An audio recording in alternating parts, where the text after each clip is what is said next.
Yes, hello everyone. Fáilte Ash, Goody Cúilín Media. Welcome back. Well, I suppose, Aaron, can I say welcome back? It's the first time we've ever done a live watch along on the channel. Obviously, myself and yourself have both done them on our own channels on Cúilín and Gaelic Fan TV, respectively, and we've been guests on each other's channels for live watch alongs as well. So have Matthew and Liam. But it's the first one live on the Cúilín Media YouTube channel. So pretty special day, man. And obviously, a lot on the line for us Dubs today. Either we get relegated or we stay up in Division 1. So a lot to look forward to. Yeah, absolutely. There is, there's so much to go through. Obviously, the Division 4 games just thrown in now. You've got Division 2 thrown in 15 minutes, Division 3 at 2, and then obviously later on Division 1 as well, which is the games will be most focused on as Dublin supporters and everything else. There'll be, 2 games really we'll be very, very closely watching there. But yeah, no, I think it's a great thing to be doing. Obviously, with the final round of games, I know, as you said, we've done kind of similar before on each other's channels and everything else, and yeah, especially on the final day, there's so much madness, there's so much happening, and yeah, it's going to be tricky keeping up with it all. So do bear with us a little bit, but we will absolutely try our best. Absolutely. Well, Ryan Gallagher, Dublin is great. And of course, Peter Griffin, big shout out to all of you already. Aidan Sands as well, getting involved in the live chat. Finally, a day off work to watch Super Sunday, he says as well. It is so much to look forward to here. Peter saying, hell, I was looking forward to Super Sunday. Nervous atmosphere here in Newbridge. Peter, are you in Newbridge yourself? If so, we'd love to hear more about how the ground is as the game goes on. But yeah, my God, and we've got a lot to look forward to in the football games. Obviously, rumour in there, we're not 100% sure, but in here, lads, did you see Niall Morgan left out of the Tyrone team? Let me just absolutely double check that. I'll have a look at Tyrone's announced lineup right here. But let's have a look. Yep, Niall Morgan is not on the line. He's not in the squad. He's not even on the bench. Very, very interesting. There's a lot of rumours, Aaron, about potential problems in the Tyrone camp, everything like that. Is that a symptom of it? It could be, yeah. I mean, we'll obviously have to wait and see what happens maybe in the post-match interview from Malachy O'Rourke, but yeah, because I think Rory Brennan left the panel as well. Someone was saying in one of my videos a couple of Brennan left. So yeah, but like even like it's mad, like even looking at their starting 15 here, like in front of me, like they still have like some quality players like Darren McCurry, Matthew Donnelly, Ethan Jordan. Like that's a quality full forward line. Then in the half forward line, like Shawnee O'Donnell, Kieran Daly. And then on the bench here, like you've got Michael McKernan, you've got Ben Cullen, Kieran McGeary, Owen McElhone, Dara Canavan. Like, I mean, I don't know where did this, like, what has happened. Malachy O'Rourke is a top class manager, has won an Ulster title with Monaghan, won an All Ireland with Watty Grange-Glen. I don't know what is happening, to be honest with you. It is very, very unusual. His pedigree is not really there to be questioned, to be honest, as far as I'm concerned. He's proven everything that a manager can prove, barring win the All Ireland, I suppose, at an inter-county level. But this is going to be savage stuff. We have, of course, an ad popping in, the GAA BO. It's live on YouTube, guys. The games are live on YouTube right now. Cork and Tyrone have gone into the GAA BO picture, man.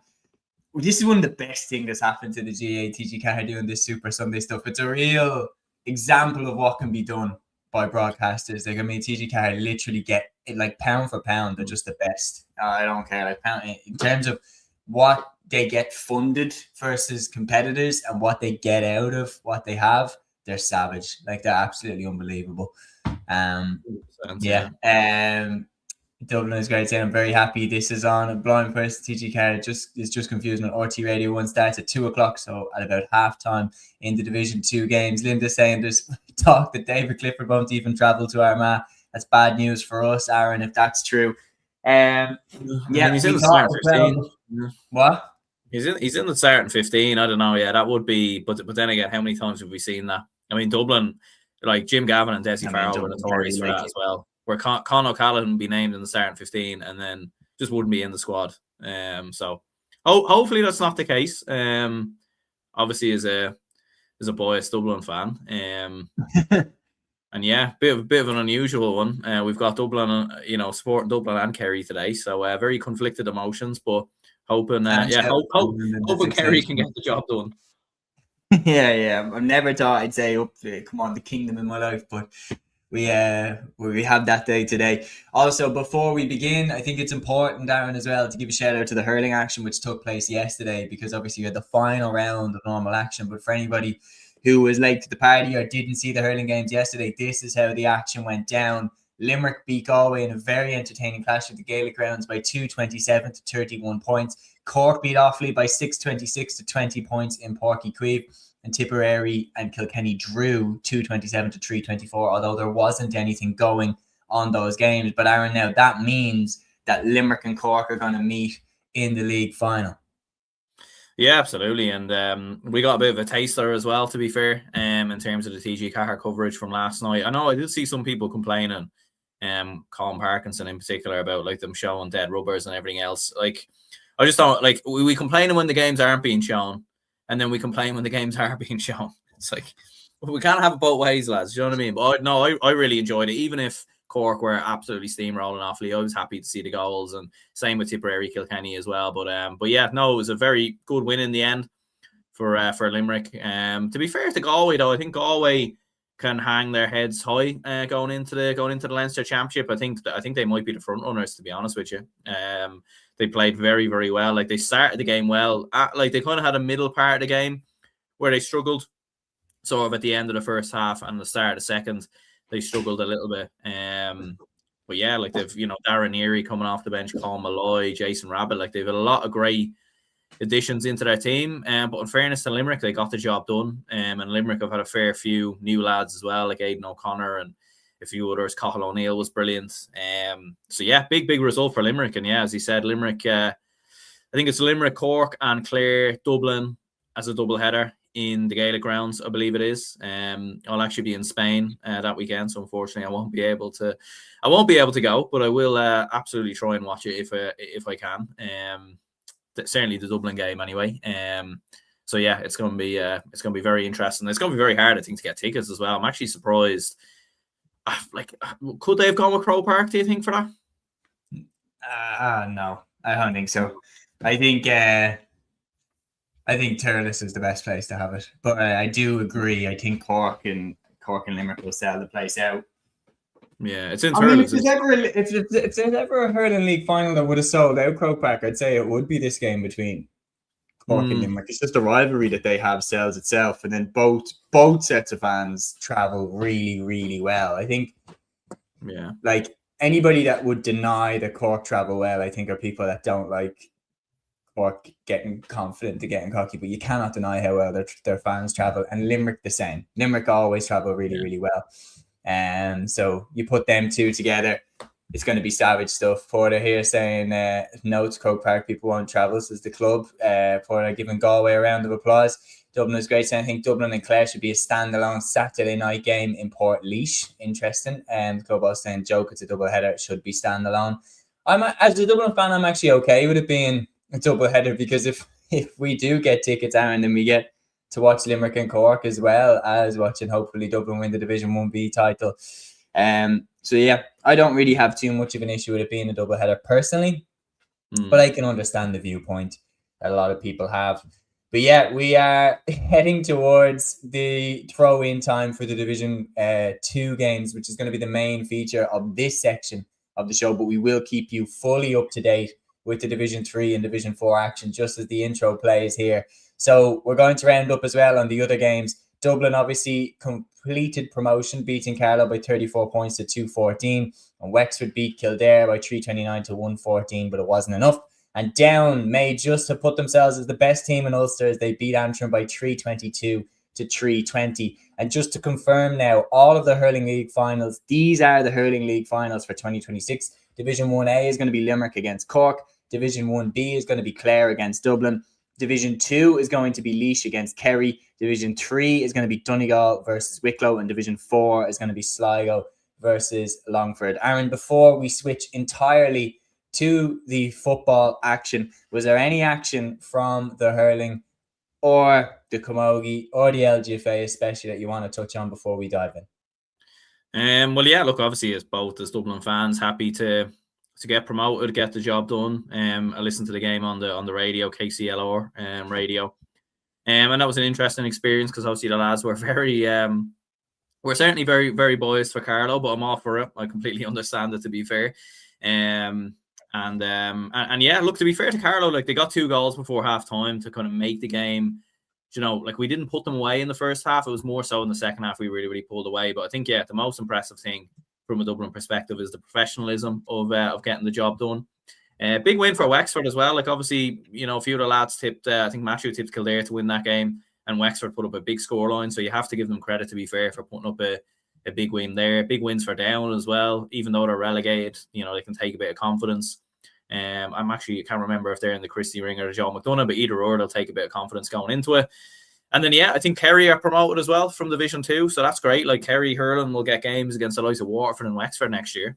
So Kerry and Waterford will be a league game in Division 1B, and I think that's great for Kerry hurling. Like it's great exposure to get games like that. I think Kerry have been a little bit unlucky. They were knocking on the door for a long time to get into the All-Ireland series, and then they kind of fell away, and you thought that was the end of that. But yeah, they've come back into it. I think they're in the Christie Ring this year as well, so you'd imagine them as being as favourites there. So yeah, it's been a very solid season, I think, for Kerry. It certainly has. I want to give a massive shout as well in the LGFA action. It's confirmed now that Cork and Galway are going to play each other in the Division 1 final, which is a bit crazy considering they played each other last year in the Division 2 final. So the rapid rise of both of those counties continue. And then in the Camogie side, it will be Waterford playing in the Camogie League final, as we knew coming into this weekend. But their opponents in that final, I believe, will be Galway. I could be wrong, but we will. Massive shout as well to Waterford. I know that they had obviously a bad beating to Tipperary, but they were already in the league final and they've had a magnificent campaign and they did ring the changes and everything like that. But now, from this point on, we are switching our entire focus to the live football action. That game that myself and Aaron are both watching is the Cork versus Tyrone game. Matthew is up in Omagh for this game. He'll either call in as a very happy Matthew or a very sad Matthew at the end of this game, we hope. But yeah, my God. We also have to give you updates as well. The first update coming in just after 10 minutes of Division 4's fixtures. We have it here across the ticker at the bottom. You can see Wicklow off to a flyer in Pearse Park, 1-4 to no score against Longford. Carlow and Leitrim has got off to a fast start as well. Leitrim winning by 2 goals and a point to a goal and a point. Antrim and London currently drawing. Tipperary off to a flyer against Waterford, 1-3 to no score. Aaron, what do you make of them? Yeah, definitely the goals are flying in there. From the looks of it, a lot of goals across all the games for the opening 10 minutes. Yeah, interesting. Like looking at GA League tables on Twitter as well, and shout out to them if you want to see a live kind of update. But as it is there, Antrim. Well, actually, I looked about a couple of seconds ago, and Antrim were second. They're now sixth. So that will tell you how quickly things are changing and adapting in terms of this division. But yeah, like it's going to be absolutely crazy, isn't it? Great start for Wicklow, to be fair, because you know, going away to Longford Pearse Stadium. Now obviously there is that thing of we aren't seeing the game, so maybe, you know, there could be a big wind maybe favouring Wicklow there, and those kind of opening couple of exchanges. So it's certainly not done and dusted. But a great start for Wicklow nonetheless. And yeah, Leitrim beating Carlow, so you know that kind of opens the door maybe for Antrim, maybe for London as well. If London can get a win there, then they would be promoted to Division 3. I think for the first time since the reformat. They played Division 2A before, but they never played Division 3 football. Yeah, it's pretty crazy if they manage to pull it off, and we will obviously take down that ticker and update it and pop it back up when the scores change in a couple of minutes' time. And the Division 2 live games that we'll be looking at here then in the next hour as well. Obviously, our main game, our main focus is Tyrone versus Cork, Derry versus Cavan, Kildare versus Louth, and Offaly versus Meath. And just to remind you as well, these are how the tables are going into these games. So going into today, this is how Division 2 is lined up. You can see there Cork top with Meath. Their destiny is in their own hands. They win today, they are both promoted. If Meath gets anything out of the Offaly game, a draw or a win, they are up. And it's the same thing with Cork. Get a draw or a win today in Healy Park, they are promoted. Whereas then Kildare and Cavan will be battling it out to see who can survive in the division. Tyrone also not fully out of the woods yet. There could be a bizarre circumstances of results that could see Tyrone getting dragged in. So they also need to get the job done today. Then for Division 4, which is on right now, as you can see, an absolute madness going on in that division. All 7 of those teams that are on 6, 7, and 8 points have a chance of getting promoted today. Waterford, the only team not in the running there at the bottom of the table. But we'll keep you up to date with how it's going. The top scorers in the division then coming into today. Samuel Roy leads it for Louth. You can see there down the list. Players like Chris O'Jones, Mark Cronin will be absolutely crucial because Chris O'Jones is the top scorer from play coming into these games.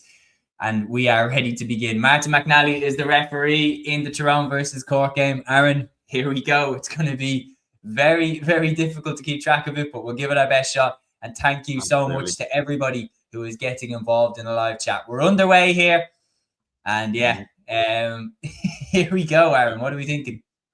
Yeah, I've also got Kildare Louth on here actually as well. Just that's the main game on TG Car. I do have Cork Tyrone on my phone here now on YouTube, so we'll kind of be watching a bit of both. But yeah, Louth actually nearly got a goal there, so it was quite an interesting start. But yeah, Kildare on the attack here now as well could punish Louth at the other end. But yeah, it's gonna be very interesting to see it all pan out, I think.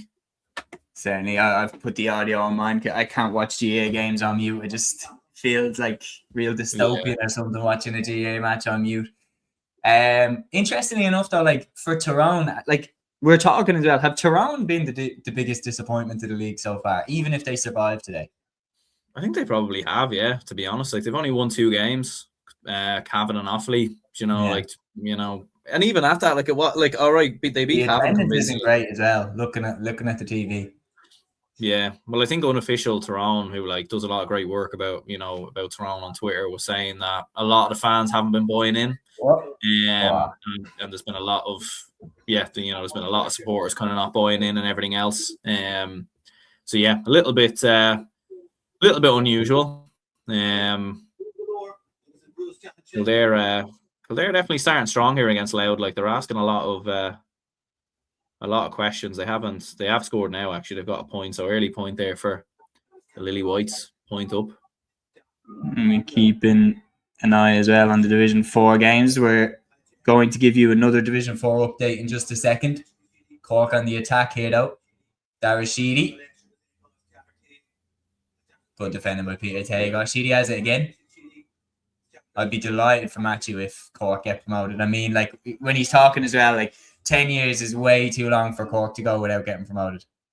Yeah, and it's a strange one as well. Like, I mean, next year we could be talking about, for years we would have said, oh yeah, our county against Matthew's county in Division 1, but we could be in Division 2. So, and something else that someone said to me as well. What happens if Meath get promoted, we get relegated?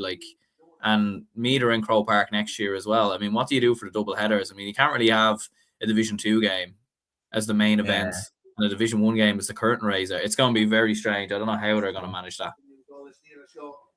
That's true. That would be a bridge that they have to cross when they come to. I think they're just going to cross their fingers and pray that isn't what happens, that maybe Dublin survive today. Just updating currently as we go. There hasn't been any score in the Carlow Leitrim game since the ferocious start. I've been scrolling on Scorebio trying to get it updated. Yeah, nothing for me either. Cavan have started well against Derry. They're 2 points up there, so interesting. Very interesting. The live updates from the Division 4 games then, folks. Longford 2 points, Wicklow 1-7, Carlow a goal and a point, Leitrim 2 goals and a point, Antrim 8 points, London 5 points, Tipperary a goal and 4, Waterford 2 points. So as things stand currently in Division 4, Wicklow and Antrim are getting promoted. So Antrim, inside the first 15 minutes, Aaron, have gone from 2nd to 6th, back to 2nd. This is going to be mental trying to keep up with this. It is, yeah, and because the thing is as well, so Antrim have the score difference advantage. I think they've plus 13. A lot of the other counties are kind of in the low figures or the minus figures. So that's the one thing that kind of stands to Antrim, and maybe more so over some of the other counties, is that they have a good score difference, so that could potentially stand to them. Yeah, still no score on Cork Tyrone as well. Yeah, still no score. Cavan, it's fair to say, have made the brightest start, although Meath have got a goal confirmed. Meath have hit the back of the net in their game against Offaly. So just an update from Division 2's live game. Still no score so far in Tyrone versus Cork. It's Brian Menton who's hit the back of the net for Meath in their game against Offaly. Bear in mind now that Meath just have to get something out of that game, a draw or a win, and they're promoted. So they're off to a flyer there, Aaron. Yeah, absolutely. Good start. I mean, you would expect them to be Offaly. And actually just seeing the goal now, I think, pop up on TG Carr here now, so be able to get a bit of a look at it. But yeah, I mean, look, to be fair, Offaly have got 2 points on the board, and like obviously there is a bit of a rivalry between Meath and Offaly. Just looking at the goal here, good ball inside, goes around the goalkeeper. Oh, that's a brilliant goal, actually, to be fair. Not actually sure who's got it as of yet, but just basically goes around the goalkeeper. Bit of a tough angle, to be fair, because he could have went for the point. Didn't need to go for the goal necessarily, but slots it in very good. Is this the most anticipated Leinster Championship we've ever seen? I think it is, to be honest. Just looking at it on Scorpio as well. Brian Menton got the goal, I think, but yeah, I think so. Yeah, I think so. I think all 4 championships, to be honest. Like I was even thinking I was kind of writing out some of my predictions a little bit for obviously when we're doing our own in studio show and my own kind of video and everything else. And I was kind of thinking, it's the first time in a long time. Like even Munster as well, albeit I think you'd say Kerry, Cork get to the final pretty comfortably, and Kerry will be the favourites, but it's not. Do you know what I mean? Like if Matthew's probably going to give an argument for Cork, and I can completely understand it, to be fair. And then Leinster as well, as you said, yeah, between Kildare or between Louth, Cork, between Louth, Dublin, and Meath, it's very even. But it is interesting. Like if Kildare can continue as they're playing here against Louth, like it is a point apiece. But if they could put something on Louth here, then that would give them a bit of confidence for a potential Leinster semi-final, Absolutely. With Cork on the attack here, looking to open the scoring in this game. Ian Maguire out to Colin O'Callaghan, and that's the first point. First score in Healy Park is from Cork. Colin O'Callaghan fisting it up and over the bar. And we'll run through the comments here now. Brendan Kennelly saying, as a Kerry man and Munster man, I would be happy to have Cork back in Division 1. And Shane also echoing the same thing. I hope Cork win today and get promoted. We need them in Division 1, and we need them to keep improving to get back competing properly. That's what we used to say about Meath. Be careful what you wish for.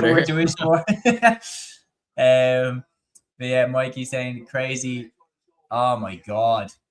Throne have given away some super free here.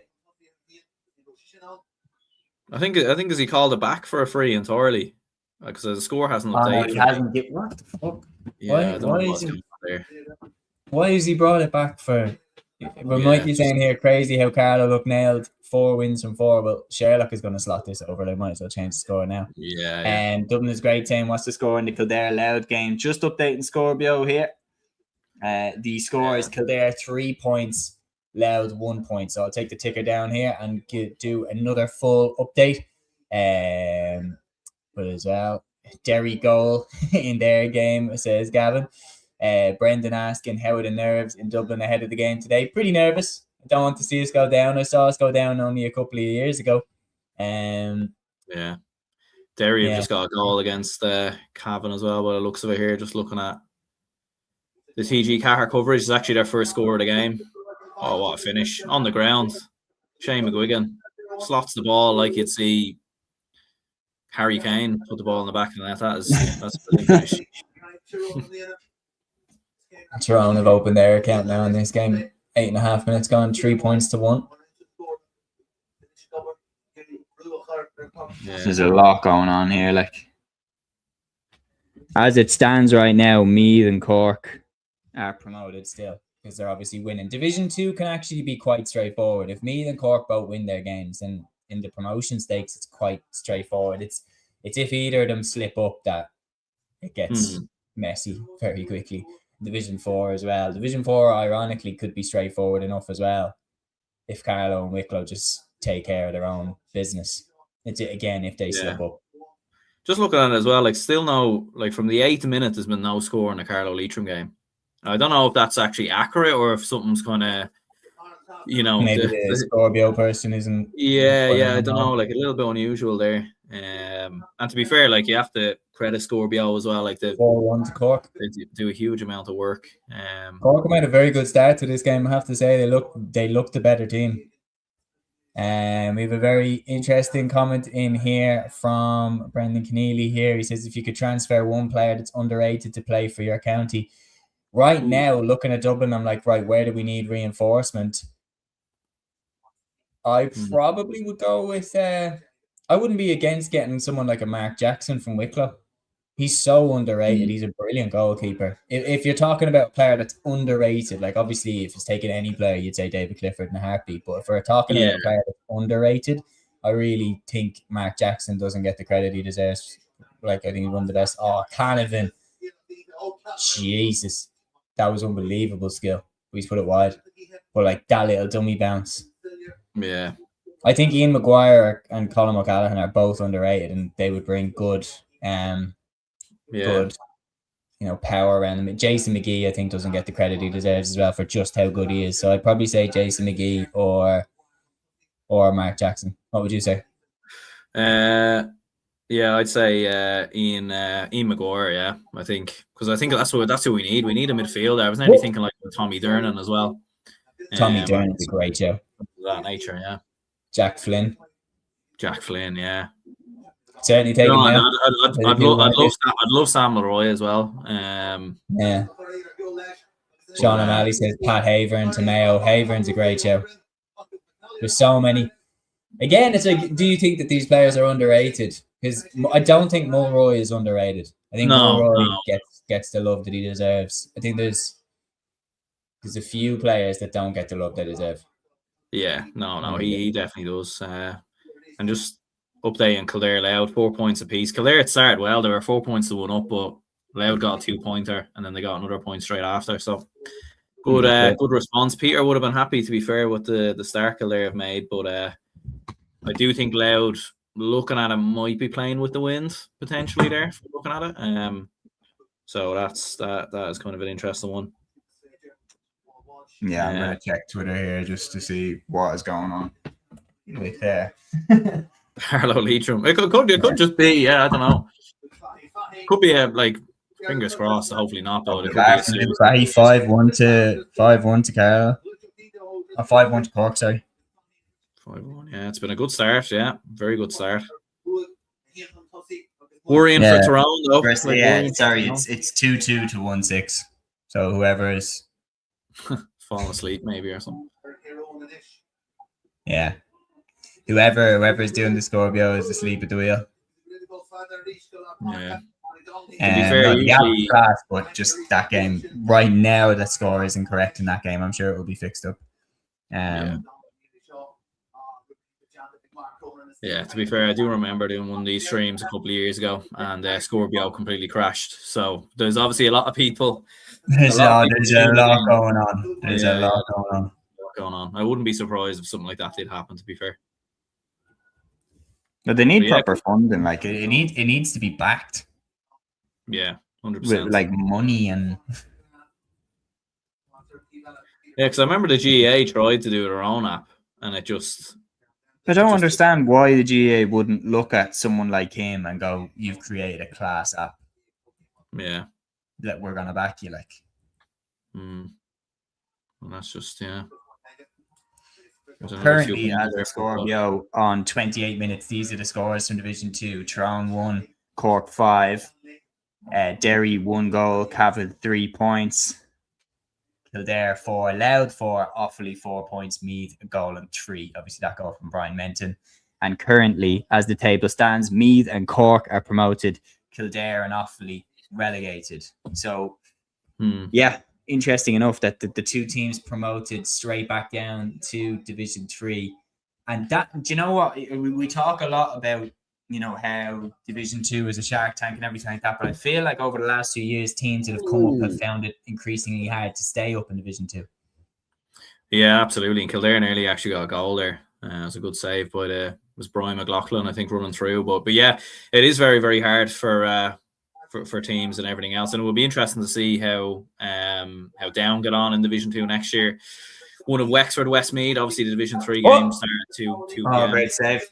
So it'll be interesting to see kind of what happens. But yeah, Cork should have got a goal there.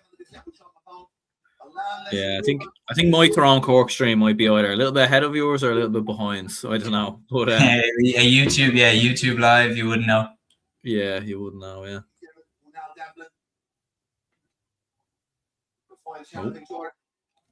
Well, these days are proof as well that people are perfectly happy with one camera over not seeing the game at all. Great score, 2-pointer. Ethan Jordan, 5-3. There you go. Maybe a bit of a wind in favour of Tyrone there. Looking at it potentially, I'm not sure, but great. Great point. Then they need to make hay if they have the. Yeah. If they have the win behind them. Yeah. Yeah, it's good game between Kildare and Louth. Like Louth scored another 2-pointer there, and Kildare responded with a point of their own. So 6 points apiece. In fairness to Kildare so far, they do look up for it, which look from a Kildare perspective, their fans will be happy about. Yeah, it certainly crashed for the Leitrim Carlow game. For the rest of the games, it's correct, but right now Carlow are beating Leitrim a goal and 8 points to 2 goals and 2 points. Oh, what is he doing? All right, over the bar. Loud. Basically had an open goal there, and so it's taking points. But anyway.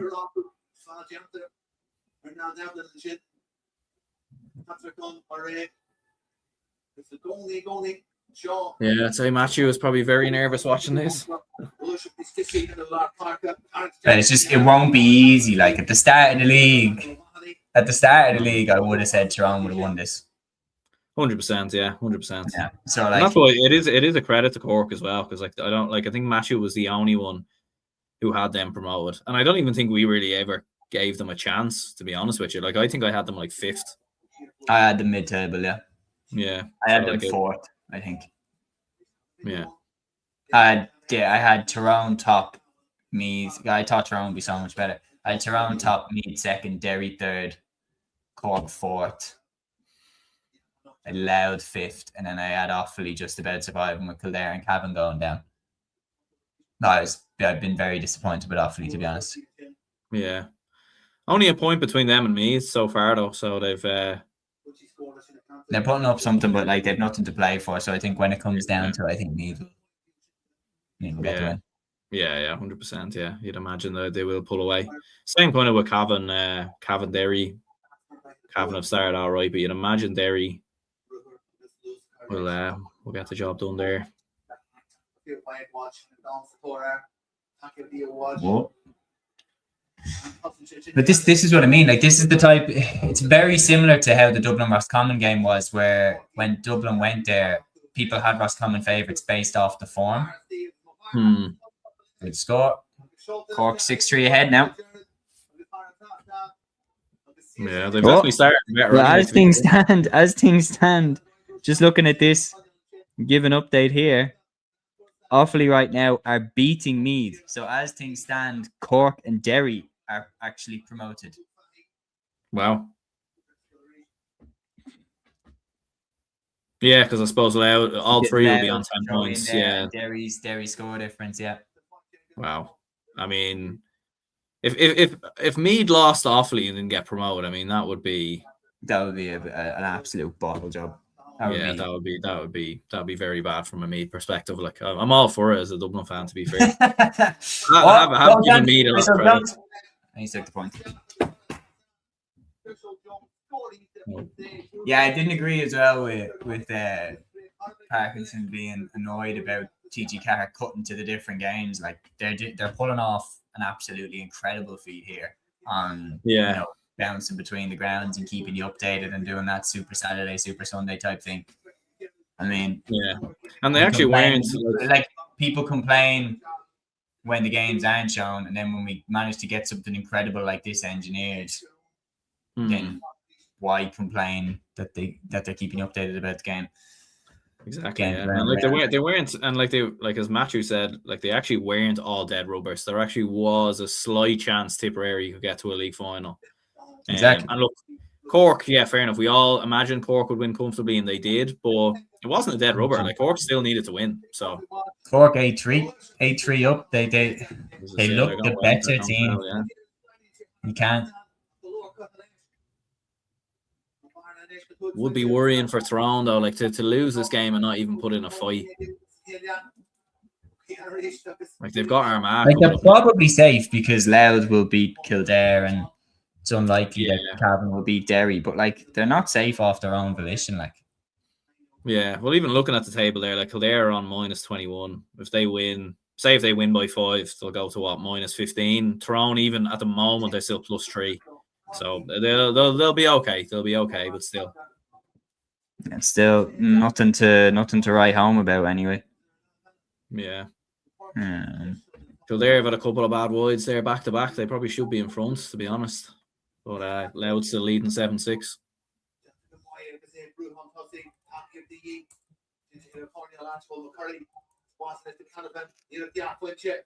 Canavan's gone for a 2-point there, way off. Yeah.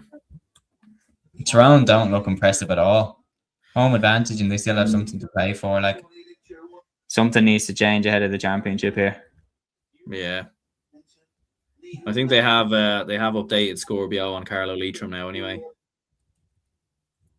Well, let's have a look. 1-8 to 2-3. Is it the same? No, still wrong. Oh, it's still 1-11 to 2-2 is the score according to Carlo's Twitter updates. Right, yeah.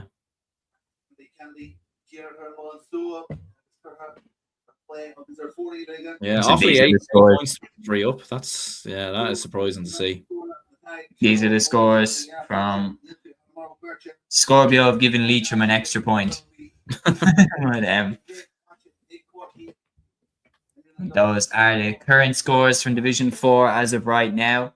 Carlo, of course, beating Leitrim by 1 goal and 11 points to 2 goals and 2 points.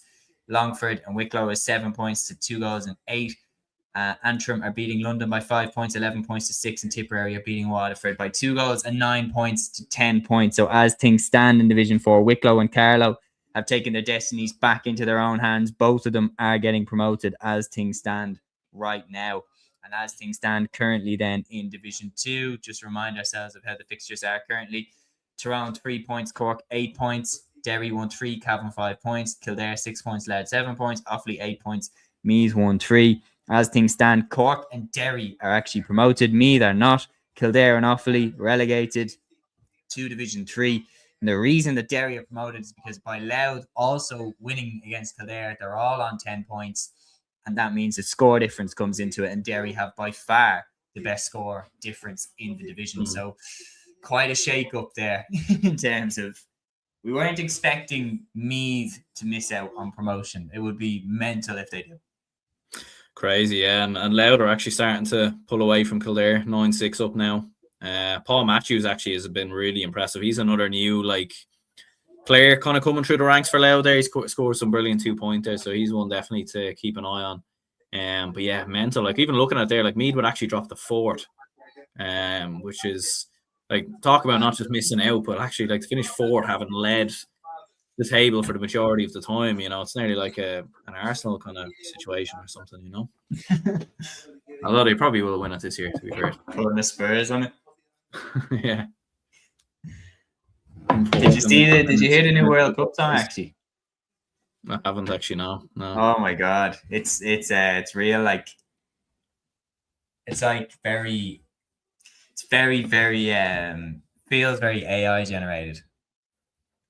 Yeah, I'm not surprised. Trying to yeah, save as much cash as they can. Eaton Jordan's got another score. What on earth is going on with the camera? Yeah, I can see that as well. It's just on the stands. That must be an AI camera that follows the ball. Yeah, I don't know if you've seen actually. I think it was seen yesterday on the Tipperary Kilkenny game. Apparently there was a lot of errors from the commentator or something on commentary or something, a lot of names wrong and all this stuff, and a lot of mad. Apparently, John McGrath was playing apparently, and yeah, it was a bit of a mad one. Sean says, Aaron, who hacked your Twitter? Yeah, I don't know. Oh, Oh yeah, really? because I said I woke up feeling Kerry, and I have. I woke up feeling Kerry. You know what I mean? Today, you know, I feel Kerry. yeah. The mountains, I've been to Kerry a good few times. It is a lovely county, to be fair. Oh, I Kenmare is- absolutely love Kenmare is Kerry. Killarney and Dingle are some of the most beautiful places good I've ever little been. towns. But was out. I remember I was out before in college in Tralee, and that was a very good night, to be fair.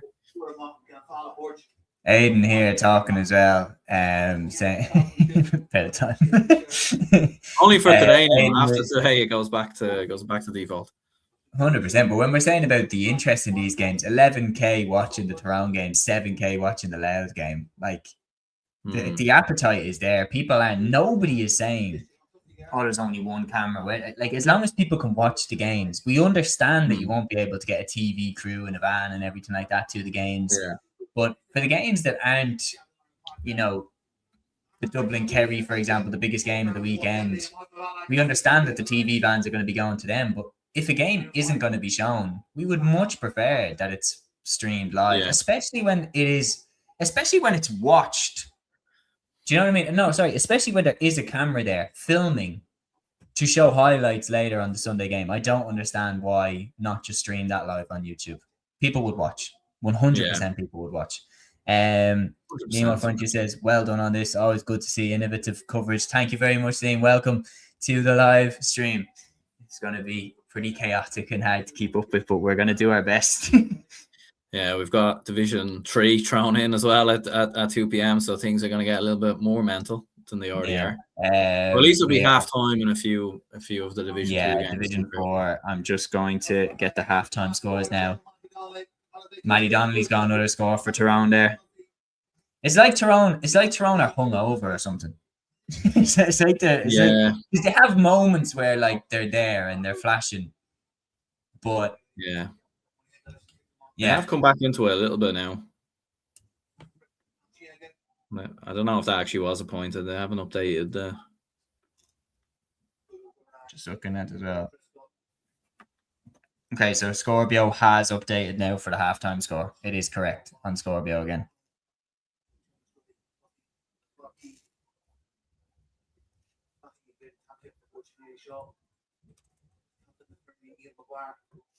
Just want to make sure. So just confirming to you all, these, as we just watched Cork here, great score. I'm telling you, man, like Cork, watching this game, Cork look better than Tyrone. They're playing against the wind and they've kicked some brilliant scores. Division 4, half-time in these live games. These are the half-time scores. Wicklow are beating Longford by 2 goals and 9 points to 9 points. Carlow are beating Leitrim by 1 goal and 11 to 2 goals and 3. Antrim are beating London by 11 points to 6. And Tipperary are beating Waterford by 3 goals and 11 points to 10 points. As you watch Tyrone here, McCurry. Oh, he's hit the crossbar. Whoa. Oh. Yeah, my YouTube stream is a cool bit behind. Yeah, I think you're streaming, but you're about to see Darren McCurry smash the ball off the crossbar. Tyrone's still on the attack. Ethan Jordan. No. The shot selection is wild. Like I think mine's actually ahead of yours. I just missed that. I don't know what's going on. Asleep at the wheel, Aaron. Yeah, I don't know what's happening here. We have as well here on top of that, just want to remind everybody, these are the halftime scores in the Division 4 games.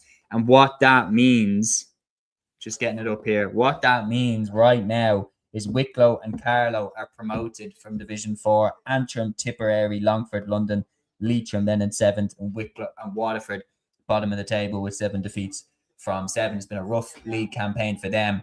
But the Division 4, even as messy as it was going into the game, right as it stands, Wicklow and Carlow, if they just do their job, they're promoted.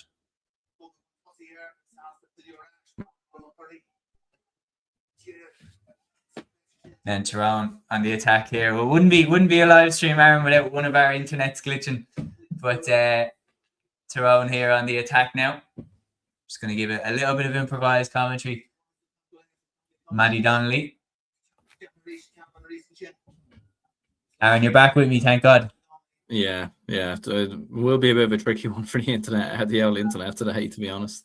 But yeah, I think you were saying with Wicklow Carlow, yeah, like I think at the end of the day, they just need to do their business and then they're promoted. Then it's done and dusted. Job is done, and to be fair, they are doing their business. So yeah. Stephen Clancy here is in Markovich Park. He says getting ready for Sligo. Clare hoping for a home win and safety from relegation. Stephen, we wish you all the best. I do like the Sligo setup. I grew up loving players like Eamon O'Hara and stuff, so I've always had a soft spot for Sligo. I do hope they stay up. It would be great to see them added back in. I remember 2010, I think one of the first championships. I was 9 years old in 2010, but it was one of the first championships that I was really invested, and I had all the programs and I knew and everything like that. And Sligo, I remember them beating Mayo and Galway and Conleth and somehow losing to Roscommon. And I was almost devastated. I admired Tony Shine, but I was still desperately sad that they lost Conleth, I remember. Great score.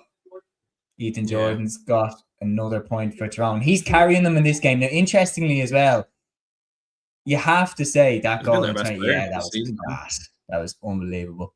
That goal from Eamon O'Hara, that was one of the main bits of his Laker Gale as well.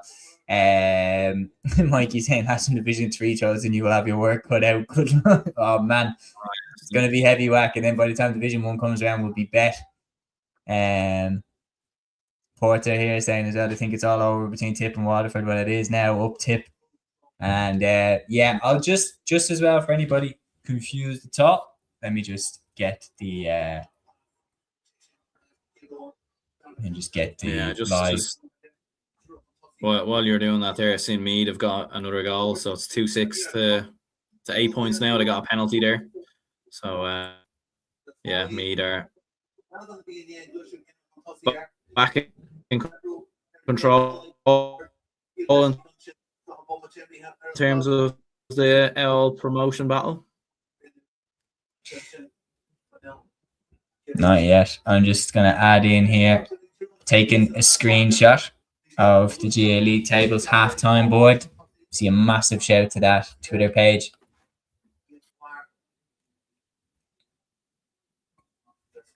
So this is the situation at halftime in Division 4. You can see there Wicklow and Carlow promoted as it stands on 10 points each.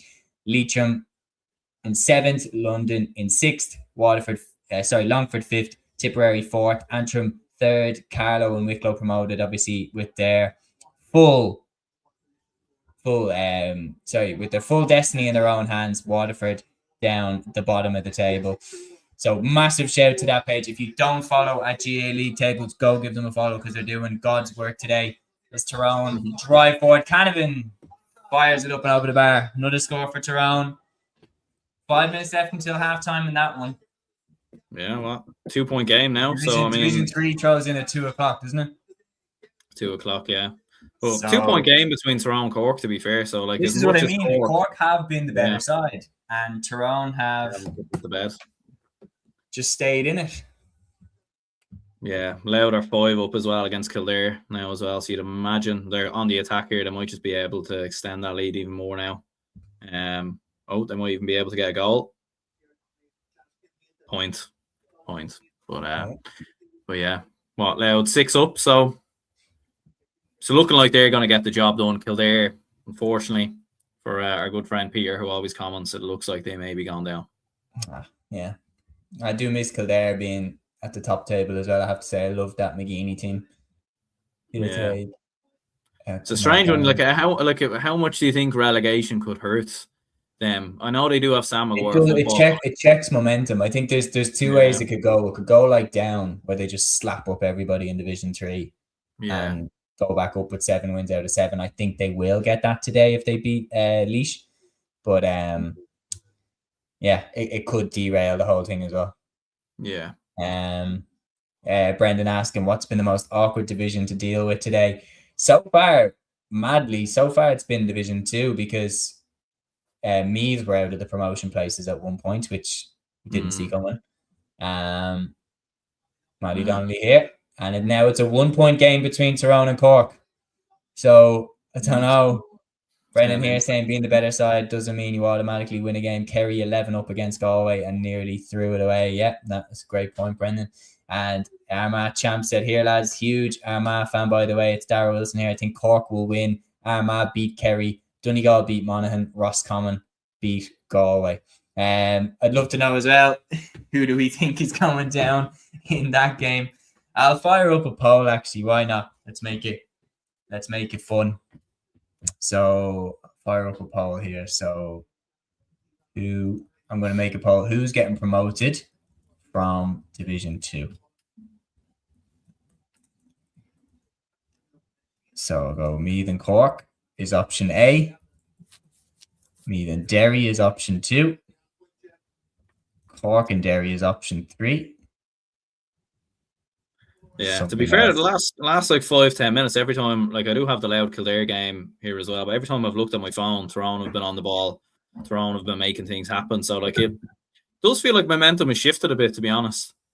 Yeah, I personally think it's probably going to be Meath and Cork to go up. Brendan here saying sorry lads, but I think Dublin are going today. Yeah, I don't know. It'll be interesting. Armagh saying Meath and Cork in terms of going up. I think a lot of will focus on whether David Clifford is going to this game. I think Armagh will play like their lives depending on. That's my thing. I've gone for Armagh to win because I think you can't. But that poll is still active, by the way, guys. If you want to get involved, vote number 1, number 2, whichever combination you think is going to go up. But a lot of people think we're going down today. I just can't see Kerry having the same motivation to win that Armagh will have. I just think Armagh will be willing to dive in for blocks that Kerry maybe wouldn't be.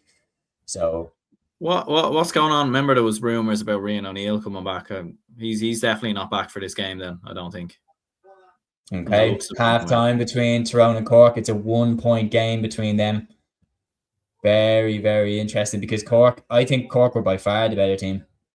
And they're only 1 point ahead at half time. I'd say Matthew is I'd say he's pretty nervous right now because I think this is the best opportunity Cork have had for promotion that we've seen since we started doing the GA stuff on YouTube.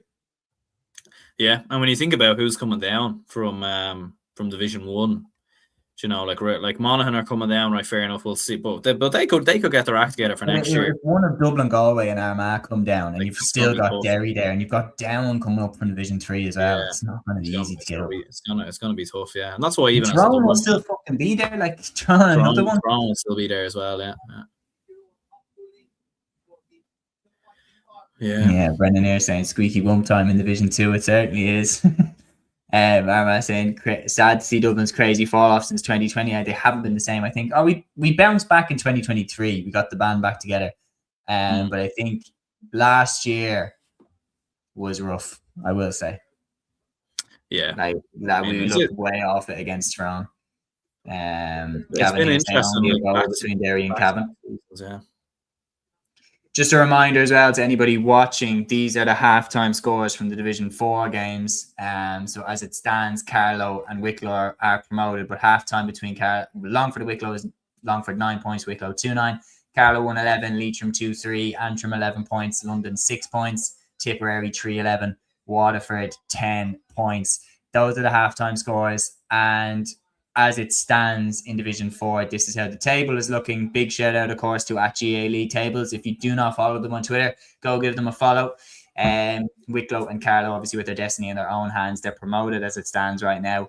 And you can see the rest of the table there below. But we're going to move the ticker now to Division 2's games. But while I'm updating the ticker, Aaron, could I get your thoughts? Division 4, has it panned out so far like you thought it might? I think it has, yeah. Because I think I did back Carlow, Wicklow, Antrim, and Tipperary all to win their games. Albeit it is still early days. Bit of a slow start maybe for Carlow against Leitrim. Like they struggled a little bit early on, but they seem to have turned the corner, which I think is big for them. And then big result so far for Wicklow. Obviously going away to Longford, tough place to go. We know Longford have been in good form this year, so fair play to Wicklow to be six up. Tipperary, Waterford, to be fair, Tipperary are one of the teams that need a lot of things. Like the permutations for Tipperary to get promoted are a little bit mental. They need I think they need Antrim to beat London, but only by like a specific amount. So like it has to be by like 8 points or something like that. And then they need to win by it's crazy.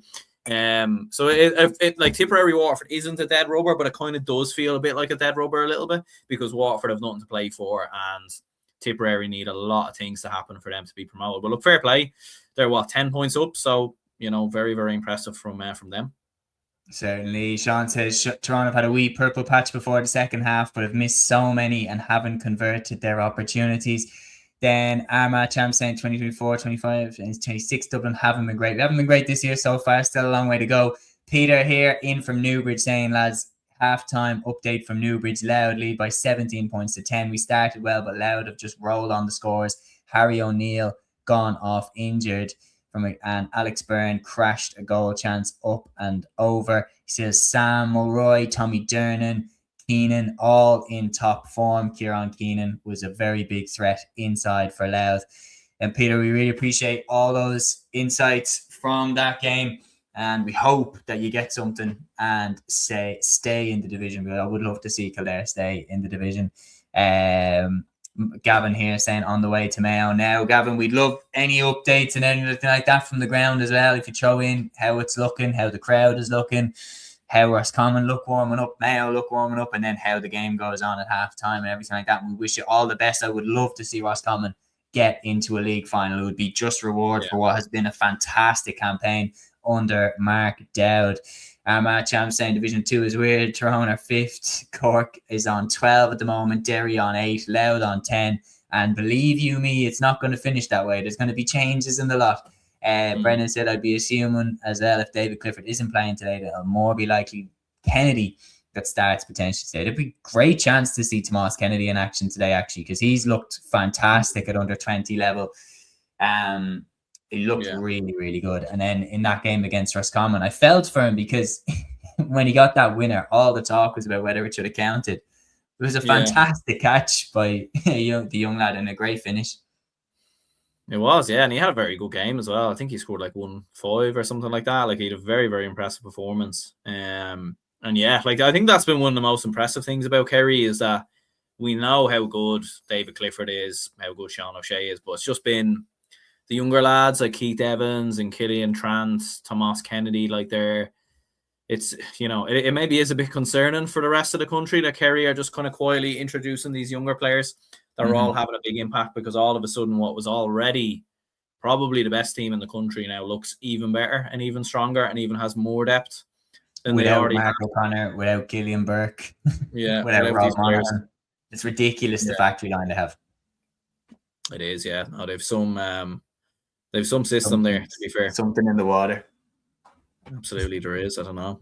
I'd love to know. Maybe sensible lads up there. And just asking for a mate. We're going to have Des here saying a lot of games on the TGK YouTube channel today. They certainly are. And the coverage is very, very good. Terence McCabe here saying Derry winning with a goal Eze would be proud of. Soccer style from distance. Aaron, you saw it. Do you want to agree? How was it? Yeah, it was I don't know how the ball ended up on the ground. I think it might have just been like a deflection or something. And then a brilliant finish. I think it was Shane McGuigan who slotted it home. But it was like right in the bottom corner. Or actually no, I think it was Noah Loughlin. Noah Loughlin, yeah. Brilliant finish. Brilliant. I'd love to see some of the Liverpool lads do that, but that's the top. You aren't doing that anymore. No, we can't do much, to be honest. Brendan saying it's the Spuds in Kerry with the Kerry gold butter. And Bar saying TG Carr put on some show on the final day, fair dues, and they are absolutely fantastic, no question about it. And it's also a showcase of what can be done, and hopefully we implement this in championship. Like I'm looking at the Leinster Championship final day in hurling, the Munster Championship final day in hurling. Let's get all the games on Let's get every single game shown. Let's leave no game behind. The Division 3 lads, say a prayer for us. The Division 3 games were just thrown in, so we're gonna have to keep this. This is gonna be tough. Is any of the Division 3? I don't even think any of them are on anywhere, are they? I might throw maybe one on. I don't think they have any of them on. No, I don't think so. But to be fair, look, they do have, they've every Division 1 and 2 game on, pretty much. Bar Donegal, Monaghan. So, you can't really, look, it is what it is. I think this is the type of situation where I wouldn't be opposed to, the GAA YouTube channel showing these games live and stuff like that you can bounce in the two. GAA Plus to jump in or something like that. Yeah. Eddie would be proud to see a 4:30 Arsenal play Man City in the League Cup final. Armagh also asks, who's the best Armagh player now and ever? My idol is Ronan Clark. Ronan Clark was an amazing player. Ronan Clark, you have to get your head around. He was 18 years old in that 2002 final. He was ridiculously good. And just injuries absolutely wrecked his career. I watched his Laker Gale, and actually I was with TG Carr for that year that the Laker Gales were made. That those Laker Gales were made. And I was at the launch and met him. He's an absolute gentleman. And I really, really, really felt for him when I watched his Laker Gale. This guy was so talented, and his injuries just destroyed him. And every time he got back fit, he'd be straight back in the starting lineup, and then straight back as the key player for Armagh. And I do believe without the injuries, I think Ronan Clark could have gone down as Armagh's greatest ever player. I really believe that, and I think the injuries just absolutely destroyed him. I think if you're looking at greatest ever Armagh player, for me, it's very hard to pick. I think you have to look at Kieran McGeeney. Or McGeeney, McConville, great shout. But McGeeney, All-Ireland winning captain. I think if you're going back farther, you can look at Joe Kernan and the impact that he had in the 70s. Was it Dermot Marsden as well? He was very brilliant. Stevie McDonald actually was fantastic. McDonald was brilliant. Even with the current crop as well, to be fair, considering they have won the All-Ireland, I think Rian O'Neill definitely has to be in the mix as well. He has to be in the mix now. I would look even as well at someone like Aidan Forker, All-Ireland winning captain. I wouldn't say Aidan Forker the greatest Armagh player of all time, but his impact is unquestionable. I'd say McGee, for me, the Mount Rushmore Armagh men's football players, Mount Rushmore, I'd be looking at Joe Kernan for his impact in the 70s, Kieran McGeeney, All-Ireland winning captain, probably Stevie McDonald. I want Oisin McConville in there. I really want Oisin McConville in there.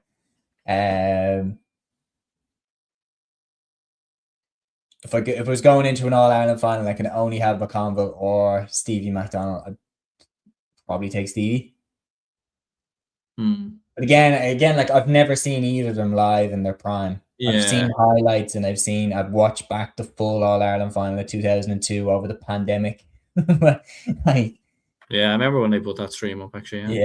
I'd probably pick Stevie. And then I have to give representation to the modern era, and the face of Armagh's modern era team is Rian O'Neill. Yeah. So I think that's my Mount Rushmore. Yeah. I mean, there is obviously there is lots of other very talented players within the team. Stephen Campbell's probably one that a lot of Armagh fans have close kind of heart for. I feel like Stephen Campbell is a bit like our Kevin McManaman a little bit.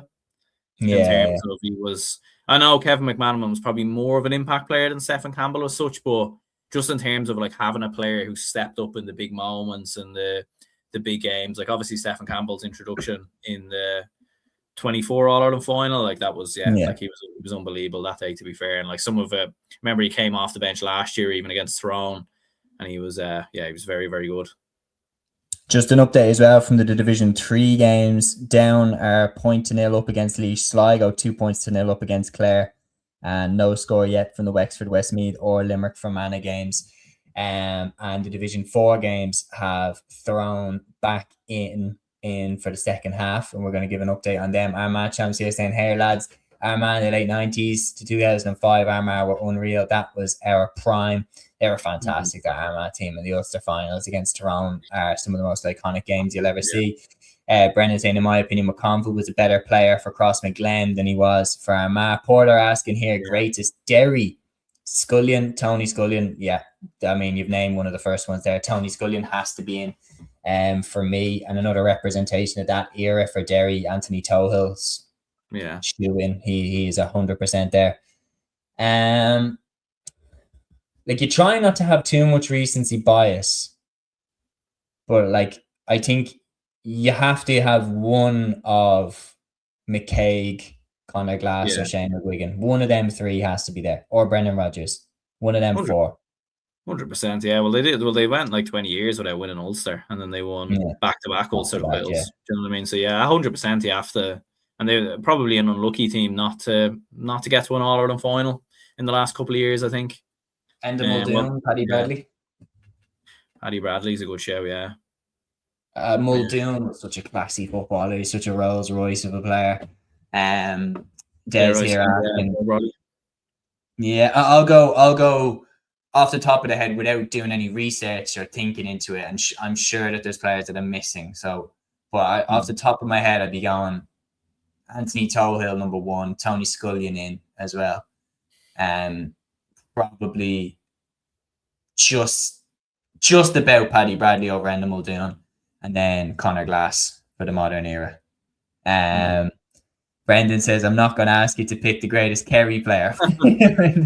And we do Kerry. We'll do Kerry. Why not? I think you have to have, if we're talking all-time GAA, obviously we've never seen players, but I think all-time you have to put Mick O'Dwyer in there as Mount Rushmore for Kerry. What he did, both as a player and a manager. And then Maurice Fitz maybe as well. What? Maurice Fitz. Maurice Fitz is such a great show. I think, who's the face of that Kerry 4-in-a-row team? Is it Jack O'Shea? Is it Mikey Sheehy? Is it Pat Spillane? Is it Paddy O'Shea? Yeah. So it's kind of like, obviously again, Colin Cooper has to be there, and David Clifford has to be there. Yeah, 100%. No, they both have to be there. I think you could make an argument for Tomas O'Shea as well. Tomas is brilliant. What defender? Mark O'Shea won Footballer of the Year, didn't he? What cornerback wins Footballer of the Year? Like, it's ridiculous. Yeah. The thing is with Kerry, if you did do a Mount Rushmore, you did like a best Kerry 15 of all time, it would be so harsh because the players you would leave out as well. Players. We're picking 4 players from everyone that they've ever had. Serious. Impossible. Like. David Moran's a great shout. He's fantastic. David Moran's very good. I remember the 2019 final as well, especially the first day out. I remember just being like, "Oh, can he just fuck off winning kickouts going down the last few minutes?" And he was just Shamey Moynihan as well, winning Player of the Year from fullback. It's a good show, yeah. In 2000, he was unbelievable. Armagh champ saying, "Who's Cork's best ever player?" Like, for me, I think for impact, you have to look at Jimmy Barry Murphy for me. Football and hurling. Or Teddy McCarthy, football and hurling. Someone who's done it across both codes. If we're talking all 4 codes for Cork, for me, like, I think it's hard to ignore Rena Buckley with 18 All-Ireland medals. I mean, that's ridiculous across football and camogie. That's a record that will never be broken. Nobody will ever have more All-Irelands than Rena Buckley. Breach Corkery has 18 as well. That will never be broken. We're talking greatest men's player. For me, given that we've kind of applied that metric, Rena and Breach Corkery both did it in both codes. So did Teddy McCarthy and Jimmy Barry Murphy. So I think that's probably what I'd be going for. We're back on here in the second half. Just to finish up on Kerry's one, I'd go Mick O'Dwyer, probably Pat Spillane for his longevity, Colin Cooper and David Clifford. That would be my 4. Yeah, I'd probably put Maurice Fitz probably in. Yeah. Chances, fuck, we might as well do Dublin at this point. Oh, Jesus, yeah. Do you want to take that away? As with the second half is ready to begin here between Tyrone and Cork in front of me. Aaron, while you speculate on Dublin, I'll get the tickers ready to give updates on the other games. Yeah, I'd definitely say James McCarthy, Stephen Cluxton. Hefo. Yeah, Hefo has to be there. I was trying to think of other players from that era as well, not to be... I'd probably put Bernard Brogan on that era in that team as well, to be honest with you. I'd probably put them 4. Yeah, it's like I'm kind of like there is a few other lads obviously you'd probably look towards as well. You know, kind of going back to the 90s, the team that won the All-Ireland in the 95, like obviously Jason Sherlock was instrumental as a young player. You know, yeah, players like Desi Farrell even as well, to be fair, who were kind of very good in around that time. Yeah, I think Fenton has to Charlie be Redmonds, you know, these kind of lads. But I think those 4, to be fair, I think are... Oh, goal chance for Toronto. Oh my God, how was that happening? He's either missed a sit or he's been fouled. I hadn't even put it back on. I better put it back on. Tyrone have come out with a spark, no question. Just an update as well, guys. According to Score Bio, on roughly 50 minutes of the Division 4 games, Longford are beat. Longford 11 points, Wicklow 2-15, Carlow 2-14, Leitrim 2-5. That actually is. I'll make the change now. Antrim 16 points, London 10 points, Tipperary 3-14, Waterford 12 points. So as it stands, Wicklow and Carlow are still getting promoted. As long as Wicklow and Carlow win, nothing else matters in this division. So what do we make of that, Aaron? 20 minutes roughly to go in the Division 4 games. Wicklow and Carlow still doing their job. Yeah, like it is. Yeah, like looking at all 4 scorelines, they all look like they're becoming a bit one-sided, which is interesting. It looks like nearly like Antrim have a 6-point lead over London, Tipperary beating Waterford as well. So there is kind of some big ones. Yeah, Barney Rock, to be fair, is a big a big show. I was thinking Dermot Connolly as well, but like it is an interesting one with him. Yeah, phenomenal footballer, but I don't know if he was as impactful as me. You know, you could look at Dean Rock as well. You know, you could look at a lot of lads really. Like even Con deserves a show, I think. Who? Even Con, I think, deserves a show. Con, yeah. Well, Con will be the lighthouse for this era, no question. He'll be our key man for the next few years. I think for me, I'd say Hefo. Someone said Fenton there as well. Yeah, sorry, I don't know how it is. Fenton has to be in. Fenton has to be in. No, I didn't think Hefo, Fenton and Cluxton for the modern Dublin era for me. And I hate leaving James McCarthy out, but if we're talking like spanning over the decades, I think we have to give more representation to the 80s team and the 90s team. Even Tommy Drum, like Tommy Drum won Footballer of the Year in 1983. Kevin Moran changed the game as well, played for Manchester United and Dublin. Tony Hanaho, David Hickey, that 70s Dublin team, I think. Yeah. For me, I'd say Mick Fitz as well, 9 All-Irelands. Like, we've done so many options with Dublin. Thank God. It's just like Kerry, we've so many options. I'd say Hefo, Tony Hanaho for me, player manager for those All-Irelands in the 70s when Hefo left in 77. And then Fenton and Cluxton. That would be mine. And you can only pick 4. Like, it's ridiculously hard. Matty Donnelly's just put Tyrone in front. So as things stand, Cork are not getting promoted. So Derry nipping in there, maybe. Derry nipping in now. Michael Murphy could stand on the Mount Rushmore by himself for Donegal. Yeah, like, I think he'd be. Mr. Donegal. Sherlock, Brennan said you could create multiple Mount Rushmores for Kerry and Dublin. You absolutely could. Remember McCarthy's goal against Wexford in 2011. Yeah. Yeah. Big goal as well. We were under pressure in that game. Real quick for Donegal, for me, starts with Anthony Malloy, then you've got McGuinness, Michael Murphy, and for me, Carl Lacey. Yeah. McHugh as well. McHugh, great. Yeah, McBurty, yeah. Oh, Michael Langan, I think, will be there in a few years. Yeah. Christopher Jones has just responded for Cork. Cork are level with Tyrone now. I think Matthew's going to be having heart palpitations. Yeah, it's gonna be nervy. Yeah, it's gonna be nervy. Very, very nervy. I think it's well overdue giving an update as well on the Division 3 game. So I'm just going to get the ticker ready. But start of the second half, Aaron, what have you made of the action? Yeah, I mean, so far, like, it's been back and forth between Tyrone and Cork. Tyrone have responded well. It's been interesting, like, because, as we said, Cork probably doing a lot of the early groundwork, but Tyrone have kept themselves in it. And Tyrone, just from looking at it here now as well, like, looks like they have a bit of momentum, like they have kind of the bit between their teeth.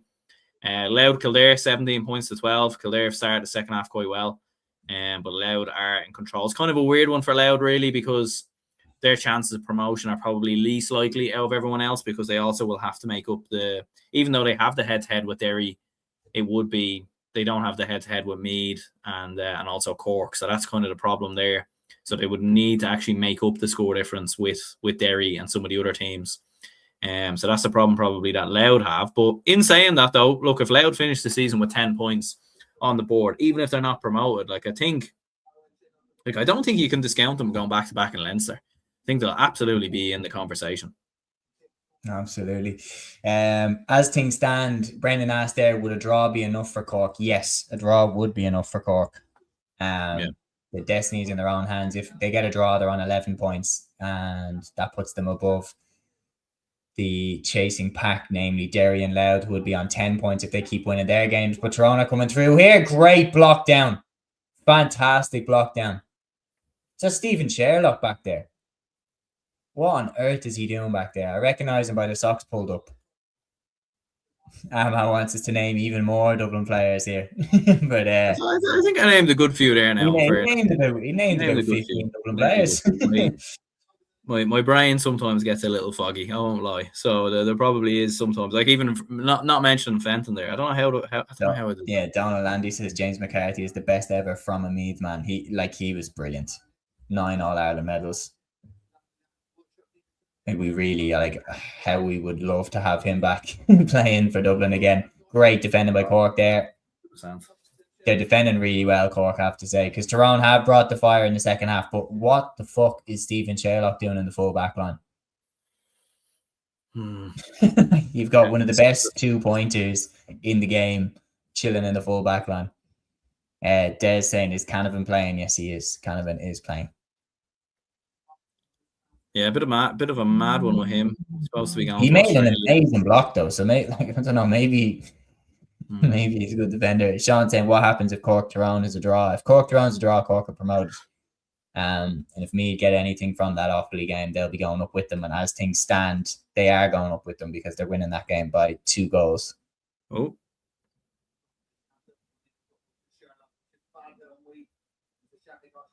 Carlo really opened up the gap on Leitrim, it has to be said.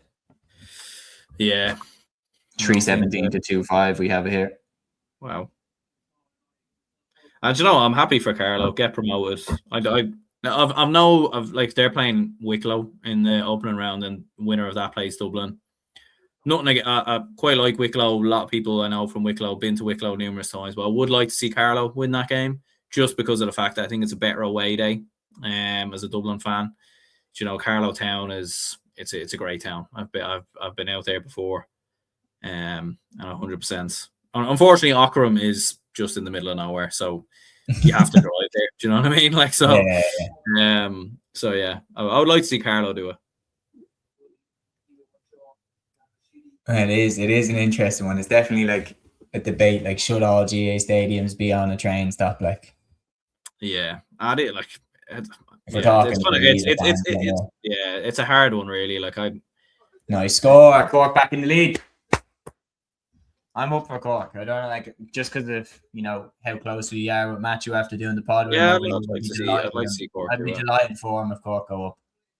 100%. Kildare just got a 2-pointer there. It's only 3 points in the gap. So Kildare, they could still they have the win in the second half, so they could still actually do it. Derry Cavan's still quite close as well, to be fair, only 3 points in the gap, so Kildare still could do it potentially here.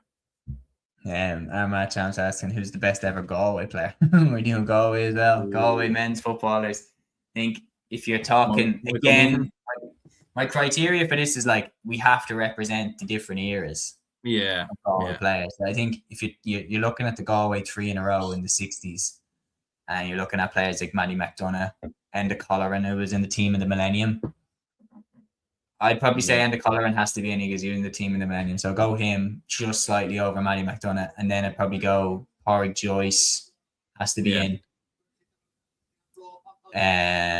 There's a great shout for Declan Meehan. Goal chance thrown here. Manny Donnelly. Whoa. Back to Canavan. Up and over. Thrown level again. But yeah, I'd probably go Cúilín, Pádraig Joyce. Is Shane Walsh in? Yeah, I think you might need. Probably need an All Ireland inter-county. I think. Like Michael Meehan, to be fair, as well as another Declan one. Meehan as well. Yeah, so like there is a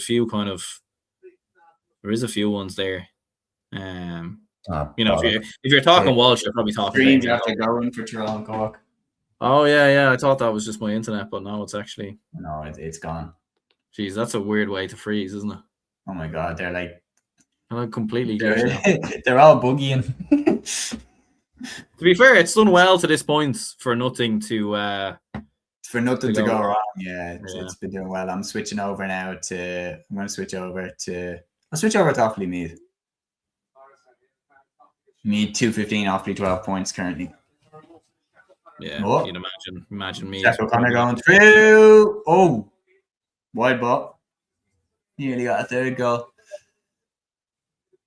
Des here saying, "Can you ever see Offaly, Cavan, or Cork winning an All Ireland again?" I think the closest to winning, is Cork right now. I think it's one of them as well. With like obviously Cork do have, I know they are probably more so a hurling county than a football county, but they do have a big population there. They've good resources, a great stadium, great facilities, probably more so than Cavan and Offaly. So I think long term you probably would say it's more likely for Cork. But look, who knows? Because you just never know. Like sometimes you can get a golden team. Like if you look at Louth at the moment, like their kind of golden team they've produced at the moment have kind of, they've kind of come out of nowhere a little bit in the last couple of years. Obviously they've had underage and everything else, but pre Mickey Hart, you could never have imagined Louth be a side competing to get into Division 1 and win a Leinster titles and everything else. You know what I mean? Like I remember going to Dublin Louth, I think it was in 2019, and we beat them by like 25 points, and we didn't even have our best team out. Do you know what I mean? So it kind of is mad how quickly it can change. So that's why I wouldn't, for the likes of Offaly, Cavan, and even a lot of other counties, it can change very quickly. Goal chance there for me, but didn't go well. Louth getting a bull of bus from Porter. Brendan saying, lads, this has been mighty crack so far with the best yet to come. Yeah, certainly. You haven't even seen me and Aaron's reaction to Dublin staying up yet. Goody saying, how are the lads? Just tuned in. Great to do this. Thanks for being with us, man. Brendan saying, as travelling fans into Kerry, do you prefer Austin Stack Park or Fitzgerald Stadium? I have to say, first time I went to Fitzgerald Stadium, it's a beautiful venue. It's absolutely gorgeous place. I'd say Austin Stack Park is a bit more intense. It's tighter. It's kind of reminds me a bit of Parnell Park. I'd say I prefer Fitzgerald Stadium. A packed Fitzgerald Stadium, I think. Yeah, I've actually never been to either. Dublin 6 in a row will never be beaten in the best team in history. Yeah, absolutely agree with you. 100%.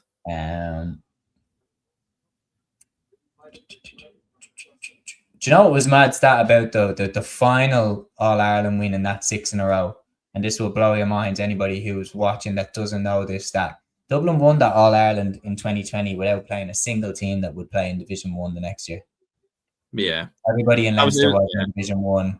Everyone in Leinster was in Division 1. Cavan weren't in Division 1. And then Mayo in the final had just been relegated from Division 1. So they played next year in Division 2.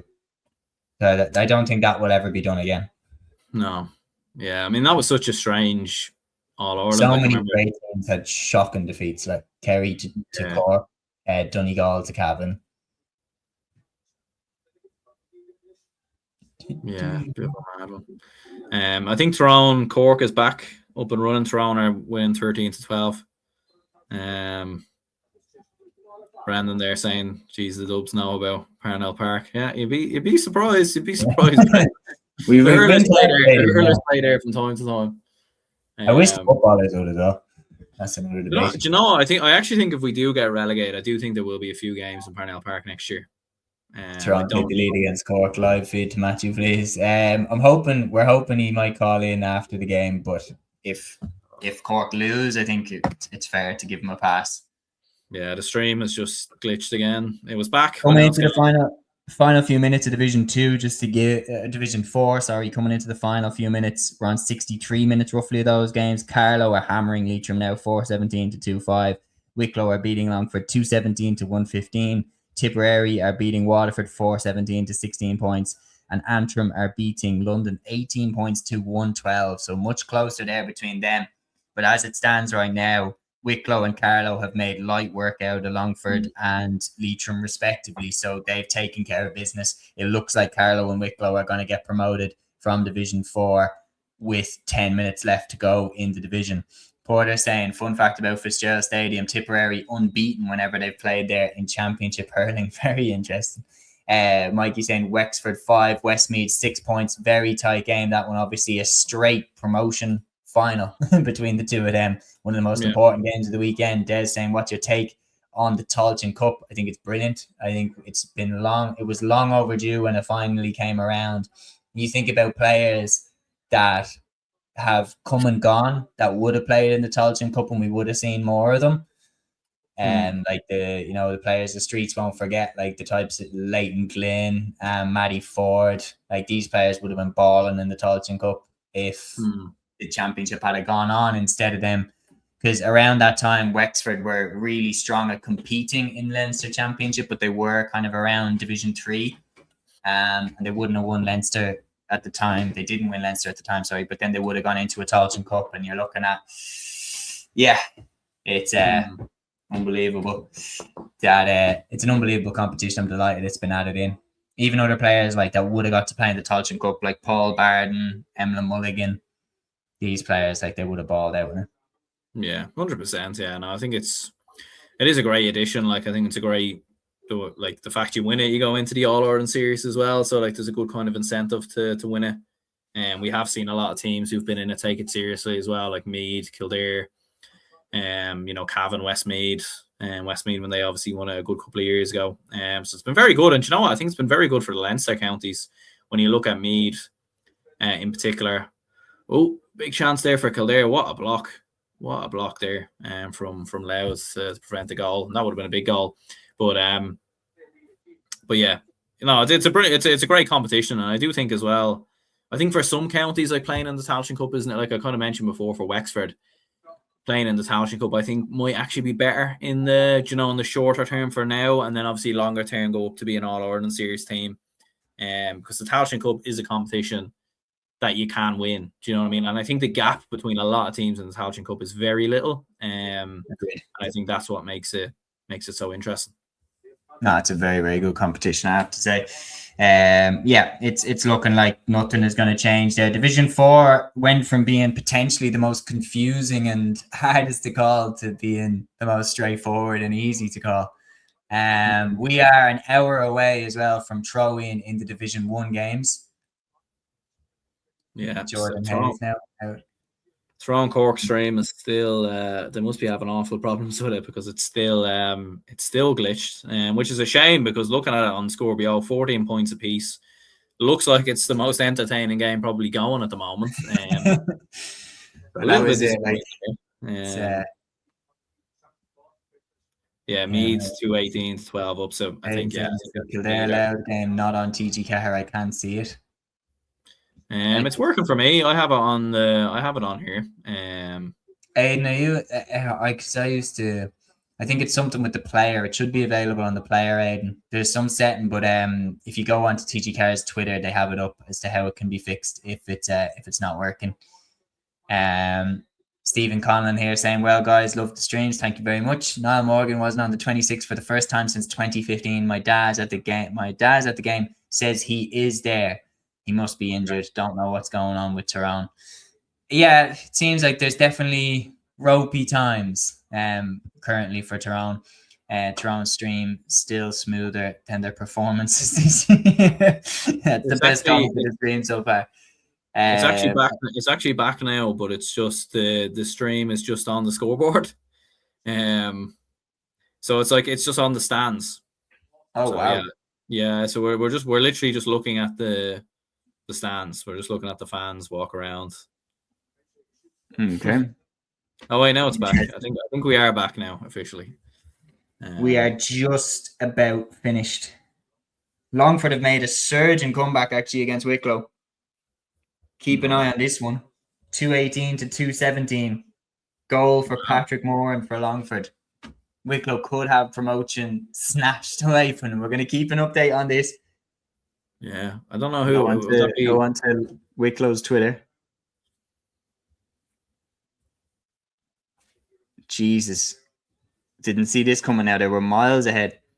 Wicklow lead by 1. Connor Fee has come in for Owen Darcy from that game. 67 minutes gone. Yeah, 2 late goals by the looks of it there for Longford. So, yeah. Armagh champs is leaving now. Best of luck in the game today for Armagh. May the best team survive.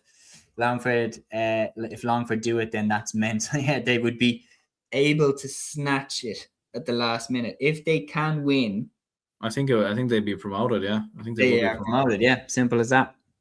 It might depend. Maybe it actually might depend on London though, because London are only a point down against Antrim as well. So if I think London have the head-to-head with Longford because they beat Longford. So if London were to win, then they could potentially get promoted. So all of a sudden in Division 4, it's gone from being nice and straightforward for me and Aaron to being anything but.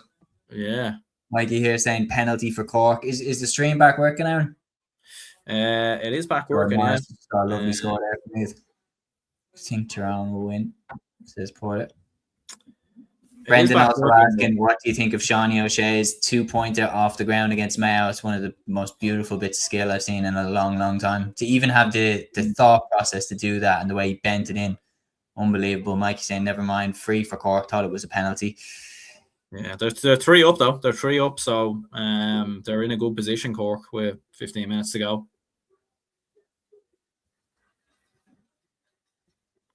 Louth beating Kildare as well by 5.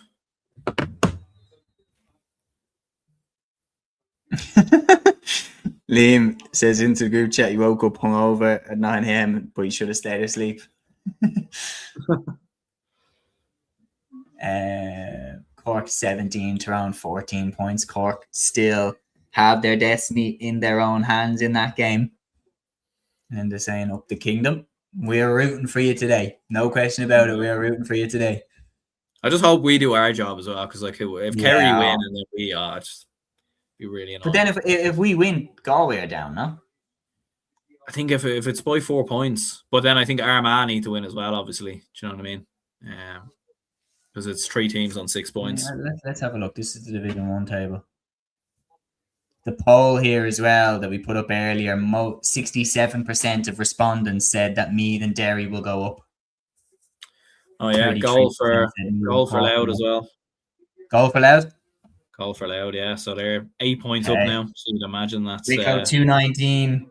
Mark Jackson has just slotted over a free after Keane Brady equalised. Mark Jackson slotted over 45 to put Wicklow back in front, 219 to 218. It's close, yeah. It's close.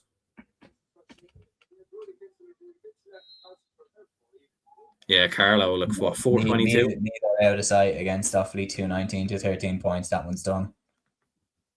Looking now at fuck off ads. Trying to switch streams and I'm getting an unskippable ad. That's why you need that. You need that YouTube Premium, man. YouTube. You have the YouTube Premium, do you? I do, yeah. Oh, right, yeah. I went with the Spotify Premium. Maybe I should switch it. Derry beating Cavan by 113 to 10 points. Looks fairly straightforward. Oh, Sunderland beat Newcastle in the derby. In Newcastle, 2-1. No way. That's actually Broby. I think I've seen something like it's a mad record, or they've lost like the last 8 derbies or something. Very funny. Yeah, they have a terrible record in it. Des saying, why is Limerick football still nowhere near it? They've had such a great hurling team. It's so strange, especially with all the money invested in Limerick. Stephen says, what's happening with Con? Is he still injured? He's definitely not 100%. I think he'll probably play some part today. Do you think? Yeah. Yeah. Derry look like they're going to get the job done against Cavan. 114 to 10 points there. Yeah. They have an assured look about them. Yeah, 100%. Just on Division 3 as well. This is an interesting scoreline. Limerick 3 points, Fermanagh 14. Yeah. So Fermanagh are already relegated, to be fair, but Sligo are actually losing to Clare by a point as well. So as it actually stands, nothing will change. Game is still going between Wicklow and Longford. Yeah, I'd say it'd be be a lot happening there. Yeah, 219 apiece, which means they'll be on a draw, which would still give Wicklow the advantage. Division 3's games as well, just approaching half-time. Westmeath are beating Wexford 9 points to 6 in the most important game of the bunch. Clare are beating Sligo 16 points to 13, just approaching half-time. Laois are still beating Down, approaching half-time, 10 points to 6. And as you said, Fermanagh beating Limerick 14 points to 3, which is a wild scoreline. Full time in some of the Division 4 games. Antrim have seen off London just 18 points to a goal and 14. Carlow have hammered Leitrim 422 to 2-5. And Tipperary have beaten Waterford 419 to 18 points. Just awaiting confirmation from the Twitter account. 73 minutes. Wicklow lead by 1. Jonathan Carlin with the score for Wicklow. They lead by 1, 220 to 219. Wow, yeah. It's going down to the wire between Wicklow and Longford. That's a straight promotion battle between the two of them. Yeah. And I think if Wicklow lose, I think Longford will get promoted. So I think Antrim are over. It is literally just between Wicklow and Longford now. Imagine if Wicklow throw this away. They were hammering Longford at that stage. Yeah, and just to put it into Joseph Hagan is equalised. And just to put it into perspective as well, like look at that. A draw is still okay for Wicklow. But draw is still okay, yeah. But on at GA League tables, Longford are 5th in the table as it stands. But if they go in front, they go 2nd. So that just shows you how mad it is. You know what I mean? Yeah, 2 points between Cork and Tyrone now, so like it's still there. Louth 6 up versus Kildare.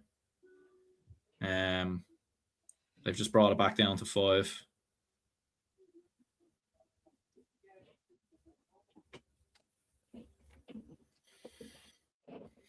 Yeah, Brendan said it must be so awkward for the Dubs supporting England and the rugby, and now Kerry in the football. Yeah, it's been a strange week. Shane saying it's the same in Kerry, but opposite codes. Obviously mentioning about the hurling and football situation in Limerick. Still a draw game between Wicklow and Longford lead by a point. No Longford way. lead by 1. Oh my God. Wow. Unbelievable. Joseph Hagan. Is it Joseph Hagan? Waiting for confirmation. Scorpio hasn't updated just yet. I'll switch over to Longford's Twitter. Surely that must be it as well. Like there mustn't be much left. That has to be it. It's been going on for ages. Like I don't know if that's full time Longford have won. So they probably won it. They won it right on the hooter, probably. Oh my God. That's insane. Daniel Reynolds with the winner. Unbelievable. Wow. Right at the death. Oh my God. Point from play by Daniel Reynolds. Full time. Literally by the looks of things, with the last kick of the game, Longford have snatched promotion away from Wicklow. Carlow got their job done against Leitrim. Carlow and Longford are up to Division 3. That is absolutely insane. Because at one point in the game, I want to find out exactly what. 24 minutes into the second half, Wicklow were winning 217 to 15 points. Like, that's absolutely mental. Crazy turnaround. Well, Wow. what's your first reaction to that? Absolutely insane turnaround by Longford. Yeah, crazy. Like I think for Rushy McConville and Wicklow though, they'll be absolutely good. Like to have started so well, to have been dominant. They were very dominant from the early exchanges as well in the first half. I think they were 1-4 to no score up.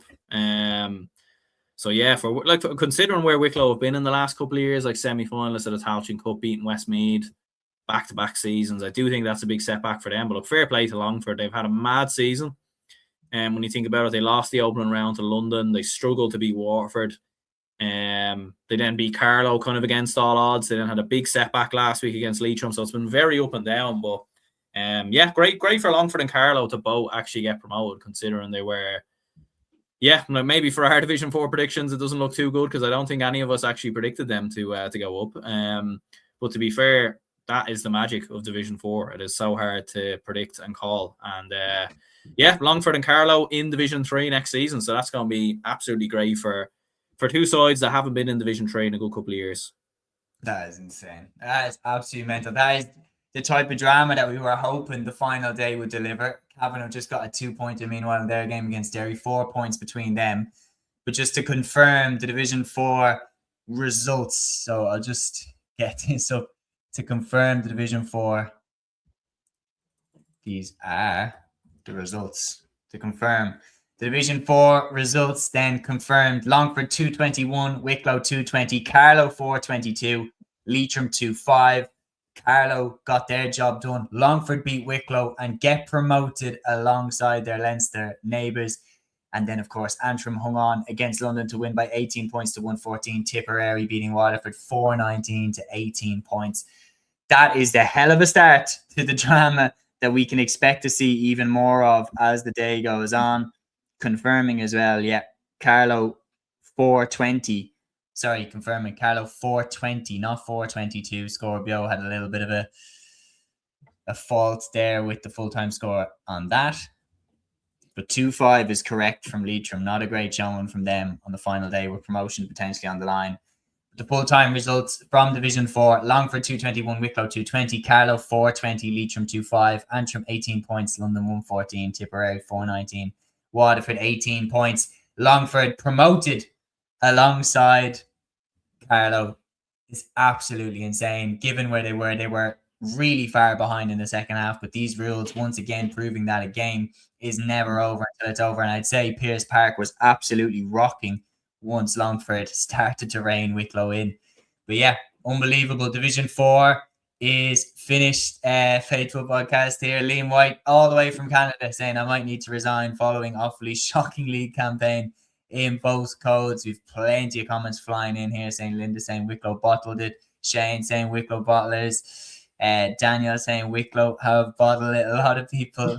Brenda saying I can send you 2 Kerry jerseys for today's game. Shane asking for the current scores from Division 3. We'll get them for you right now. Currently in Division 3, according to Scorpio at half time, Fermanagh are beating Limerick by 14 points to 1-3. Down are losing to Laois 7 points to 11. Clare are beating Sligo 16 points to 14. And in the most crucial game of the lot, Westmeath are beating Wexford by 10 points to 5 in what is basically a straight promotion playoff. Linda asking as well, are Dublin playing at home today? No, we're not, Linda. We're playing away in Galway, just like we were in the championship last season. But yeah, absolutely mental stuff. Division 3 then, Aaron, we've had our eyes kind of spread across, but we'll give Division 3 now the proper talk that it deserves. What are you making of those halftime results? Yeah, well, I suppose the interesting one there is Fermanagh, like giving Leitrim a fair whack, like or giving Limerick, a fair belt. Given the fact that Limerick obviously need to win the game, like Fermanagh have nothing to play for. But yeah, it's kind of been a weird one with Fermanagh. Like, be like back-to-back wins for Fermanagh, having beaten Laois the last day. So kind of it is a strange one with Fermanagh going down to Division 4. I do think they're a lot better than what the table has suggested. Very good result for Laois as well. They're 11 points to 7 up. I know Down have nothing to play for, to be fair. So maybe there might be players rested and everything else. But Laois actually have nothing to play for, I think, as well. There is a chance they could get relegated, but they're not going to do anything. Do anything moving upwards. But some interesting ones. Clare beating Sligo as well. So a lot of the teams that need to win at the moment are not winning. So that's kind of interesting. And then looking at Tyrone Cork, 3 points between them with about 5 minutes to go. Cork just kind of hanging on to the ball, slowing it down. So Cork are in a good position to get promoted as it stands. Certainly. Looking at the game between Fermanagh and Limerick, Darren Gurn and Garvin Jones have combined for 8 points out of Fermanagh's 14 in that first half. Looking at Longford Wicklow, I mean, absolutely insane. Oisin O'Toole with one of the goals and Patrick Moran with the other goal for Longford. And Patrick Moran's one was coming down the home stretch. Desi Reynolds with 4 points, Owen Kenny with 2 points. Off the bench, Dylan Farrell hit 7 points for Longford and Joseph Hagan hit 3 points. So, I mean, Longford's impact clearly, based off what we're seeing on Scorpio, clearly came off the bench. Daniel Daly here with a great bit of trash talk says all the talk from the north about how Ulster is far more competitive than Munster, and I'd have to agree. But in a few hours, we could have more Munster teams in Division 1 than Ulster teams. That's if Cork do get promoted in their game heading down the home stretch. It is still standing that Meath and Cork are going to be promoted. So, yeah, unbelievable stuff. Could have more Leinster teams then, technically, as well. Des here saying some people and Tom is at the door behind me. Yeah, I think that's one of my dogs having a little look in, trying to see what I'm doing. What's going on here? Why am I getting so animated and the Dublin game hasn't even started yet? We still got 45 minutes to go. According to Scorpio, the Longford Wicklow game isn't over yet. Yeah, massive 2-pointer there from Cork. So they're now 5 up with 4 minutes to go. So I think they're going to be home and hosed. Obviously, there is still a couple of minutes to go, but yeah, big scoreline there. So the stream is fully back working in that game? The stream is fully back working, yeah. 18,000 watching that game. I mean, you can't tell me that people wouldn't watch these games in the championship. Oh, Kildare just had a big chance for a goal there, flown wide. That was a big chance.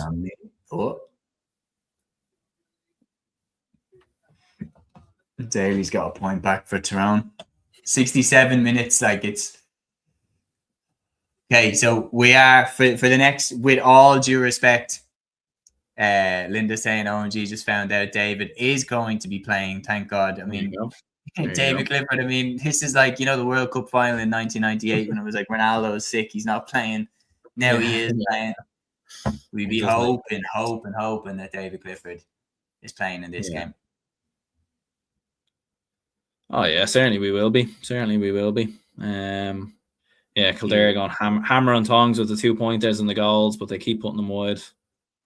With all due respect to everybody else involved, Meath have pretty much put the game to bed against Offaly. They're leading 222 to 18 points. Derry are beating Cavan 118 to 16.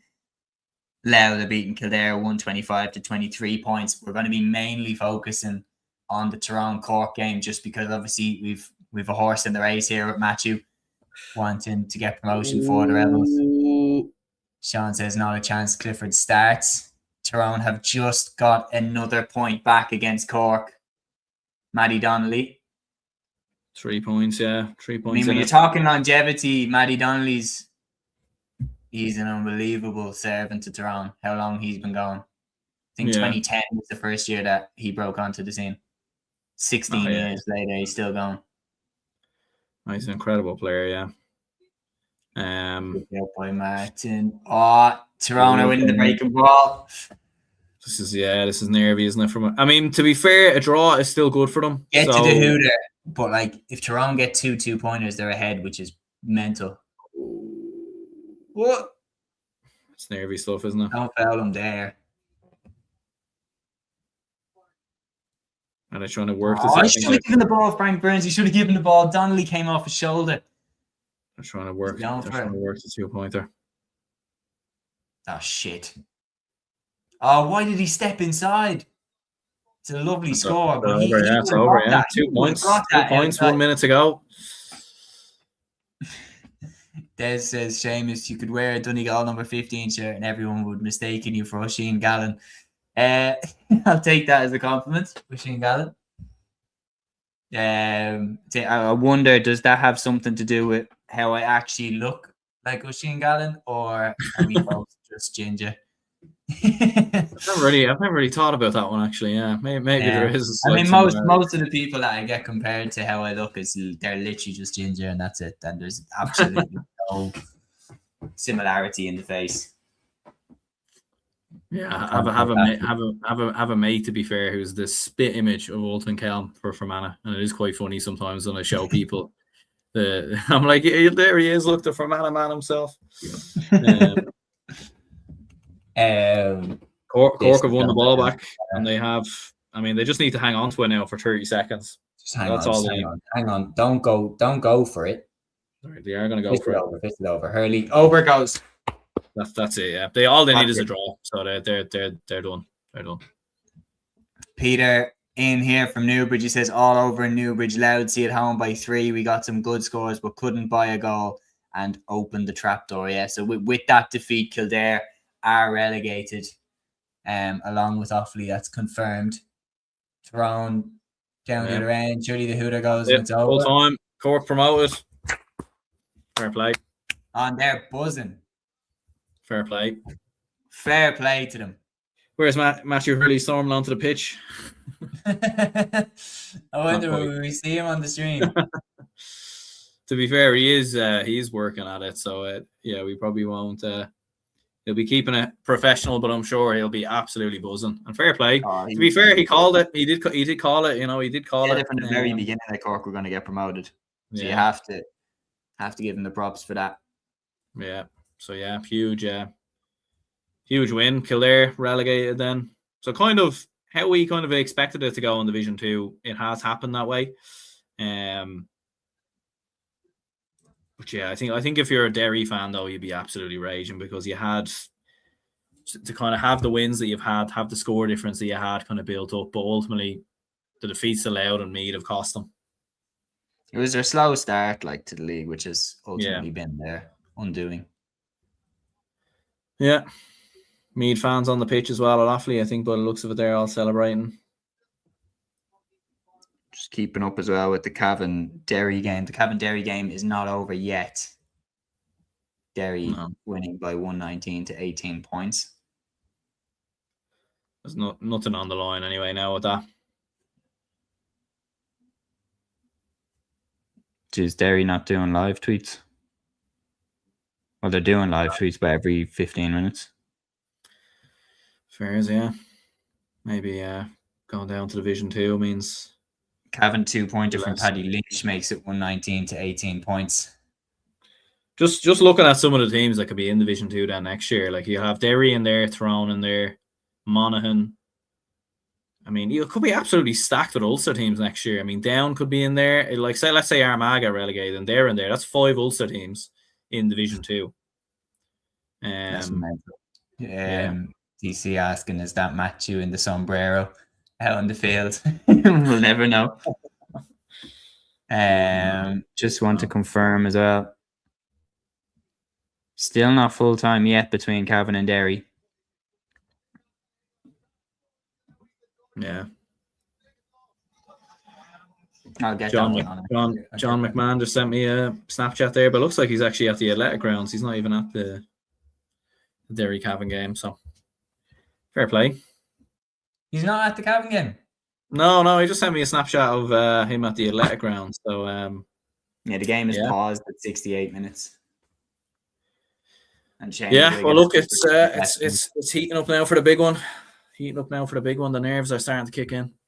Yeah. Still half time in the Division 3 games. I haven't thrown back in yet. And we're talking about delusion time as well. Like hour 15 is usually the delusional time whenever we're doing the weekend review shows. Imagine 3 hours. Yeah. I mean, the only difference is, to be fair, we are watching the games, and it is usually when we do the streams, it's at 8 o'clock. 8 o'clock, yeah. It goes into 9:30 and stuff. This is kind of during the day. But yeah, on top of that, it's very much the pods, the weekend review shows are very formal. And these are like, a watch along is less formal. We're watching the game, we're answering questions as they come in and everything like that. We'll run through the comments as well. Gavin saying Cavan safe in the Ulster Championship Division 2 next year with possibly 6 teams at least. Safe, Cavan as well, at least 5. Unbelievable. Brendan says Kerry the only team not to be relegated from Division 1. No, I've never gone down. I think so. Brendan saying Division 2 Superstar Division next year. Faithful Pod saying Division 2 going to be intense next season. Tom Mahidi said good to see Donnelly back kicking good points. He played well. Liam saying damn, I was close with that loud prediction. You certainly were. Brendan saying Cork thankful that the Derry game didn't cost them in the end. Yeah, that one would have hurt if they had lost that game based off, if they had lost down promotion based off on score difference or anything like that. I think it would have been devastating if they had lost that game. This game has 20 seconds left. Garrod McKiernan is going to go for goal. He's fired it up and over the bar. 10 seconds left. Derry on the way. Aidan Sands says this must be the first time in a while that 2 new counties got promoted and not the ones previously relegated. That's a great stat. I actually wonder when the last time is that that's happened. Game's over in Páirc na Gaeltacht. Derry have beaten Cavan. And I'll just make the amendments there. 119. While you're doing that, I'm just going to jump off and get a quick glass of water. Yeah, work away.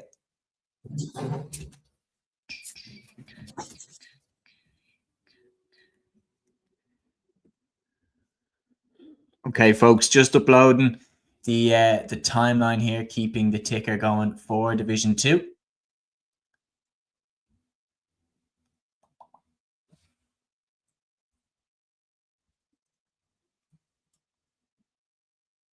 So these are the Division 2 results for anybody just joining us. Tyrone lost to Cork 19 points to 22 points.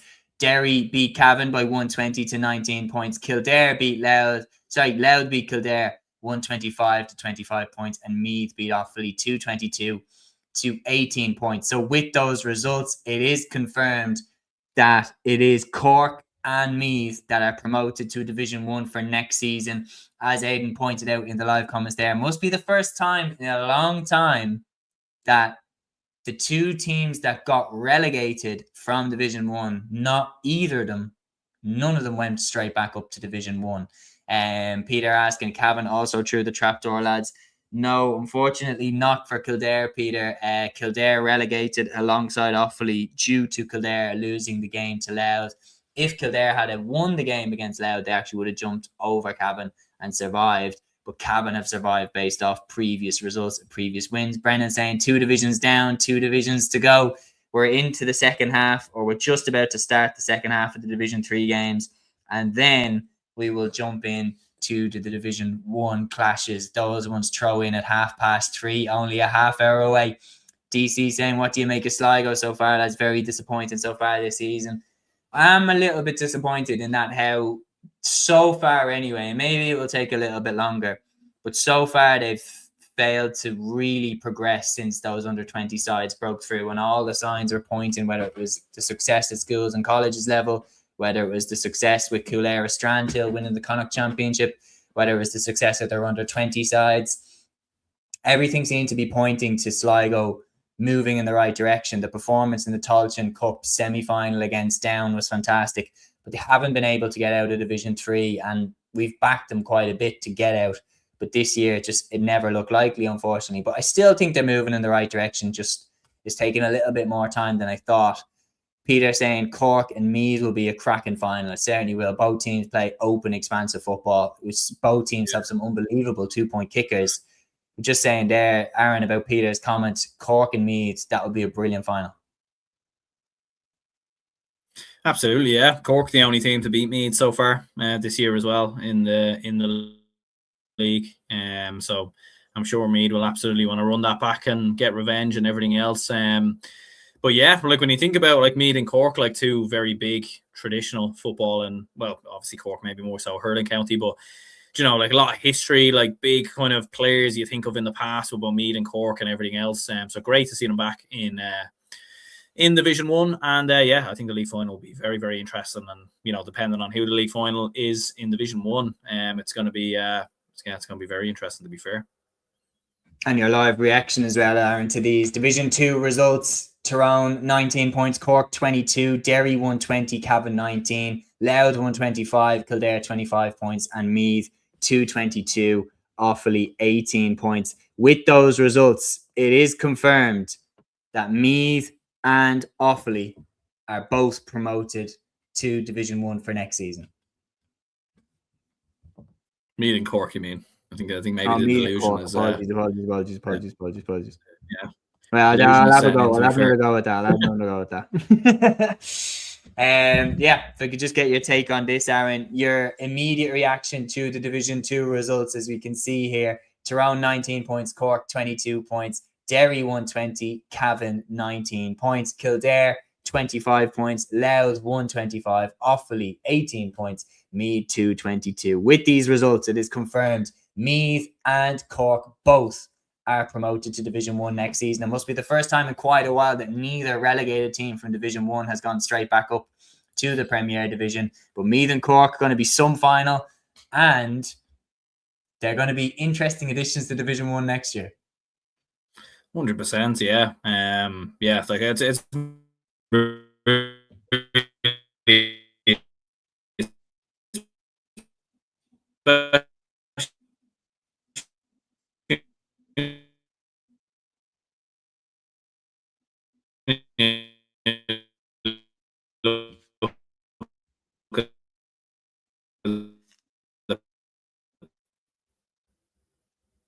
bit of a disaster there, but we are back. It's absolutely huge. It's absolutely huge for both for both counties. Look, for Meath, considering the work they've done over the last couple of years, beating the likes of Galway, Kerry, Dublin in the championship, I think they had to kind of get up to Division 1. Like, they've won 6 out of 7 games. Very impressive for Cork as well. Like, a lot of us, aside from Matthew, didn't really believe too much in this Cork team. They've been very inconsistent over the last couple of years. But it's huge for them as well to be in Division 1. Makes Munster Championship, I think, very, very interesting now as well. I think we'd all imagine it will be a Kerry-Cork final. The gap actually between the top 2 in Munster and the rest of Munster is actually going to be very interesting, because you have 2 teams in Division 1, 3 in Division 4 potentially, and another in Division 3 in Clare. So that's going to be interesting to see. But yeah, huge for both of them. I think Meath's first promotion since 2018, I think it is, was when they kind of were last in Division 1, and I think Cork haven't been in Division 1, I think, since 2013 or something like that. So yeah, it's absolutely huge for both counties. Absolutely is. Well, that is Division 2 wrapped up. Division 4 is also wrapped up. Obviously, Longford pulling off an incredible last gasp victory against Wicklow to steal their promotion place, and Carlow got the job done handily against Leitrim to confirm their promotion to Division 3. So that's 2 divisions down, 2 hours in. We have a long way to go, Aaron, because, talk about you're tired. We've been doing the live stream now 2 hours, and Dublin hasn't even thrown in yet, so might get some delusional takes on the pod now over the next couple of hours. Who knows? Brennan says Cork football dropped off massively after the All-Ireland win in 2010. I think mainly for me, the one that really was like where I never saw Cork coming back was they had a chance to beat Kerry. I think it was a Munster final 2015. Sean Fitzgerald equalised, and that felt like a massive missed opportunity for Cork to hang on and win Munster. Brendan also saying Longford are the Lazarus of Division 4, back from the dead. You're saying, well, Wicklow knocked off the promotion perch. Mikey says that Longford comeback is mad. McConville must be sick. Yeah. That's the drama that we are kind of... Division 2 went very much by the script. Cork went away to Tyrone, got a very impressive win. But it's important to mention as well, Aaron, a lot has changed in both camps in terms of what we were expecting. Because at the start of the league, you would have looked at the fixtures and you would have thought Tyrone Cork on the last day, Tyrone should win that. Cork went away to Healy Park, beat Tyrone, and we're not even shocked. It shows how far Cork have come. But then it also shows Tyrone really aren't in a good spot. No, they're not. Like, they finished the league campaign with 2 wins, a draw, and 3 defeats. If my maths is 4 defeats, if my maths is right there. So So very kind of poor campaign, I think, from a Tyrone perspective. And considering they play Armagh in the opening round of the preliminary qualifiers as well, it's going to be, in Ulster. They're going to have a low rank actually as well in the All Ireland series, so they're most likely probably going to get an away game in that kind of new knockout format. So it's going to be tough for Tyrone, I think. And you kind of are thinking, if they can't beat some of the Division 2 teams that they played this year, how are they going to beat Armagh? How are they going to beat some other teams that are in the All Ireland series? Like, when you actually look at it, the only teams that are ranked worse than Tyrone in the All Ireland series are Kildare, going up as Taoiseach Cup champions, obviously relegated, and then probably down coming up from Division 3. Do you know what I mean? So it's going to be very tough for Tyrone. And I don't know where it's all gone wrong. As I said previously, you see the talent there, good manager in MacHale work, but clearly there's something getting lost in translation, and it's very surprising. Yeah, we've loads of comments going there along for the Lazarus football, and because the thing is like, we always kind of, it was asked to us there, did any of us have Longford to go up? I don't think any of us had Longford to go up, but what we were agreeing on is they should be doing better than they are. They should be doing better with the players that they have. Yeah. But it's like Oren Kenny and Desi Reynolds and players like these are really, really, really good players. And we would have thought they would have bounced out of Division 4 by now, and that was kind of the joke when, they'd win the O'Byrne Cup, they'd look great, and then they'd fail to really make any advances. And DC saying, is there any chances Malachy goes before the championship? No, absolutely. No. I would be stunned if Malachy goes before the championship. I know that maybe it isn't happy in the camp, but we very, very rarely see that. Very, very good name. I nearly said it, Barry, but I'm not going to. It says, be good to see the Rebels back at the top table. Hopefully this might stop the talent drain to the hurlers and the fans.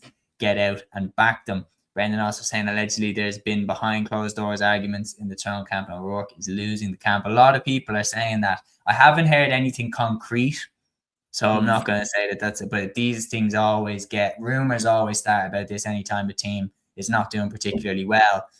Peter said Woolley had word that Tyrone that Morgan walked out the last day and went to a wedding without permission, and also senior players were questioning management and tactics. Again, until I hear it where it's undeniable proof, I'm not saying that it absolutely happened, but clearly looking at the performances on the pitch, they're not all singing from the same hymn sheet. There is slight bump in the road there. At the same time, though, like from a player's perspective, it would be a bit like, well, like you got to an All-Ireland semi-final last year. You were unlucky against Armagh, felt in that Ulster semi-final. I think it was an Ulster semi-final, like very, very close game. Could have very well went another way, in all honesty. And Malachy O'Rourke's a manager who's won won Club All-Irelands with what he could Grahamsglen. He's won Ulster titles with Monaghan. Like, he's a top quality coach, top quality manager. So I think for him for the players to actually be questioning him, I think is very, very surprising indeed. But yeah, we're about less than 20 minutes away from the Division 1 game, so I think nerves are absolutely building and all the rest. So I think we are getting a little bit nervous. I have TG Caher on here. I think they are showing the Dublin Galway game, but I think I will have Armagh Kerry on YouTube as well. I think on my phone just to watch it. At least, to be fair, like the Division 3 games will probably more or less be done by the time Division 1 comes around. So we will just have the 4 games to react to this time as opposed to 12. Yeah, no. DC here saying worrying thing for Tyrone today. Maddie Donnelly was still their best player at 35 with all of the talent that they had coming through. That is a great time. That is a great point, and like you kind of do wonder, like where has what's going on with MacHale? Why have we not seen too much of him? Why is he not playing to the levels that we know he can play at? Rory McCullough, Dara Cavan, obviously fair enough. He was meant to go to Australia, and obviously everything that's happened over there meant he can't. Rory Canavan's obviously had his injury problems, but yeah, like a lot of the younger players haven't been given a chance, and they also haven't played that well. So it's been a little bit surprising. Spurs are losing to Nottingham Forest as well. I know it's not relevant to the GAA, but they're losing. No Spurs surprise get there. relegated. I mean, if there's one thing that will make Liam happy, it's Tottenham going down. And Arsenal winning the league in the same season. I mean, he couldn't. Just couldn't make that up. Like that would go down as being their greatest season. yeah, 100%. Sean says it was like this under Dooher and Logan as well. Tyrone big issue is refusing to let go of the past and embrace the future like Kerry and others have. Sean says, I think the group of players need to be seriously questioned. My thing is like Dooher and Logan were Tyrone legends, and it seemed like they weren't getting a tune out of them. And then you have, a fantastic manager in Malachy O'Rourke going in there, and in a division where, to be honest, I thought Tyrone would not win 7 from 7, but I thought they'd win something like 5 or 6 out of 7. I thought they'd be promoted without question. I thought that they would be the undeniable. But TG Carr are showing the Dublin Galway game, and then they'll be bouncing from ground to ground. But for the next while, Brendan says, I knew Liam was my favourite. So obviously, Brendan happy that Spurs could be going down as well. An update as well. We're long overdue an update on the Division 3 games, but currently having a look at them. Aaron, do you want to talk about the lineups actually in Dublin Galway for anyone who doesn't know how Dublin Galway are lining out? 100%. I'll get them up. Get them up here very quickly. Get the ticker ready for Division 3. So looking at the Dublin lineup, I don't think there has been any late changes, or there hasn't been any announcements of late changes, but obviously we'll see when it does come around. But you do have Hugh O'Sullivan starting from a Dublin perspective, so that's absolutely huge. We've kind of questioned the goalkeeper position a little bit. Killy McGuinness has kind of been playing around full forward in the last couple of games, which has been very unusual because he's more of a midfielder, but he has been named a full forward and he has actually kind of been operating there, which is interesting. I think it is actually the same starting 15 as the Armagh game. I think the only difference is Kieran Kilkenny starts at the moment ahead of Ross McGarry, who started the last day and obviously got a goal. I think the big one is no Luke Bretnock. He's not in the start in the starting 15. From looking at it there, it is Ross McGarry who comes in ahead of him. That's a huge loss. He's not even on the bench from looking at it there, so that's going to be big because he's a huge player in terms of what he's able to bring to the table. You do have, like, you're looking at the bench. Look, you have Costello who can come off the bench, which is obviously the big one there. No Con from looking at it as well, so it's going to be tough. TG Carr, sorry, Aaron. The TG Carr talking about what each team needs to happen. So for Armagh to avoid relegation, they need to win or match Dublin's result, and then they have the head-to-head against Dublin, or Dublin to lose. To reach the final, Armagh need to win or draw and Donegal don't win, or lose and Donegal lose, and then or lose and Mayo versus Roscommon is a draw. All of those things would result in Armagh reaching the final, but I'm sure that they would want to just go through the front door and get the win. Gavin saying a lot of cars and I'm barely in Castlebar.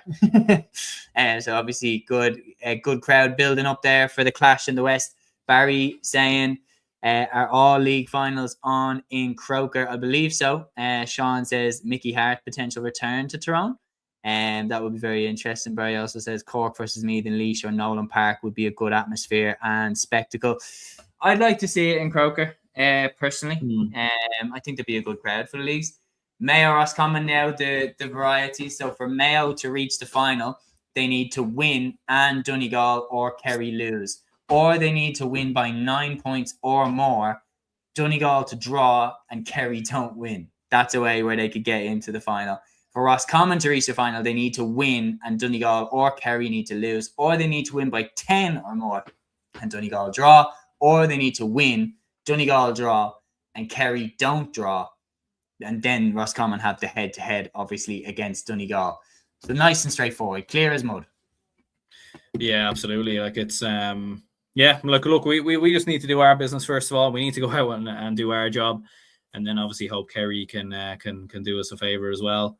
Just in some other news, actually, just some breaking news there. Just seeing bit of sad news actually, but I just seen Balls.ie put up a post there a couple of minutes ago that Michael Lister, the legendary Sunday Game presenter, has unfortunately passed away at the age of 71.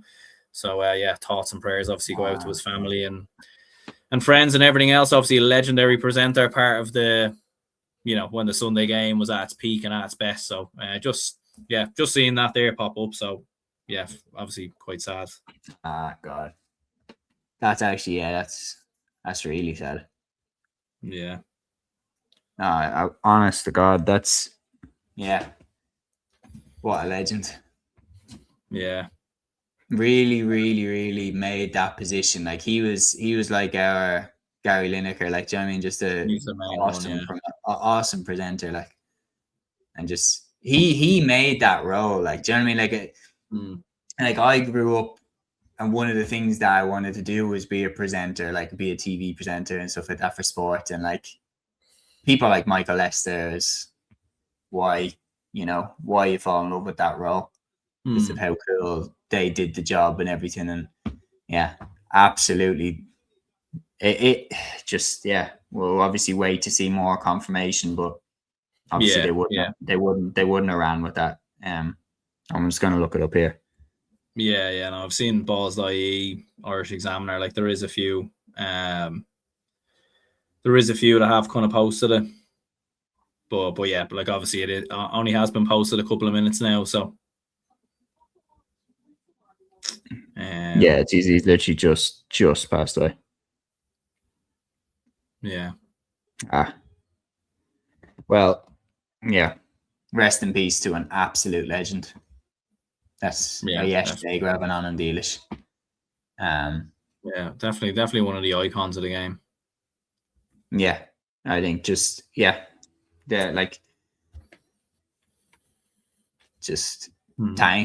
to Michael Lester. Just I'm writing saying I want to do sports commentary because it like me all more hurty. Like these people inspire people who want to get into the coverage of the game. Total gents, man of the Sunday Game. Yeah. I never actually got to meet him properly. I passed him once in the media section in Croke Park, and I made solid eye contact with him, and he did do a little like, "Hi, how's it going?" Like, just seemed like a nice bloke. Like on TV in person, he always seemed like a nice bloke. And my God, he was a great presenter. Like he was brilliant. The way. Like you think about RT, especially in that era, it just had class presenters, whether it was Michael or whether it was the late Bill O'Hurley. It is sad, because icons of the game. Yeah, like especially a lot of, like, you think of Bill as well, like a lot of presenters kind of around that era, unfortunately all kind of have passed over the last while. So it is quite sad to see, but look, they obviously leave behind the incredible legacy of what they've done in the game, in the sport, and I don't think there'll ever be a better presenter, I think, when it comes to the Sunday Game and the live games and everything else than him, in my opinion. But it was his time as well, man. It was his impact. Like when he came along, like people like MacHale O'Hare and MacHale and Hertig were perfect for the time that they were in, and so was Michael Lester.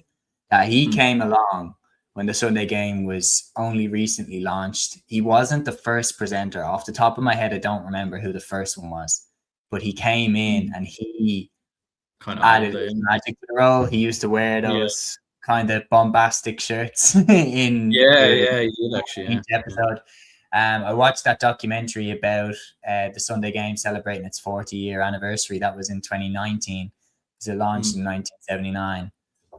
And Michael Lester's impact was huge, and like he sat in that seat up until his retirement at the end of the 2018 season. And you think about some of the legendary debates that he chaired, like he got the best out of O'Rourke, Spillane, Brawley, Cyril Farrell, Gerlach Nan. Like you need a great presenter to get the best out of those pundits and best out of those characters and tee up the debates so that you can get the best out of them. And he was the best at it, and it's very rare. Like I said it about MacHale and Hertig as well, proud Galway man as well. Like I'd say it about that you look at this, DC saying RIP Michael, legendary presenter, so many great memories in the 2000s watching him with Spillane and O'Rourke.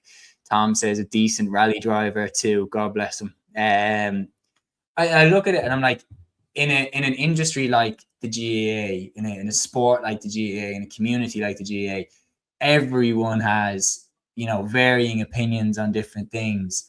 But it's like with Michael Lester and MacHale O'Meara-Hertig and these guys, nobody wavers from their class at their job. Like nobody wavers from it. And that's, everybody has different opinions on who's the best team, who are the best players. Nobody wavers from MacHale O'Meara-Hertig, was a great commentator. MacHale O'Hare was a great commentator. Michael Lester was a great presenter.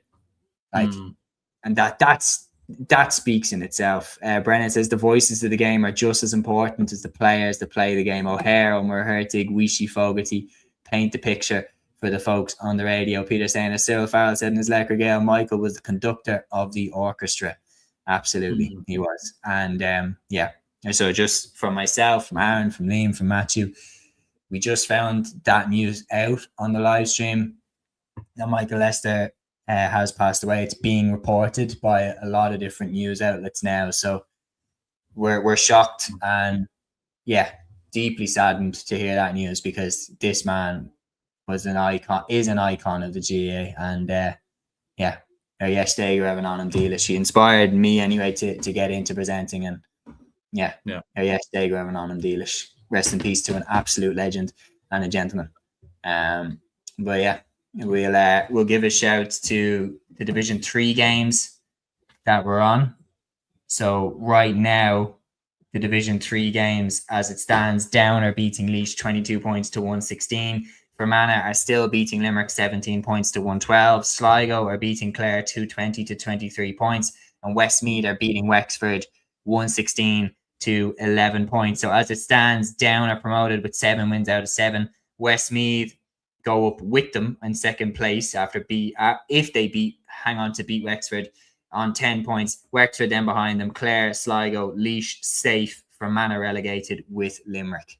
What are we thinking? Yeah, so it's an interesting kind of development, obviously, in the past kind of 20, 25 minutes, when we haven't obviously been keeping an eye on Division 3, because Limerick have kind of closed in a little bit more so on Fermanagh. Down are obviously now leading Laois, albeit looked at that game really doesn't have much to play for. Sligo beating Clare as well, so it could be huge there. Sligo could take themselves out of the kind of relegation. Limerick are the ones that are in the relegation places, but it would now mean a Limerick win would mean nothing. Westmeath kind of comfortable enough against Wexford. Just seen Wexford have actually just got a goal there from Sean Ryan, according to Scorebio. So 5 points in the gap between those two teams. So that could be very, very interesting. Finish, we saw obviously what Longford were able to do against Wicklow. Could Wexford do something similar? That's going to be interesting to see. Absolutely. Do we have to? Are you watching the Kerry Armagh game? I have Dublin. So I have Dublin, Galway on the main kind of screen here, TG Car, and then on YouTube. Then I'm going to put Kerry Armagh on the phone. I don't see it as an option on YouTube. I've heard that GA Plus are showing it. Oh, maybe actually. I do have GA Plus, to be fair. So. We'll see. Where can I watch Kerry v Armagh?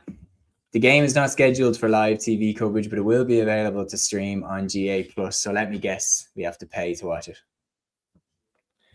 Probably, yeah. I think my subscription from last year is still just about keeping me alive. But when I do need to renew that, says it carries on GA Plus. Give us the login. or if anyone has an old dodgy box there.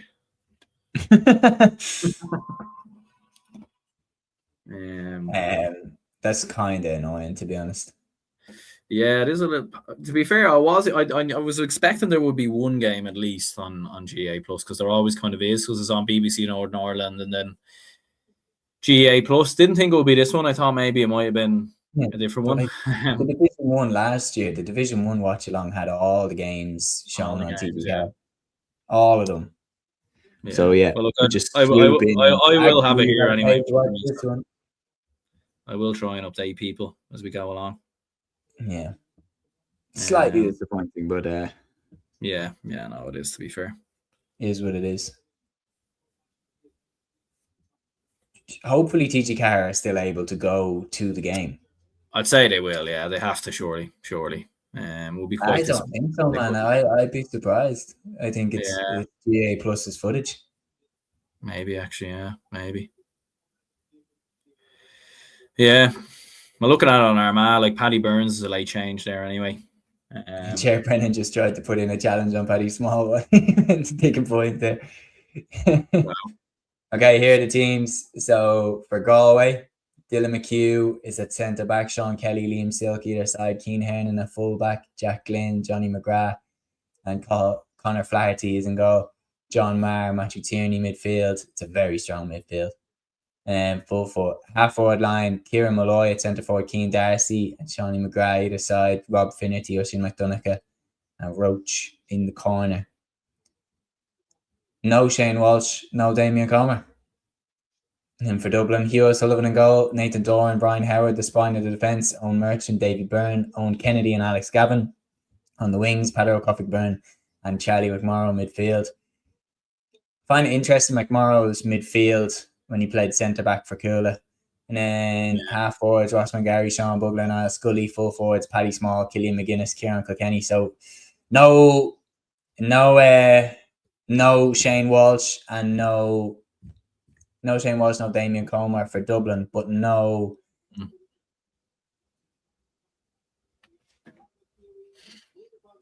Okay, apparently it is. Oh, it is on YouTube, isn't it? Oh, there you go. Or is that maybe a different Division 1 game? Could that be? No, that's Armagh. That's Armagh Kerry. Why are Armagh playing? Are Armagh in the black They're probably jersey? probably in black, yeah, I'd say. Why? They're the home team. Yeah. It is a cool jersey, but are they just trying to wear it? I feel like they always kind of wear the black when they play Kerry, don't they? I don't know what Kerry's away jersey is, but maybe there might still be a changes for Kerry, Mike Green and Mark O'Shea in for Tyg Morley and Trent. Yeah, I've seen Mark O'Shea's in there, but yeah, looking at any word on Clifford? Yeah, no, he's there. He starts. Sean O'Shea starts as well. Yeah, he starts. Okay. Yeah. So yeah.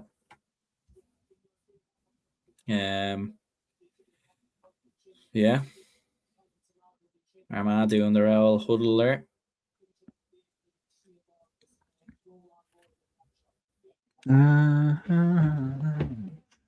Okay.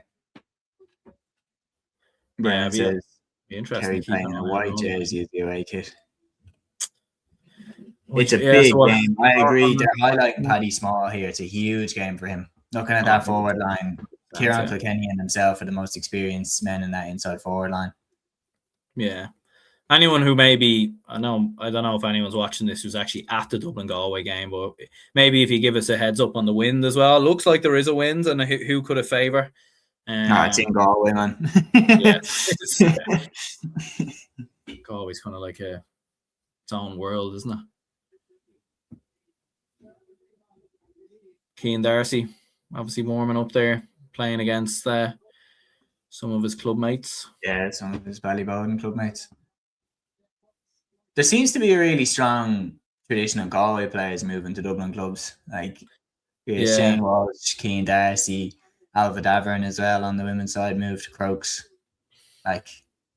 Yeah, it's an interesting one as well. I know obviously as well, the Crokes goalkeeper in the women's is from Galway as well. Yeah. It is an interesting one. Obviously, it does depend on everyone's work situation and everything. Yeah, Sean here saying Jack O'Connor's superstition got the better of him. Never won an All-Ireland without winning the league. So all guns blazing. Clifford starts. We were debating would Jack be superstitious about trying to win this game. That's great news for us that Kerry are going all in on this. That's great news for us. I'll put the poll in as well as we go. So a new poll, everyone, a new poll.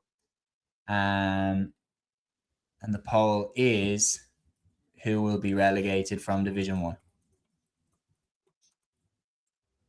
And your options, option A is Dublin, option 2 is Galway, and option 3 is Armagh. So simply put, to vote on this poll, what you do is you just simply type 1 into the live chat for Dublin, 2 into the live chat for Galway, or 3 into the live chat for Armagh. And that's your vote cast. And I'm going to keep this poll active until the very end of these Division 1 games. And it'll be interesting to see a lot of people changing the votes as things go on. But we'll see.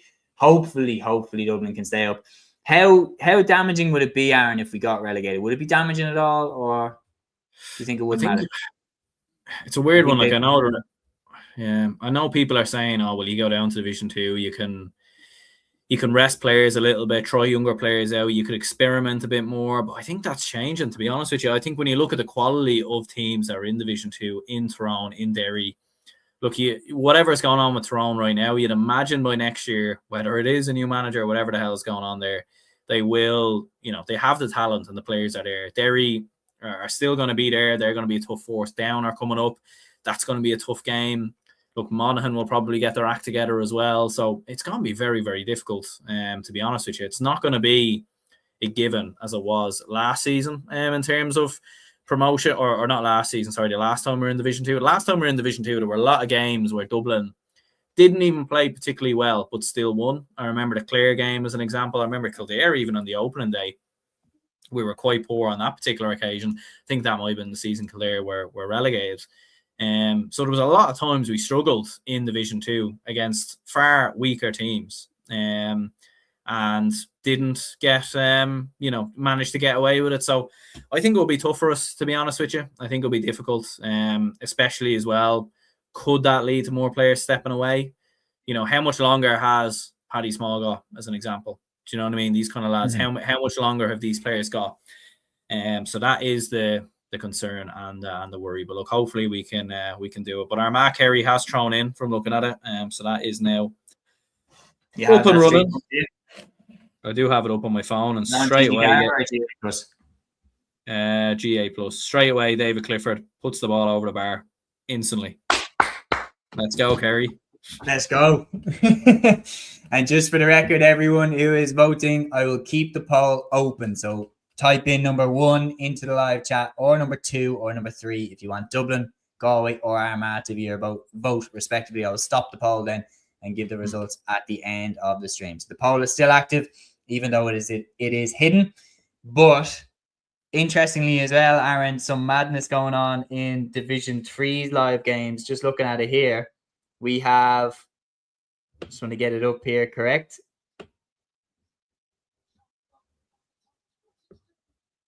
Bugler. Great start. 2-pointer. That's exactly what we needed to begin the game. Happy days. I think mine might be. Looking at Division 3's game, some madness has gone on. Laois are beating Down 221 to 22 points. Down's 100% record looks to be coming to an end. Limerick are drawing with Fermanagh 213 to 19 points. Sligo are drawing with Clare 222 to 28 points. Westmeath still beating Wexford 117 to 115. If Limerick can beat Fermanagh, and if Sligo lose to Clare, they will be level on points. And I'm not off the top of my head, I can't remember the head-to-head. Can maybe somebody in the live chat, who won that game between Limerick and Sligo? Yeah, that's a great start though, Aaron. 2-pointer straight off the bat. It is brilliant. Yeah, I think I've had to switch up the streams a little bit because mine on the monitor I have here was way too far behind. But this one is caught up. I'm watching on my phone now, so I'm gonna try get Armagh Kerry on. Do you have TG Cara up on the telly? I have the player on my phone. Jesus. More things changing. Westmeath 118, Wexford 116 now. Westmeath still going up with Down, but it's the relegation fight as well. It's Limerick and Sligo. Laois as well. If Laois, a bit of a close one. If Down beat Laois, which looks very unlikely now, Laois would be dragged back towards Sligo and Limerick. Yeah, from looking at it here, Kerry have started really well. They've started very, very strong. Liam saying RIP to Mr. Sunday Game himself. A legend of the game he was. Absolutely. Yeah.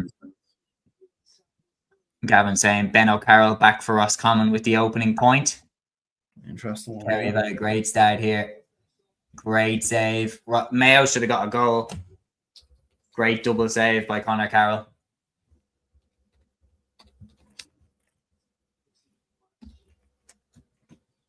Good start for Dublin though. 3 up. Happy days. Woo! Can't have asked for a better start, to be fair. Kerry going well. Brennan says, I can keep you updated on the Kerry game. We would love if you keep us updated on the Kerry game, Brennan. Really appreciate it. Monaghan lead against Donegal.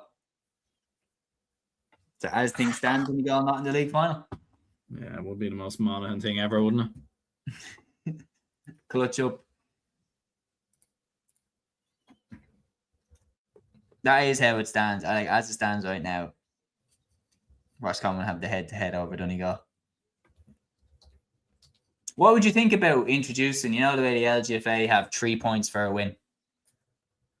What would you think about that being introduced? Yeah, I don't know. I quite like it as 2. I quite like it as 2 because it means there's more jeopardy. I think for less games, do you know what I mean? Yeah.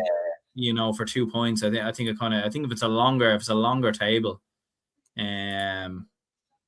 so yeah, I do have Armagh Kerry back up here now. So yeah, Kerry 4 up as it stands there. But yeah, no, I quite like it as 2. I've never really understood why is it 3 in LGFA as opposed to 2. Like I don't really, I actually don't know. Yeah, it's an interesting one.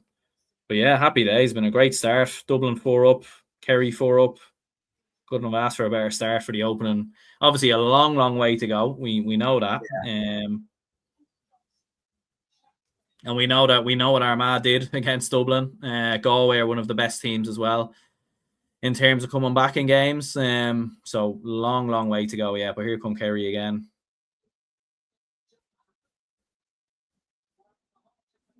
I have to say, Kerry are looking very, very sharp. And they've just made a 5-0. Very good. Yeah. Yeah, Brendan's saying we're 5 up now, lads. It's been a great start for Kerry. And we love that. Yeah. Oh my fucking God. Look at Wow, Ryan. they did it. Is it actually? No way. League tables, nothing's changed. Still Westmeath 118, Wexford 116. Maybe Ryan knows something that we don't. Yeah, maybe did they get a late goal or something? Maybe the table's about to change in front of our eyes. Laois 222, down 24 points. Limerick 215, Fermanagh 20 points. So Limerick are beating Fermanagh, but Sligo are also beating Clare by 1 point. If Sligo drop against Clare, I just want to check the Sligo-Limerick game.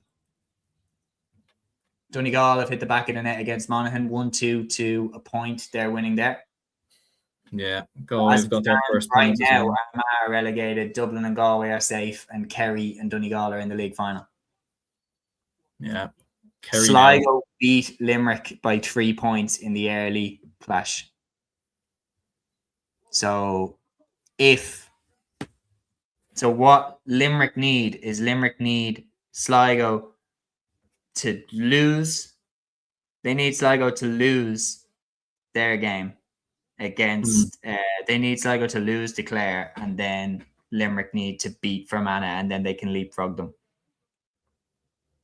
Because right now, Limerick are beating Fermanagh, and Sligo are beating Clare by a point. Sorry, what they need then is they need Clare. I can't do this. We'll find out in a bit. I can't do this shit. Yeah. Monaghan have got to go. Oh, well.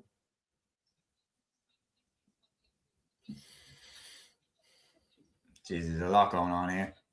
I have to say, it's literally been the most one-way. Oh, David Clifford just hit the bar. He didn't mean to do that, though. In the end, Armagh actually maybe get away with it because it would have been 6-0. But yeah, Kerry are incredibly dominant here.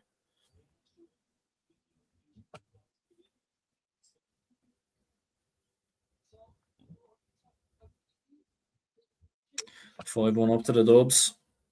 Happy days. Yeah, good finish by Jack McCarron, to be fair, is it?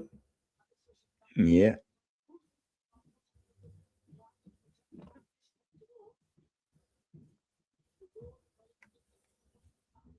I'm just going to ask the lads if they're free to join us for a little bit, potentially.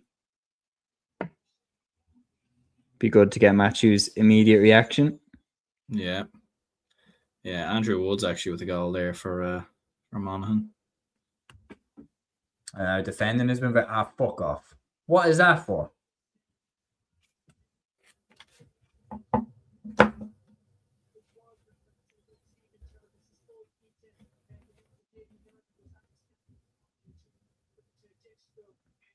It's the wrap tackle. It's that like kind of bear hug. That's so obvious to a ref. Can't be doing that. Second look, it is a free. Yeah. Oisin McDonagh, what have you made of him? He's been very good, yeah. He's been very impressive, considering some of the players Galway haven't had available or haven't been playing. Yeah, no, it is a foul, to be fair, on John Marlick, is he? Okay, let's go, Hugh. Galway push right up on him here. Jump up and like they're really trying to get at him. Yeah, when they're at it, just pump it like this. Oh, good, well done. Go on, Bugler. Armagh, to be fair, did well in the second half on him.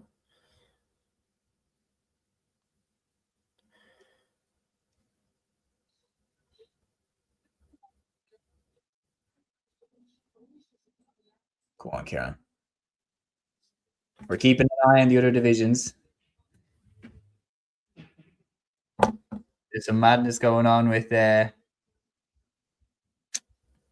on, Bugler. So yeah, we just need to confirm. Aaron, you narrate the game. I'm going to get the ticker ready for Division 3. Yeah, 100%. And Bugler has fired over another one. Yeah, great. 6 points to 2. 6 points to 2. Great points. It's been a great start from a Dublin perspective. It's still 5-0 for Kerry as well against Armagh. Almost 10 minutes in, Armagh still haven't scored. Oh, they did get the goal. Oh my God. No way. Wexford got the goal. Oh my God. Back-to-back promotion. Yeah, Sean Ryan. No way. Unbelievable. Dara Brooks got a 2-pointer to bring them back to within 2. And then Sean Ryan hits the back of the net. Wexford have got promotion. Back-to-back promotions. Unbelievable stuff. Jesus, well, I'll tell you what. A late drama in every division. Oh my God. Just getting the official results in. I'd say Wexford Park would have gone absolutely mental with that late goal. This is absolutely insane. Yeah, Westmeath and Wicklow have something in common today, unfortunately.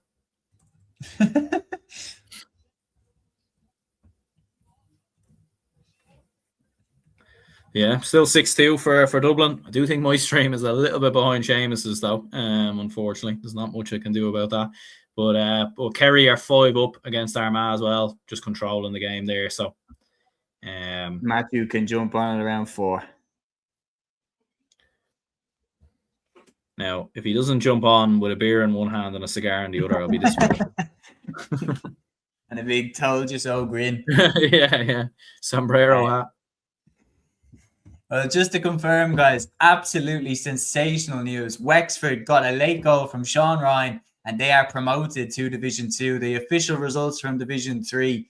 Wexford 216, Westmeath 118, Sligo 223, Clare 28 points, Limerick 215, Fermanagh 20 points, Down 24 points, Laois 2 goals and 22 points. Absolute scenes. Wexford have got back-to-back promotion. Unbelievable stuff. Sligo and Limerick both winning their games, but Limerick's one is in vain. They are relegated alongside Fermanagh, ironically. But Wexford, unbelievable. Promoted again. Yeah, absolutely insane. They've been the story of the league, back-to-back promotions. Into Division 2 now next season. We're talking about who gets relegated from Division 1. Wexford will be playing one of them. next season.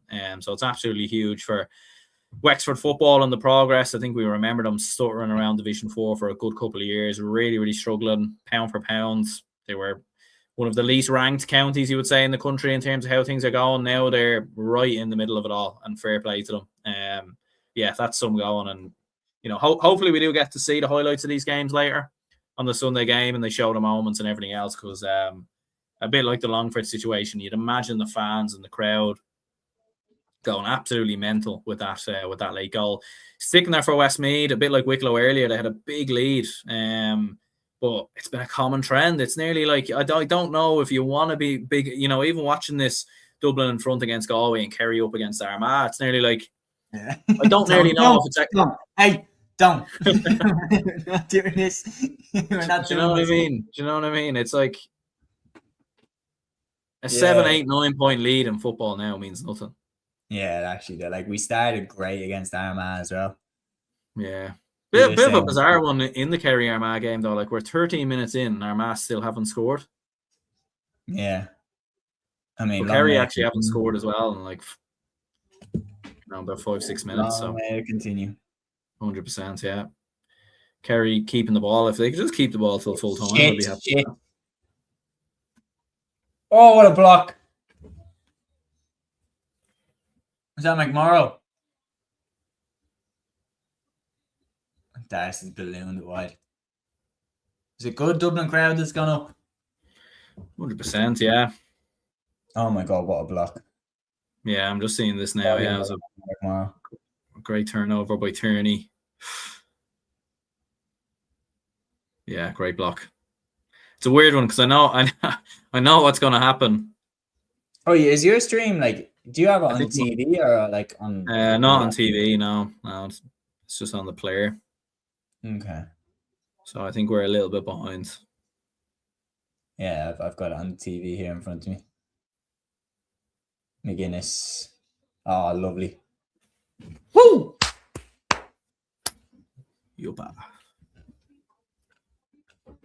Brendan says it's nice to see teams that might struggle normally get a result that means so much in the league. It certainly does. Kerry 6-0 up against Armagh. We're getting results from around the ground. So as it stands, we're safe. Galway are safe. Armagh are relegated, along with Monaghan and Donegal and Kerry are into the league final. So yeah, just seeing that point by McGuinness as well. Yeah, great score. It's a bit of a strange one, him playing a full forward. I've kind of been trying to work out, at times he isn't actually playing a full forward. It's like we're playing without one. It's a very unusual scenario at times, but he kind of is operating there, more so of a midfielder. But yeah, Armagh just kicked another wide. 15 minutes gone. This is very... To be fair, it does... I don't know. It's hard to tell. Playing in the away kit when they're at home. Yeah, it does feel like there is a bit of a breeze now, maybe favouring Kerry potentially from looking at it here. I'm not entirely sure. Maybe the fans can correct me if I'm wrong on that. But Peter says, what will Geezer be going ape shit about this week? Well, from a Dublin perspective, hopefully it's that Dublin stayed up. Dublin stayed up instead.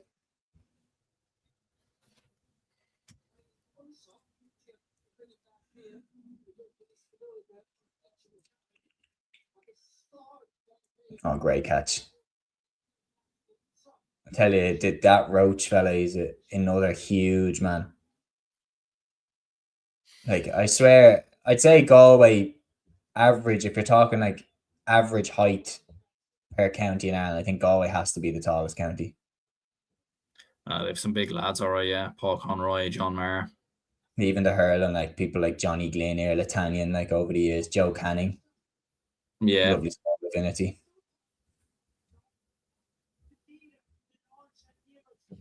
Patrick here saying, talk about Michael Lester. Yeah, we spoke about it earlier in the stream, Patrick, but once again, just absolute legend and yesterday going on indeed.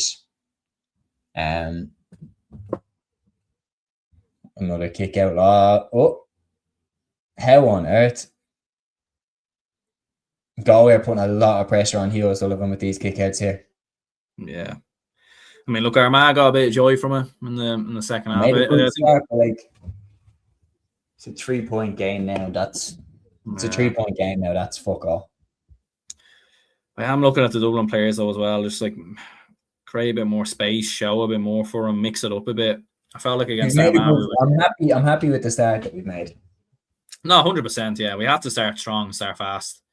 Well, hold on. Oh, we're on the attack here.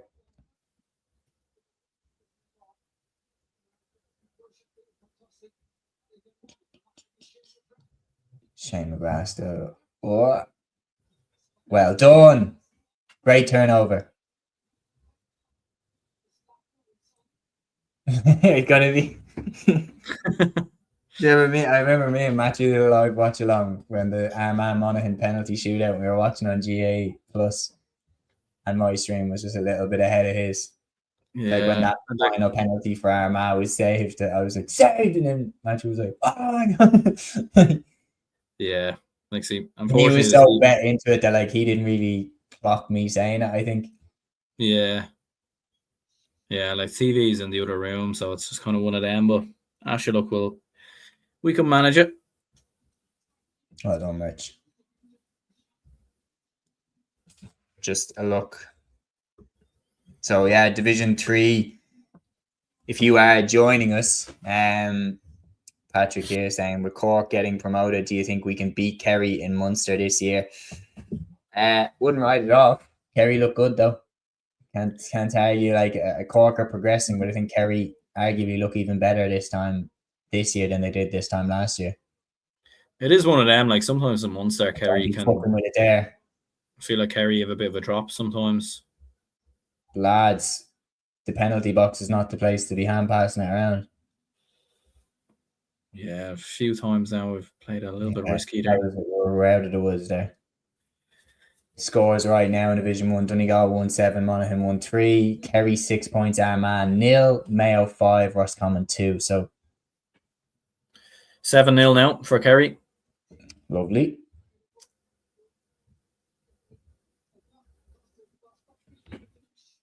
It is a bit of a mad one. Like Armagh just look a little bit kind of. This is kind of nearly reminding me actually a little bit of when Armagh played Kerry in the championship last year.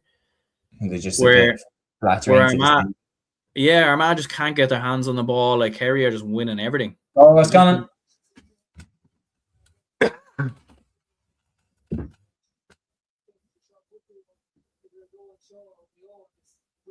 Goal for the Rossies. Yeah, Ben O'Carroll, I think. Great finish.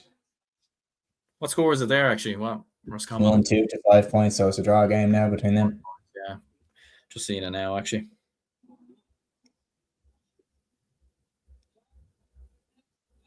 Oh. Be getting to know each other. Sean Kelly and Sean Bugler. Yeah, Kerry now 8 points up versus Armagh.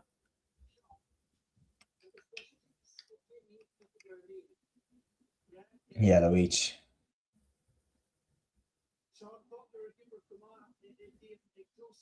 Do you know what? Would you take Sean Kelly and Sean Bugler getting 2 yellows each and going off? No, I think Bugler. We need Bugler. I think he can offer something. I know Sean Kelly's influential, but Sean Kelly could be going off anyway. He's gesturing at his hamstring, like. Yeah, he is actually. Yeah. Okay, yellow each. Yeah, he's gone. Sean Mulcairn's in for him.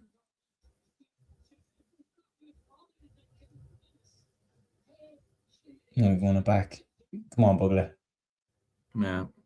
Just looking at some of the Armagh fans in the crowd, like they look a little bit shell-shocked, to be honest. 20 minutes in, 8-0. Kerry now have a free to go 9-0 up. I mean, what is going... Yeah. I mean, I don't know if they're like... Obviously, because I'm not watching with any commentary. You're looking at the wind and you're thinking, right, maybe there is a win favouring Kerry a little bit. But it's been so dominant. Like, Kerry just keep winning kick-outs, keep turning the ball over. Yeah, 9-0. Oh, my God. I wasn't expecting that. It's surely not going to be this straightforward. No. I mean, see, the thing is, we still need to win. We still need to do our part, because if we lose and Armagh lose, it means nothing. So we still need to do our part, really. Ray saying Kerry are in their prime now. I don't know why people are shocked. It's not that I'm shocked that Kerry are playing well. I'm shocked that Armagh are playing terrible. That's so far. And I'm not expecting Armagh to fire back. No. Like, it's 10-0 now, as an example. Like, so it's 10-0. 10-0, yeah. Oh my God. Armagh now. Like, Armagh have their hands on the ball, but I just haven't really seen, it's like they've barely even touched the ball. It's been very unusual.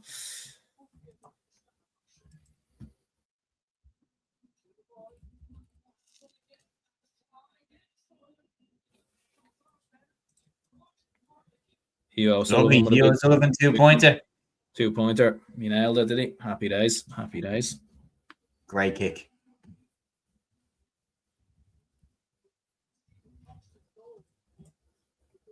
Is that the first time he's come up to kick a 2-pointer as well? I don't think he's been coming up for any of them. Yeah. Yeah, good sign for us. Yeah.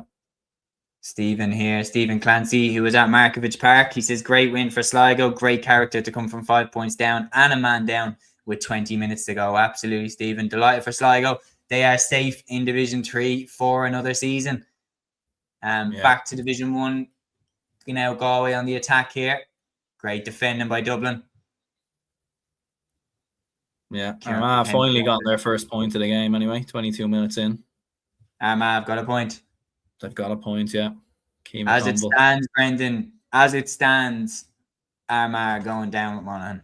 As it stands right now.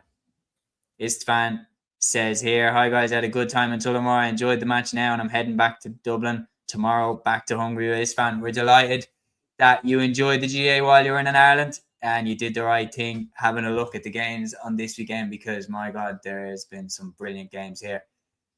Goal for Mayo. Unbelievable by O'Donoghue. Great finish. That's a bad miss there by Dublin. Could have went 6 up there. Shot dropping short. Take the ticker here. Yeah, Mayo going good, 2-6-1 too. A lot of changes by both teams, to be fair.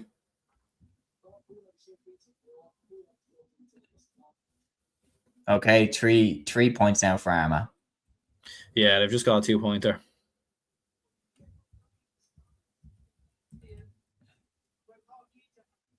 That's the thing. Look, Armagh, with the fans behind them, the majority of the fans there, you can see the celebrations as that 2-pointer goes over. Like, so it's absolutely not done.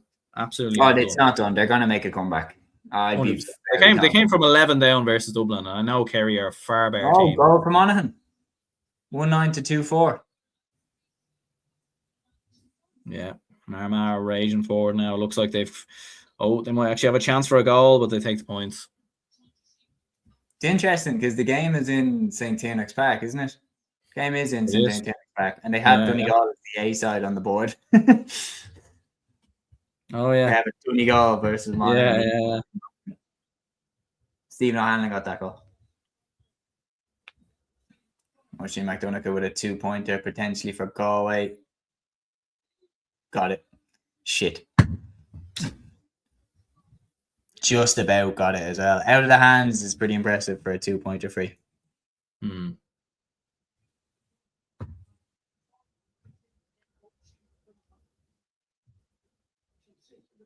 Yeah, it's a good score. 10-4. Yeah, Armagh have it's like they got that point and they've just woken up. But Kerry have their hands on the ball here now, just kind of slowing it down. Fine by me. Yeah, 100%. Keep the ball till half time if you want. I'm going with that. Keep the ball to the 70th minute. Any sign of Rian O'Neill? No. I was trying to even see when they were doing the huddle to see if he was like in the background or something, but no. No, he's not even on the bench. No. I don't know where. Like it's kind of a weird one with rumors. I don't really know. Where or 1 point for Kerry? Yeah, just a 1-pointer. Yeah. You don't really know where the rumor comes from. David Clifford actually down there. But I think he's all good. I think he's all good, to be fair. Isfan saying yesterday I visited Croke Park as part of a guided tour in the GA Museum. A must-see for every GA fan. I absolutely agree. It is class. If you're ever looking for something to do in Dublin, the GA Museum tour and the Skyline tour and all, it's unreal. When a lot of people come to Ireland, though, it isn't, because sometimes when you're out and about and you're chatting to people who are over here visiting, I feel like there is the Temple Bar, the Guinness, the Guinness store and all that kind of stuff. But Croke Park, and I always say, go to Croke Park, go see a game, go to the GA. I feel like it isn't really, obviously if you're a sports fan, yeah. Like when I worked there, we got tons of people. And they've got another goal. What the fuck? Wow. Goals galore in that game. What is going on? Ryan O'Toole. Oh, that's not great goalkeeping as well. If Donegal don't get to a league final, Kerry are first. That means that Donegal, as things stand, Donegal are not in the league final. Kerry and Mayo are in the league final. That's right, yeah. With Monaghan. Pearse is the GA Legends Tour Series class. GA Legends Tour Series is unbelievable. Yeah. What on earth is going on with Donegal? Do you think there's a slow start, 3 goals conceded in the first half? I don't know. Like I just think, like, I know Jim McGuinness is saying that they're not bothered about the league final, but I just think, like, bullshit. What gives, like, Donegal have won 2 All-Irelands in their history. You were saying at the start of the league, why not go on and win it the minute you lose? You're like, I don't really care anyway. Yeah, it's just kind of like a bit of snobbery, really, to the league. Like, why are you turning your nose up to it? Like, what makes you think you're better than the league? You've won 2 All-Irelands as a county. You've won a lot of Ulster titles, but you've won the league once. Do you know what I mean? Yeah, I don't know. Like, I don't know why. Because at the start, like Neil McGee's interview, sure, he was saying that they were going to go for the league, basically. Yeah. And look, they probably still are. But it's just a good start for Monaghan. Yeah, Armagh brought it back 5-11. Dublin still 4 up as well. I'll just fix up the ticker there. Does look like, from looking at Dublin Galway have kind of just kept possession here for a long kind of period of time.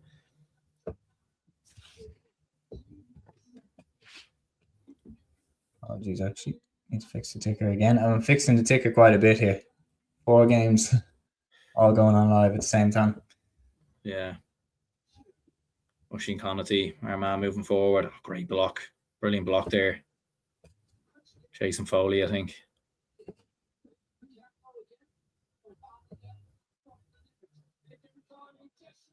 Tom O'Sullivan. 3 points in it. It's going to be nervy, man. Yeah. No, it's going to be nervy, all right. Yeah.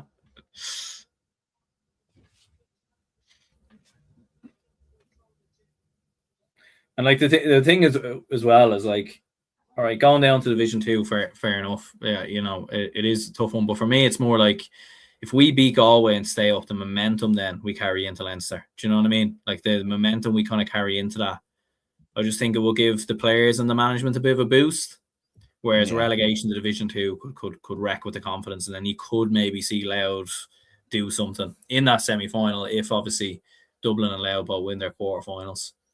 It's interesting though. Like, Louth, I think Louth are playing Wexford in their quarterfinal, so both of them will be in the same division next year.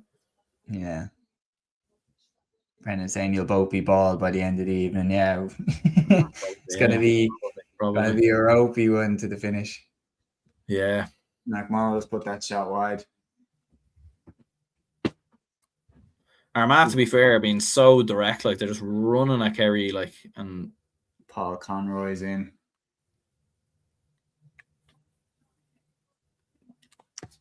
Tierney's gone. Yeah, Tierney's injured. Like, he's gone as well. This is not good for Pádraig Joyce and Galway. Like, to be losing Sean Kelly and Matthew Tierney to an injury. Yeah. Obviously, we don't know how to stay. So Walsh and Homer as well. Like, Paul Conroy's on. It's not a bad player to bring on, to be fair. Peter Cook is not playing. Yeah. Dude, there's been a consistent problem with Galway getting their best 15 on the pitch. Yeah. So another 2-point effort? No, not this time. Just didn't get under it. Yeah, we haven't scored in a while now. Like, it's been a bit of a drought. Gonna need to get something on the board. I take on in a half time ahead. Just this game is basically like, if Galway beat us, we're cooked.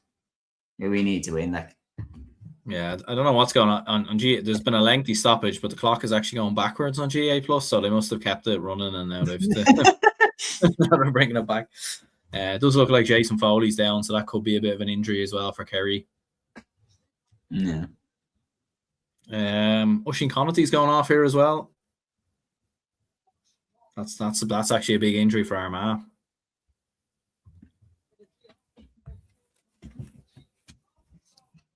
Oh my God, Sullivan did well there.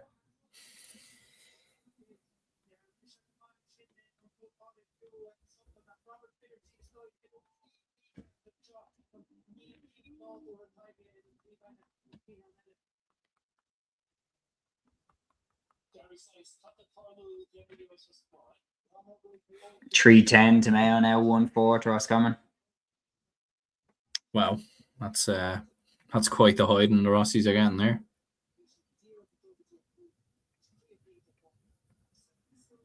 Matthew will be on a little bit later. Liam can't make it. Great start from Mayo, though. Great first half. Yeah, it is. Very, very dominant result there. They're doing their part. Yeah. If Donegal just mess it up. Yeah, I don't know if that 2-pointer for Armagh there. They've brought it back down to 3. Oh, they've got another 2 points for Armagh. Is it 8 points to 11? Yeah, another 2-pointer, yeah. Shit. Yeah, we ain't kidding. We will be bald by the time this stream is done. Come on, Dublin. Let's get something before halftime now. Howard on the ball here. Inside to Padro Coffey Burn. Trying to go the whole way. Oh! And it's a foul. Yeah, You've got a point just before halftime. Good score. Tell you what, we might need the 4-point win over Galway. The way things are going, Armagh brought back to 9-11 now. Like, just to put it into perspective, Kerry were 10-0 up. Yeah. And now it's 9 points to 11. So Armagh have outscored Kerry, 9-1 in the last 10-15 minutes. Yeah. Kieran Malloy's gone off as well. Kieran Mulhern's come in. Yeah. I can't tell if that's an injury. I don't think so. Yeah, that's a great point by Bugler there.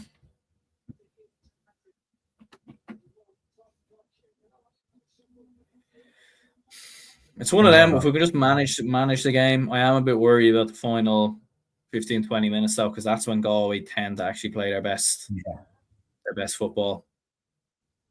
It's bad. The Armagh Kerry game now is roles reversal. It's all Armagh. They just had a 2-point effort there. Donegal are back in front against Monaghan. So Donegal are back in the league final. Donegal 2-11, Monaghan 3-7. Goal. Jamie Brennan with the second goal. Did you say Sean Bugler had scored about 2 minutes ago? I think he might be ahead of me on the stream now. I don't know. Was it 11-7 was the score? No, 12-7. So another score from Bugler's coming. Yeah. I don't know. we'll so take far, it I'd be anyway. very happy with this first half. 100%, yeah. It looked like Galway were maybe coming back into it a little bit there. They were controlling the game and everything else. But yeah, now we're just kind of controlling it a little bit. But again, we're not too far in front. Yeah, Armagh now 10, Kerry 11. So, like, Armagh actually might go in leading at half time the way things are going here. This stream is going to age me by a few years, I think. 100%. I'm actually now starting to think that there's a win favourite in Armagh. I actually don't know. Monaghan doing a Lazarus. Bit unusual. New Armagh, we're going to come back. Liam says, Jesus, Monaghan giving it socks. Senna says, Monaghan decided to show up too late in the league. Roscommon throwing their game. Roscommon have been pretty poor so far against Mayo. Yeah, a little bit surprising. Like, you would have thought the league final would have meant a bit more to them than Mayo. Yeah, but yeah, fair play to Mayo. Look, they've had a very good league. Brendan saying it's nice to not have to worry about anything. Yeah, must be nice. Liam says, I know it's not Gaelic games, but we're going down. I wonder how that Tottenham game finished. Actually, I'll just have a quick look at that.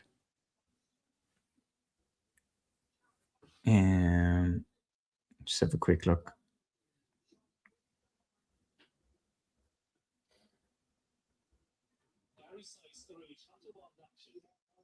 Okay, 4th goal for Mayo. Penalty tucked away by Ryan O'Donoghue. 4-11 to 1-5. What on earth is going on? It's an absolute demolition. Like, why? Like, what? 3-0 Forest. Wow. They are actually going down. That is shocking.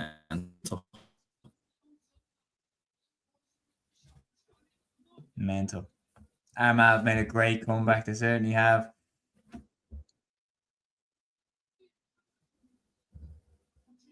News from the future. Igor Tudor just got sacked. Penalty for Galway. Fuck's sake. Sean Mulcairn.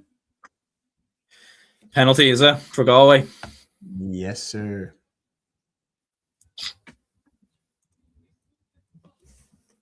Scully gave it away. Yeah, should I get a look at it here now?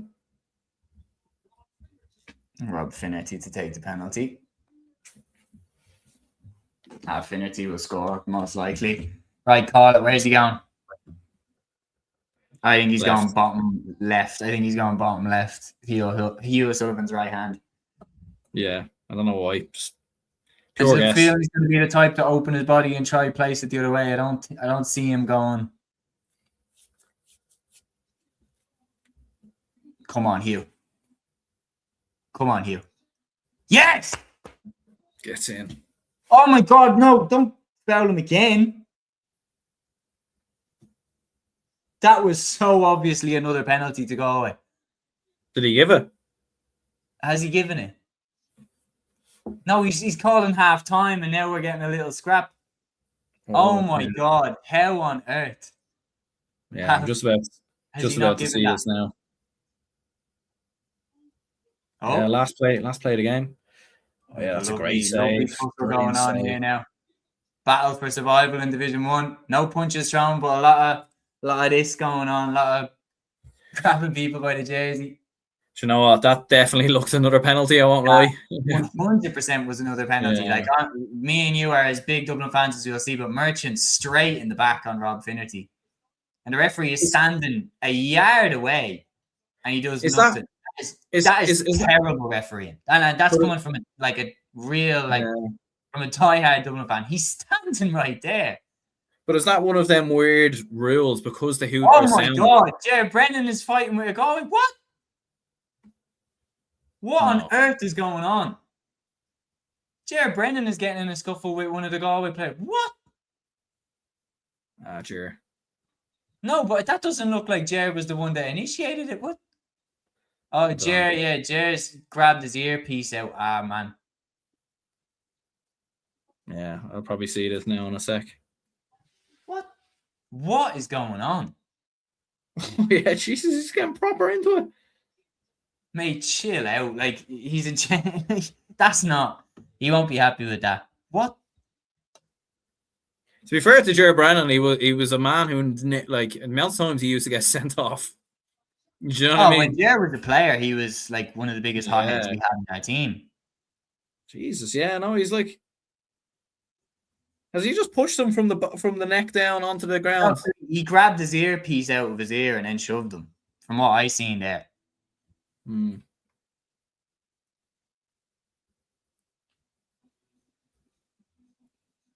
That was mental. Well, very rare Ger gets angry. As a manager, very rare Ger gets angry. As a player, it happened all the time. Yeah. What the fuck? Yeah. If you're wondering why I'm green, by the way, it's because of GA Plus flashing in my face. So in that moment, we had great save from Hugh O'Sullivan from Finnerty. And then how that is Mike here saying that's going to fuel Galway even more in the second half. I'd be interested to see why Ger did that, because definitely from the replay that I seen, it looked like Ger just initiated taking the earphone out of him. I wonder, did he say something to Ger, or was he piping up at Ger and the Dublin management, and then Ger just was like, all right, have it. I wonder. Yeah. Again, not condoning it. You shouldn't go over and put hands on someone. But, when it's like, when Mourinho went to square up to the Chelsea assistant coach that time, it was because the assistant coach ran by and said something to him. Yeah. Maybe Ger is responding to him piping up. And like usually in the GA as well, I don't know why, it's usually assistant coaches that wear those earpieces tend to have a big opinion of themselves. Yeah. I wouldn't be surprised if he's mouthing off. But still, Ger shouldn't be doing that. Inter-county managers should not be getting involved in that. No. You're supposed to lead by example. Like Jim Gavin would never, Desi Farrell would never. You can't be getting involved in that. Yeah, and that's the thing. Could he get a ban for that or something? Like a ban after the game?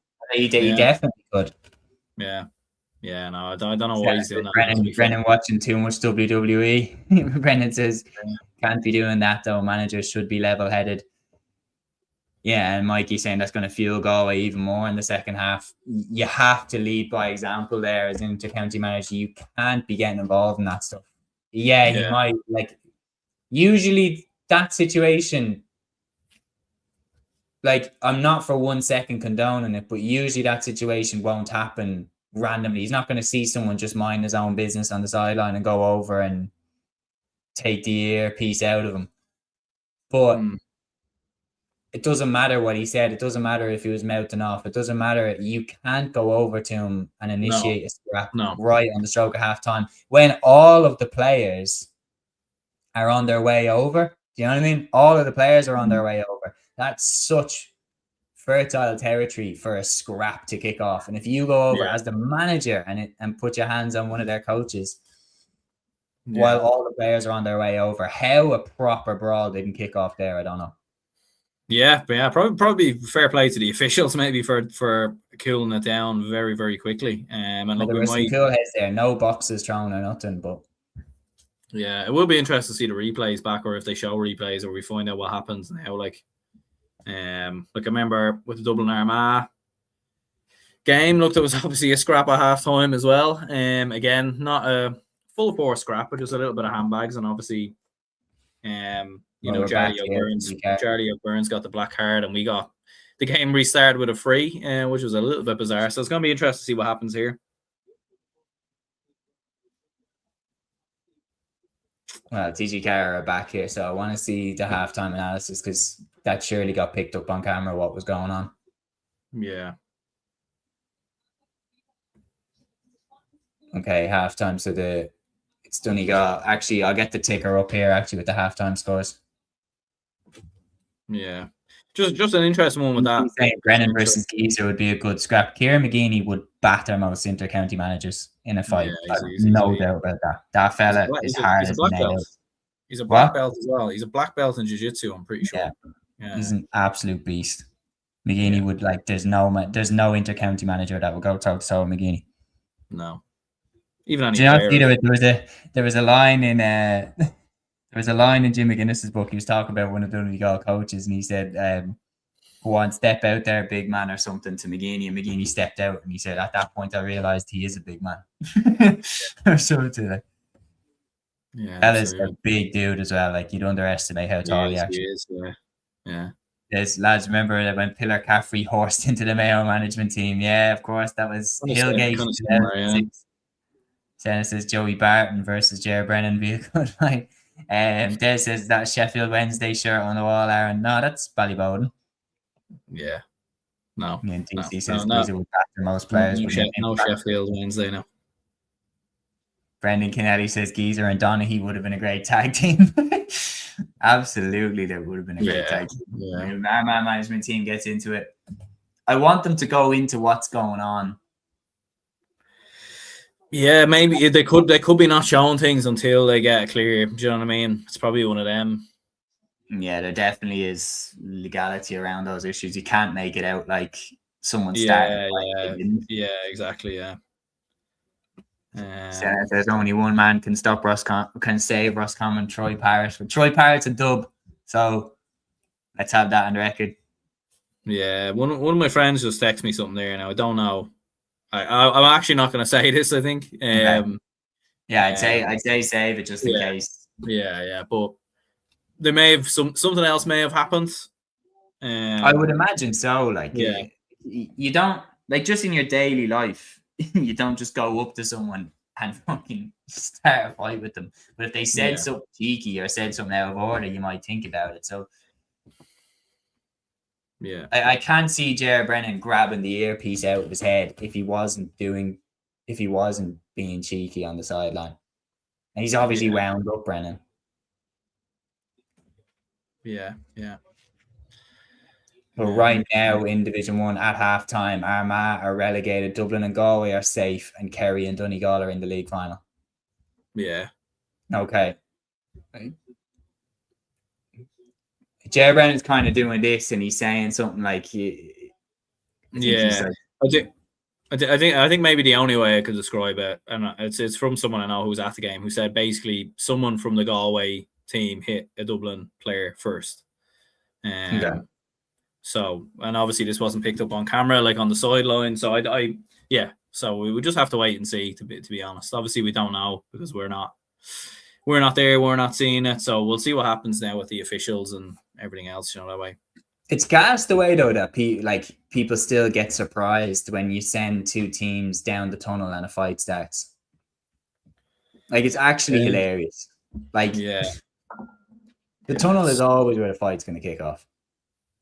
Yeah, and to be fair, like even with Armagh, Kerry, like the Kerry players straight down the tunnel, but you could see McGeaney telling his players, get back. Yeah. And to be fair, nothing kicked off there.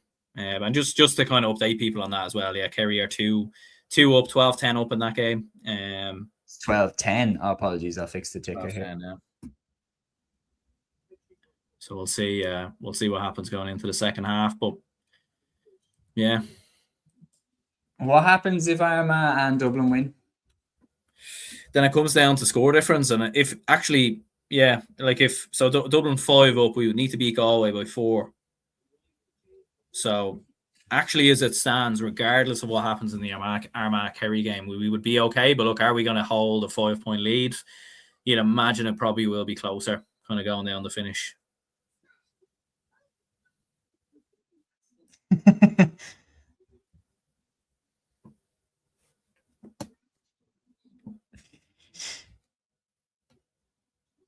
Here we go. Come on. Yes. I've got the live table back up on my phone. Kerry still, Oof. Mental. I don't know. How are you feeling at halftime, man? Look, happy enough. I know Armagh maybe dragged it back against Kerry and everything else. But look, if things can stay the way they are until full time, absolutely take it. If we can hold a 5-point lead versus Galway, if we can increase that lead in any way whatsoever, then fine. There's been some great performers out there. Sean Bugler has been very bright, and Scully's been great. Hugh O'Sullivan, obviously, with some big 2-pointers. And we've defended quite well. And again, I think if we do stay up, I think Hugh O'Sullivan will be a big part of that.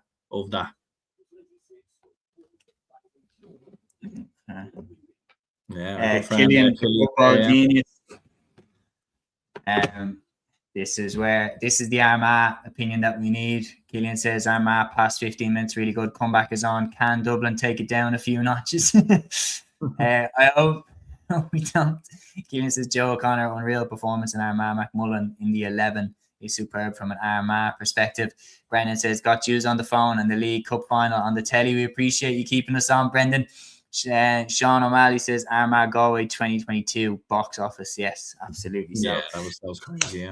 Yeah. Honestly, I'm feeling nervous heading into the second half. I can't lie, because I can. The way Armagh have woken up, and then Ger just. I get it, but that will give Galway such fuel in the second half. It will, yeah. Like they'll be in the dressing room going, "Those fucking," you know what I mean? Like they are.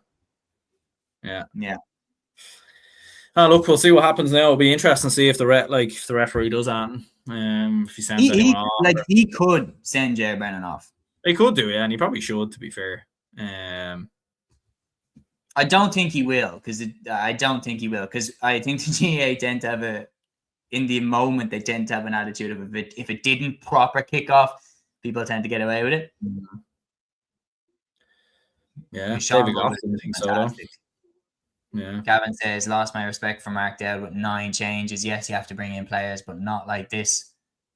Brendan says, Seamus have been witches since 1. I ain't going to stop now. We appreciate you, Brendan. You have to stay on, dude. We're approaching the finale. We're approaching the climax. It's either going to be 2 very happy dubs or 2 very depressed dubs, one or the other. Yeah. Okay, I'm being honest here. Me and you, Aaron, are both diehard dubs. How on earth Galway weren't given a penalty again after Finnerty caught that ball? Merchant just blatantly runs into Finnerty's back, both hands on his back, and pushes him. The referee is standing 2 steps away from it. Yeah. That is shocking refereeing. And but is it because of the rule though? Yes, I want Dublin to win 100%, but you have to look at it and not be biased. That was a stonewall second penalty for Galway, and if it had gone the other way, I would have been going mental over that. Yeah, but I think it comes back to the hooter though again, because I think technically the hooter had sounded. Do you know what I mean? I think the situation there was, I think maybe was that Galway coach the first coach to get involved, like the first non-player to get involved. Yeah, kind of seeing it here.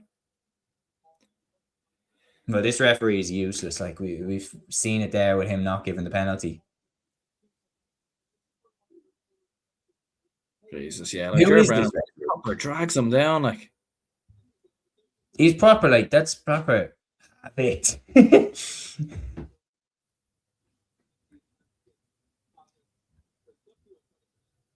I think it looked like Jared Brennan was saying he kind of he hit me first or something. Is it he started it like that. Yeah. But look, either way, the other guy didn't seem that shocked.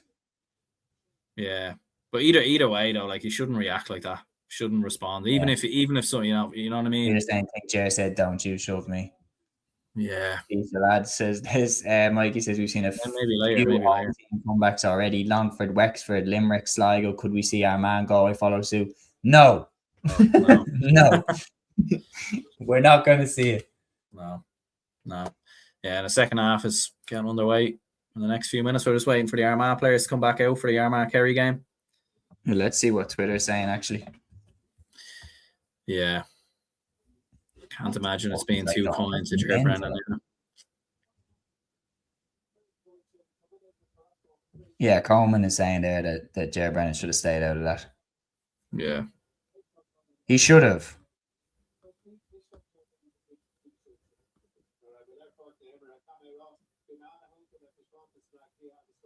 Just saw a quick clip on the phone. Handbags between the pairs. Then Jared Brennan got involved. Yeah. Yeah, you have to click latest with these tweets. Yeah, they haven't.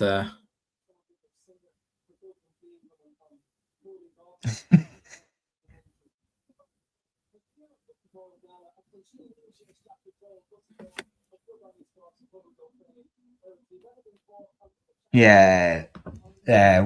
Colin Parkinson saying all kicking off in Salt Hill. Ger Brennan pulled the earpiece out of one of the Galway backroom team's ear. Oof. Yeah. Just shouldn't do that. But now, like, the game, whatever intensity was in the game, it's up another level now. It's because Galway have so much on the line as well. Yeah. I agree, man. Like, I don't care. Like, do we want Dublin to win? Yes. But you can't call us biased because I think the two of us agree, man. Yeah. How we got away without a penalty being given. Yeah. Like, we can't see what happened before, but either way, if something does happen before, Ger Brennan shouldn't react like that. Brennan clearly ran over to him and grabbed the earpiece. Yeah, it shouldn't. No. Oh, now he's talking to the ref. Here we go. Cuffy Byrne just kind of running away there.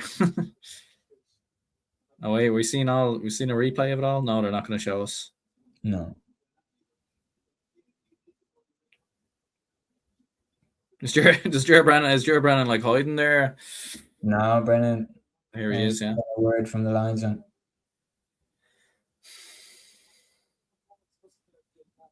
Okay, he's got away with it.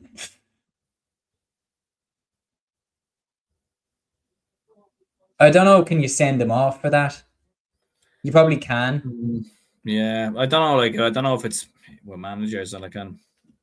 It's stupid. Like, you shouldn't do that, especially with all the players running over to the sideline. All you need is one player to get involved, and then next thing you know, you could have a full brawl on your hands. Like, yeah, you as manager, you're supposed to be the one who calms things down. Oh, that's a brilliant 2-pointer there from Kerry. Brendan saying, "Now you are decent in fairness about myself and yourself are not being biased. We certainly aren't biased. We want them to win, but when it comes to referee calls and stuff like that, I like to think we're very fair." Yeah, just looking at it there as well. Yeah, there's definitely a wind favouring Kerry in the second half, and I favoured Armagh in the first because, like, Tom O'Sullivan's 2-pointer there literally floated in. The referee going to give a few cards. I have one memory. Do you remember? I think Martin Penrose it was got a red card straight away, and at the start of the second half, something happened at halftime. That's the first time I've ever seen someone get sent off before the ball was thrown back in. Yeah, it does. Yeah, that is a lot more common than we see. But I'm surprised as well, from what I can see. Okay, Ger Brennan now is talking to the guy that he pulled the earpiece off. Black card for both Dylan McHugh and Paddy O'Coffey-Byrne. Okay. Oh, and now he's going over to the Galway coach. Ger Brennan is standing next to him.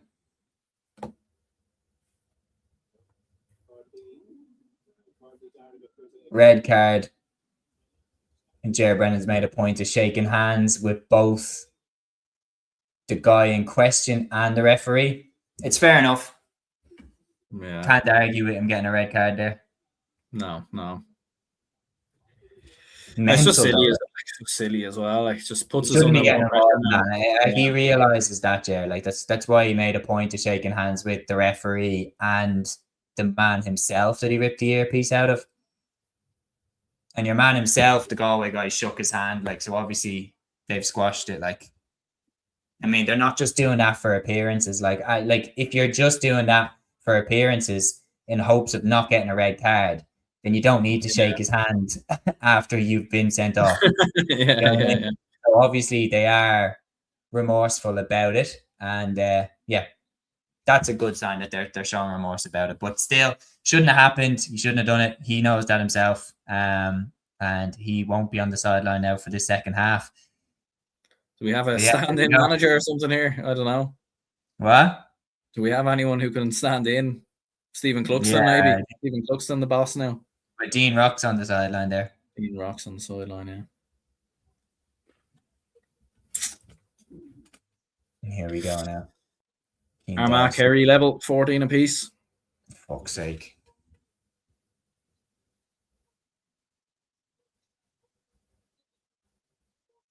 It's 14 each between Armagh and Kerry. 14 each, yeah. Armagh have the ball as well now in a good position, so they might be about to take the lead.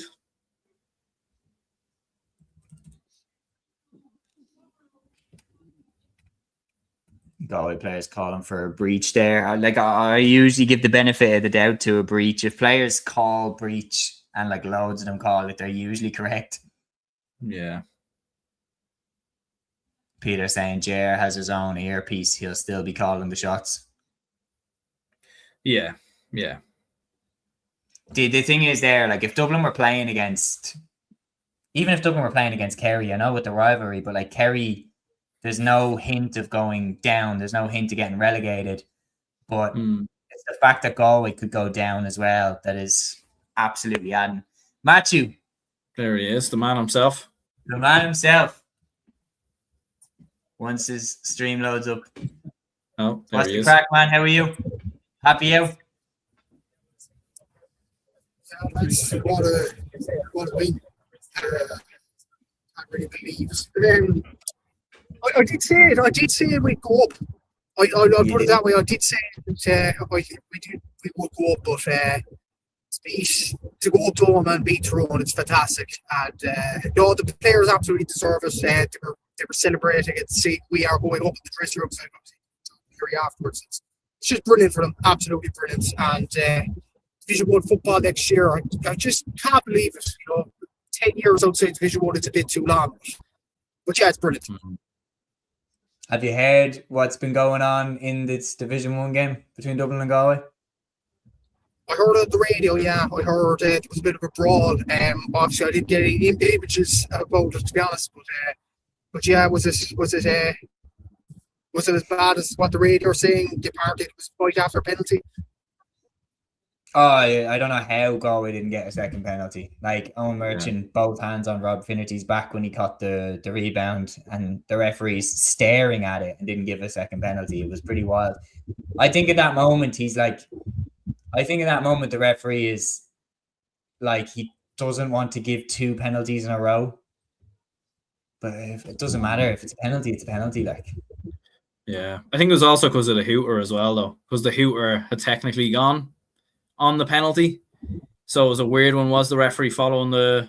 Again, this is the problem with the hooter, because it's this is the problem with the communication. No one has a clue why he didn't give it. Yeah. If you came out, if he was able, I'm not saying that we should have a microphone like they have with VAR, and then the referees try and make personalities for themselves. Oh my God! What a point! Holy shit! What a score, Cillian McGuinness. Wait till you see this, Anne. Oh my God, what a score.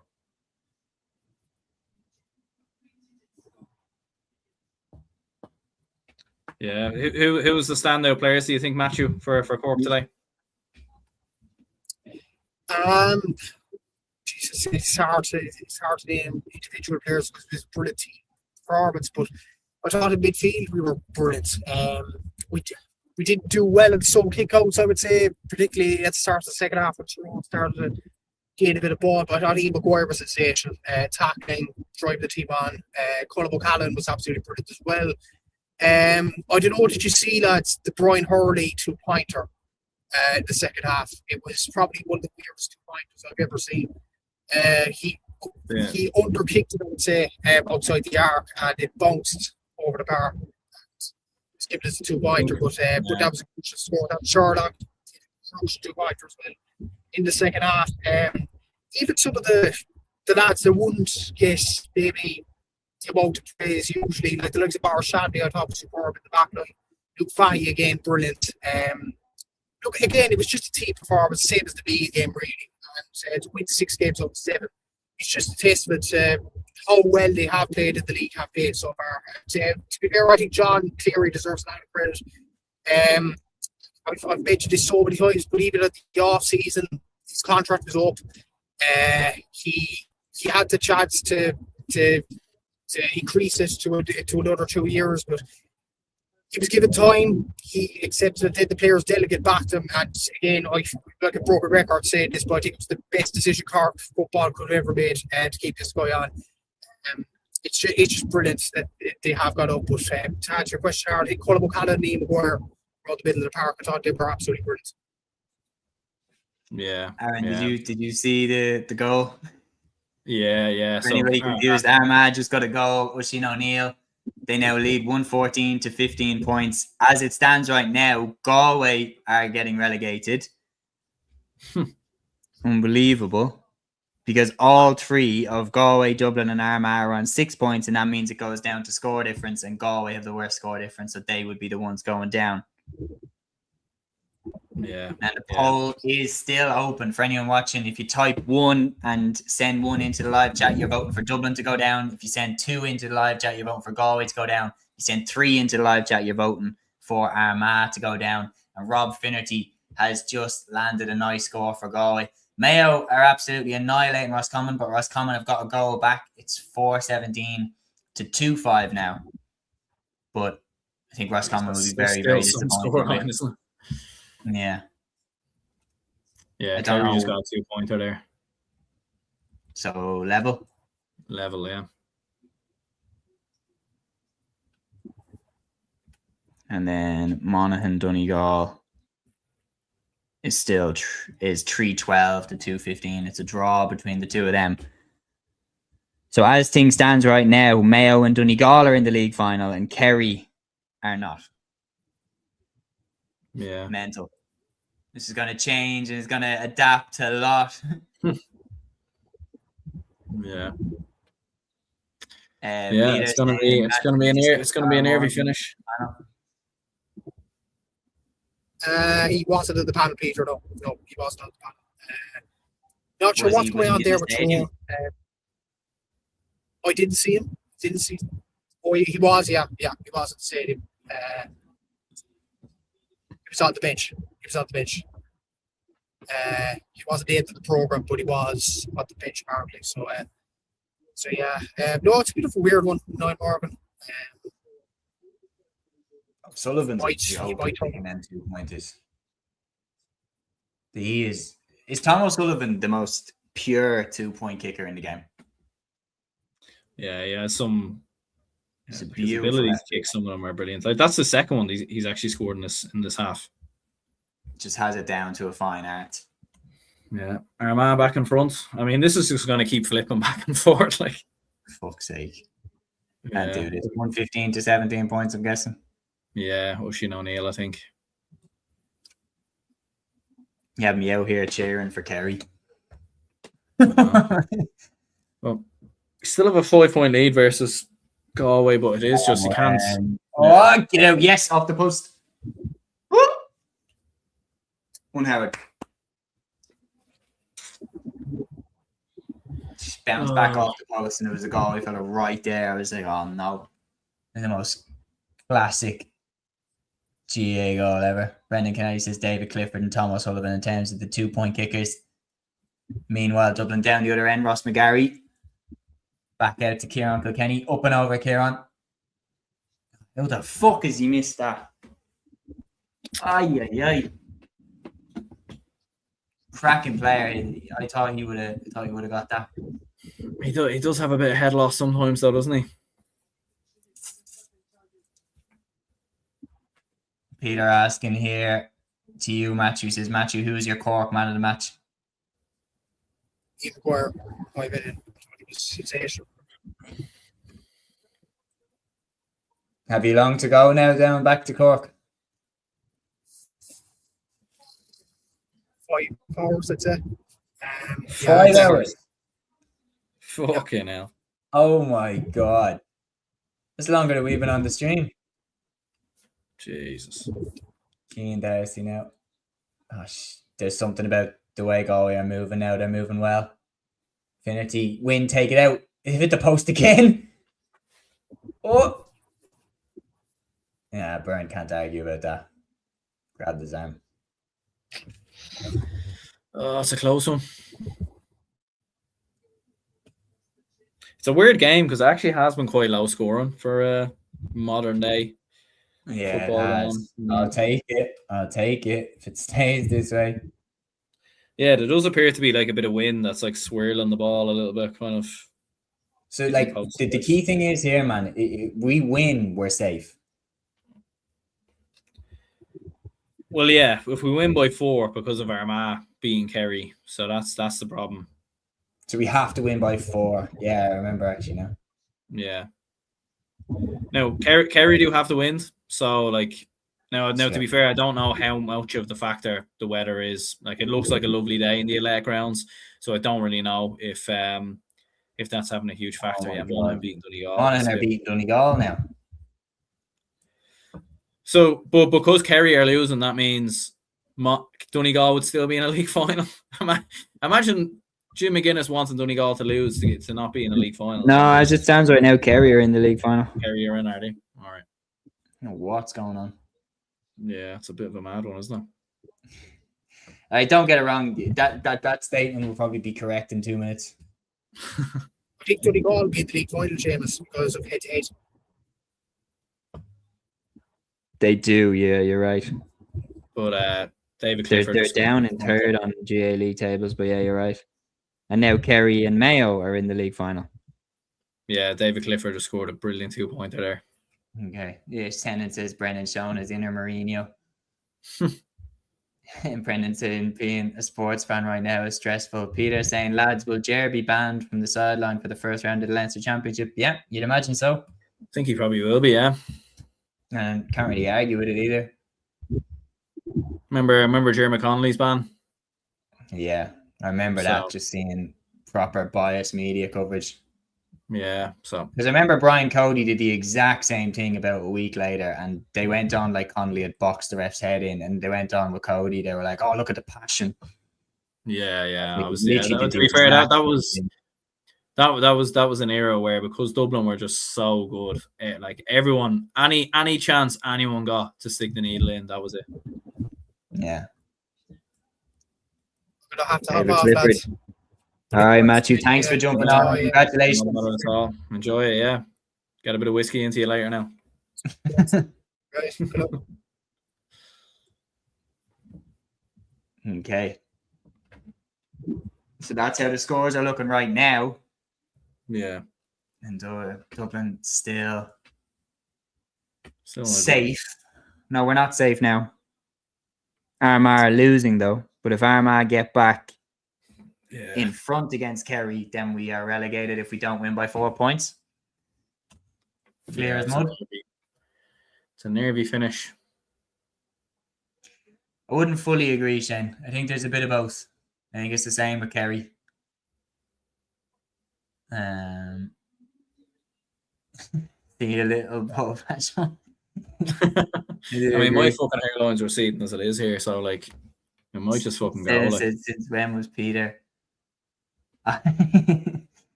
John Matt.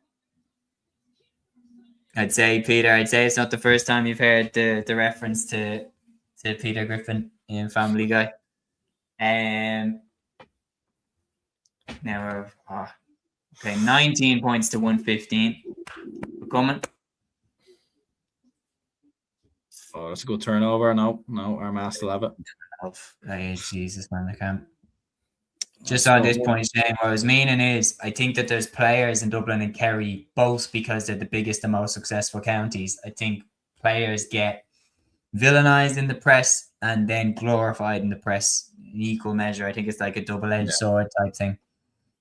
We've seen it with Kerry players like Paul Galvin got an awful time from the media up until he retired, and then he was on all the media shows in his initial year of retirement. They're all, and like the thing as well, we're all, like Dublin and Kerry realistically are always going to get shown on TV a bit more than other counties because it does draw views. Do you know what I mean? It gets people. Yeah. Do you know what I mean? Good point there. Was it from Paddy Small? I'd missed it, I think, but 14-12. 14-12, yeah. Oh, it's nervy. 20 minutes left. I mean, like, both games are in the balance, so anything can happen. Anything can happen here. Like, there's nothing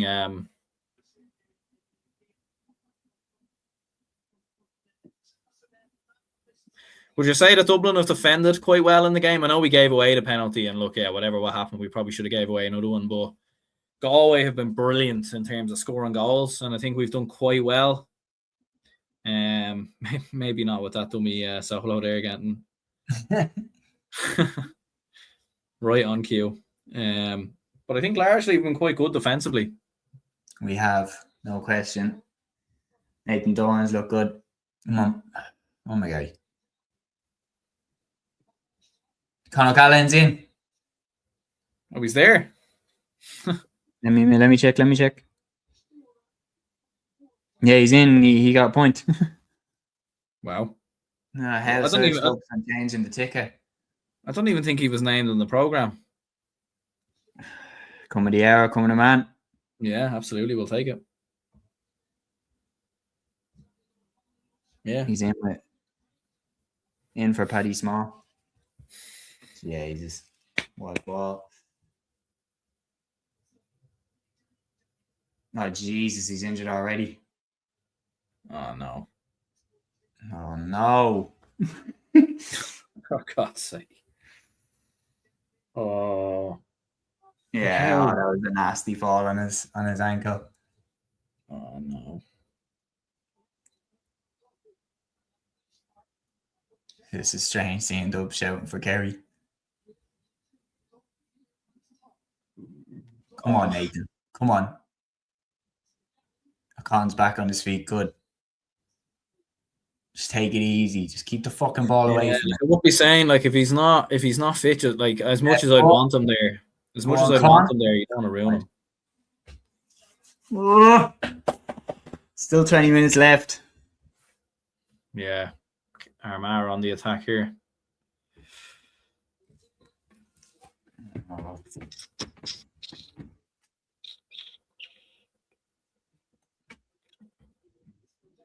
think, to be honest with you, I think we are probably going to need Kerry to win this. I don't know if we'll do it by 4. I know Flaherty and for Shane McGrath. Flaherty is pace, man. Sean talking as well about the Dublin need to be split in 2 era. That feels like a long time ago now. Yeah. I remember as well, there was one podcast, I think it was like 2020 when Dublin hammered Meath, and it was Colin Parkinson and Keane Ward, and they were talking about the Leinster Championship basically needing to be dissolved. Yeah, it was a crazy. Which at the time a lot of people were saying. And it's crazy how things can change now. That a lot of people would have Louth and Meath ahead of Dublin and Leinster now. Yeah, it's great. It's crazy how quickly it's just changed. Yeah. Personally, I think people are going a little bit too far though in terms of writing us off. I wouldn't be surprised if we win Leinster again this year. I'd still probably put Meath favourites, but then I'd put us second. I'd put us ahead of Louth. Yeah, Armagh just got a point there, so it's a level. Shit. I think with a draw we'd be okay provided we win. But look, we'll see what happens. Armagh still have the ball, so. Charlie O'Burns.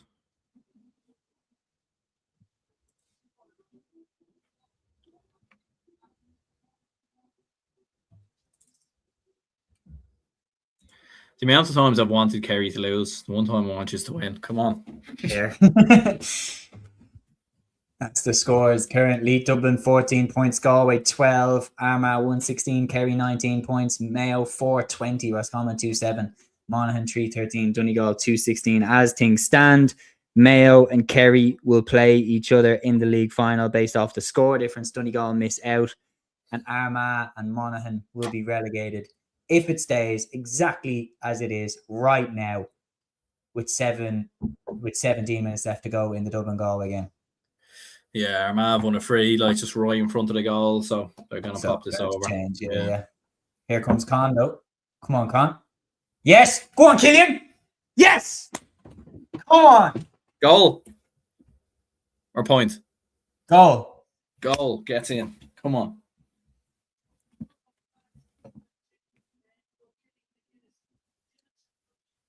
Galway were so open there. Great finish. Did we get a man sent off as well? Did I miss that? What's that? Oh, yeah, it's a lovely goal. Who the fuck? Lovely guy. So we got a man sent off. Was it Cuffick Byrne? I seen him go off. Yeah, Cúilín Byrne. Must have been Yellow second. card with his black card that he got at the start, yeah. Well, thank God we got that goal. Thank God we got the goal. But now down to 14. So I think yeah, we're not out of the woods. we're not out of it. Yeah, it's like you think you have it. Oh no. Okay, 14 to 13 points. Now we're exactly 4 points ahead of them. Yeah, here come Kerry. Donegal got the third goal.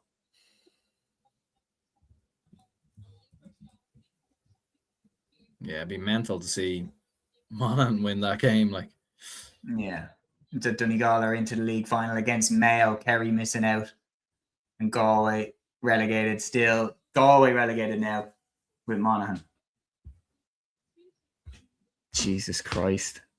He doesn't go for the head, man.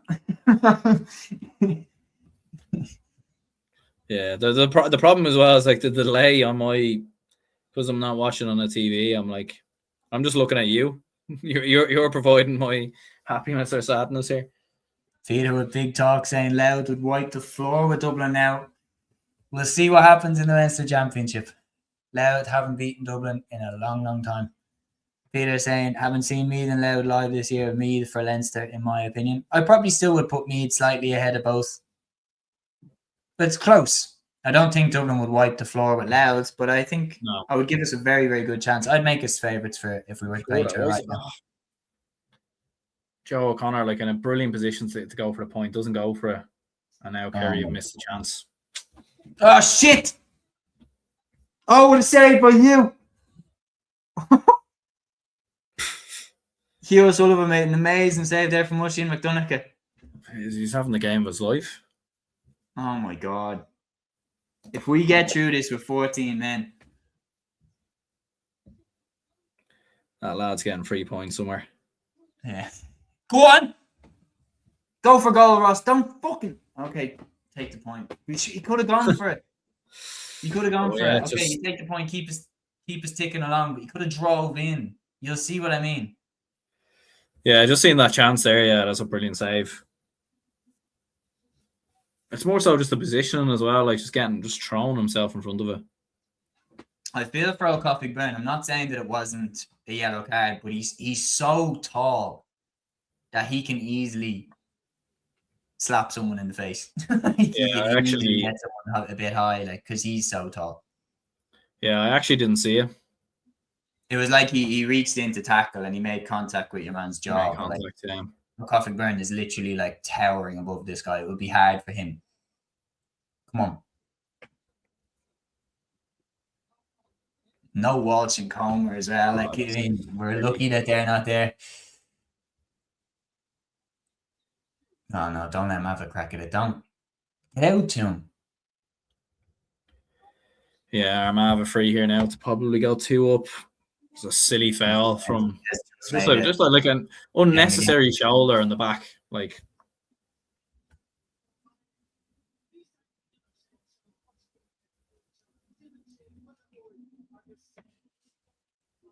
so yeah, we might need a 4-point win. So Armagh back in front. Yeah, they're a point up and they have a free here now to, I don't know if it's 118 to 19. It could be 117. Yeah, but I don't know if this one's inside the arc or outside. Mayo are absolutely annihilating Roscommon. Like, this is outside the arc as well. So far, Armagh scored they'll go 3 up.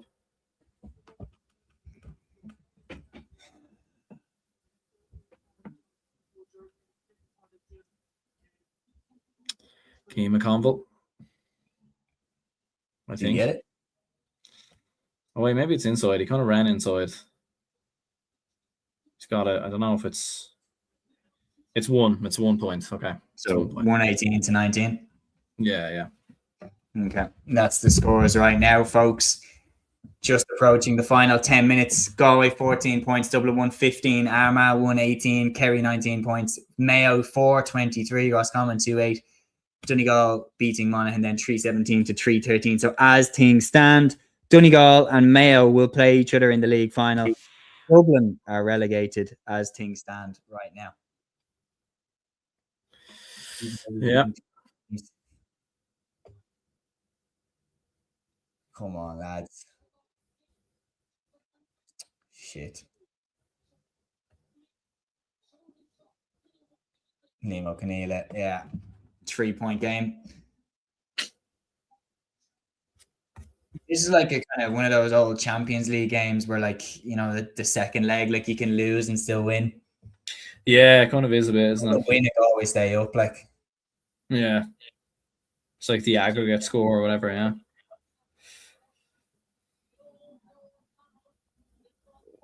Yeah. Kerry just going for 2 pointers but missing. Ah, Jesus, now we're missing kickouts.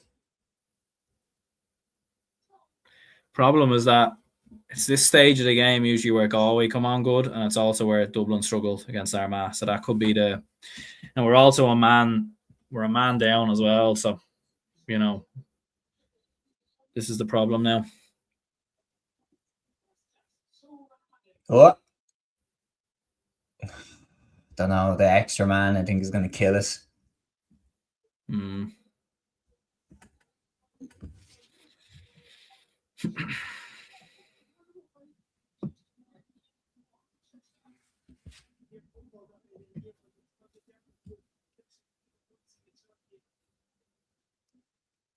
Hernan has just belted over a score. 2-point game. Shit. Yeah. Kerry have had possession for a good while here, but haven't really. Sean O'Shea's on the ball. There we go. A bit of space opened up. Oh, he's got it, is he? Yeah, I think he's got it. Is that a 2? That's a 2, yeah. 2-pointer for Kerry. 2-pointer for Kerry. Yeah, back level, Joe O'Connor. Come on, the kingdom. It's a brilliant 2-pointer as well, to be fair. Problem is that, like, Galway are closing in on us here, so we still need to do our part as well. Yeah, I know. We still need to win. Like, Sean McMahon just bursting As forward. things stand, we're still relegated. I need to. We just keep giving the ball away, silly now. Jesus. Yeah, as things stand, we're out of the relegation zone and Armagh are in it. And Rob Here comes finishes. David Clifford. We're only Scored, winning by yeah. 1. Jesus, mate. No. What? I was saying Kerry are in front, but you're saying Galway are winning now? Galway are 1 point behind us. Oh, 1 point behind. So still as things stand, Armagh are relegated. We just need Kerry to win and us to win. I think, that's the most simple version of things. It gets messy then if one of those doesn't happen.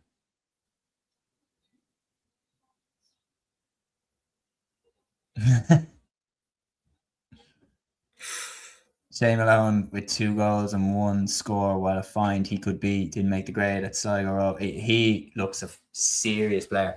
Shane Malone, keen hair. Galway are coming again. Darcy now. Great tackle, Sean.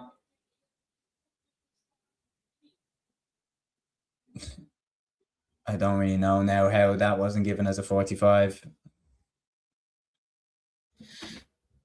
No, that hit his boot.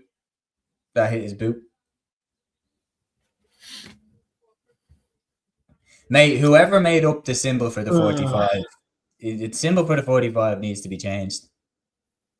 Like, every time I see them give a 45, I'm like, what? Oh, okay, he's giving a 45. Yeah, Kerry just wasted a chance there as well. Chance for a leveling score here from the Galway goalkeeper from the 45. How does that work if we all draw? I think it's If we draw, we have 5 points. So we'd still be ahead of Armagh if Armagh lose. If Armagh lose, but if Armagh draw, they have the head-to-head, don't they? So if Armagh draw and we draw... What a block. Oh my God, our man nearly got a goal and there was a block on the line from one of the Kerry players. If we all draw, it goes to score difference again and we survive. So Oh, he's So I think fucked it. Yes. Yeah. No! Don't foul him. Don't foul him. Well done, Kieran. Brilliant defending.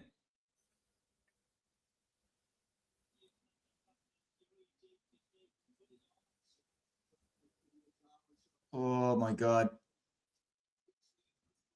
Yeah. Oh my god, I'm seeing it now. Oh, blocked on the line. Holy shit. Yeah. Kerry again. Yeah. Oh my god. Armagh going down as it stands. If we all draw, we survive based off score difference, I think. No, because I think Galway No. move up one. No, Yeah. they're saying Galway, yeah. Sorry. Ah.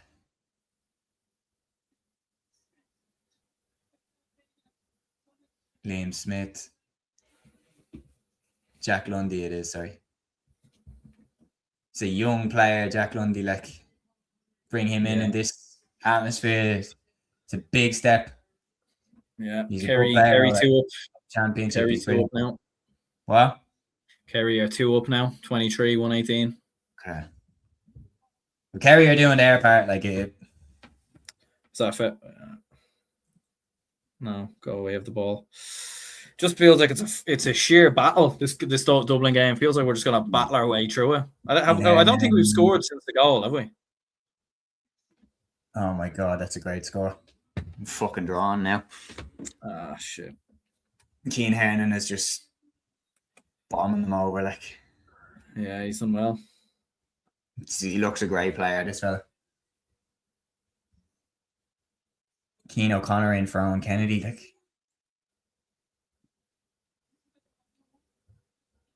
Seems like I don't know, it seems like we're bringing in kind of random players now, like.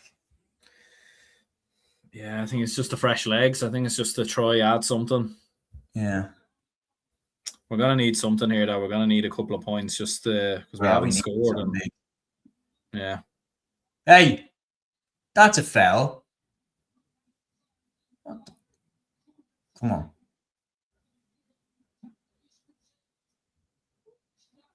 Ah, Jesus. Not a good shot selection, man.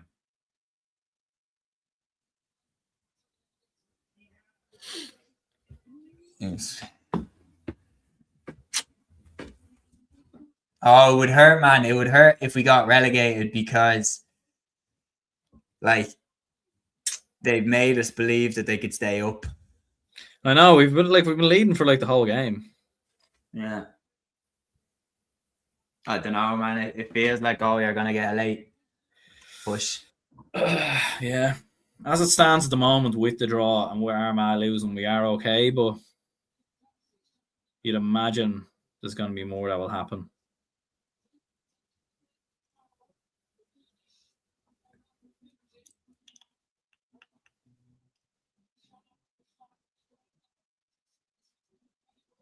Oh, shit. Now they're getting into scoring positions. Finity going for a 2-pointer here. He's nailed it. I don't know. I think we're cooked. I don't know. He's after booming over a 2-pointer, Finity. Like, absolute, like. Yeah.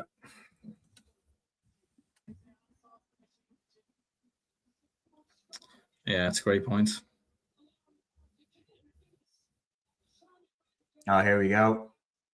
Another scrap.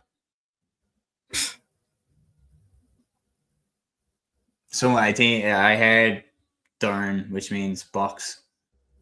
And Joyce is out in the technical area now. Or Joyce's turn maybe to get sent off. I don't know. Armagh level it up. 120 to 23 points. Yeah.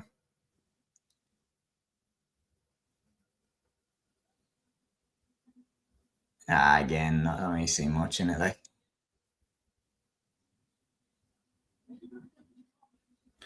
yeah, again, it's one of them. It's like replay shows the full thing.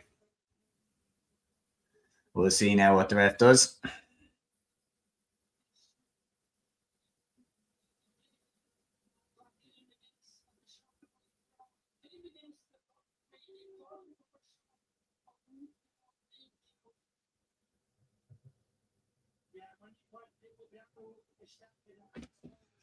Ah.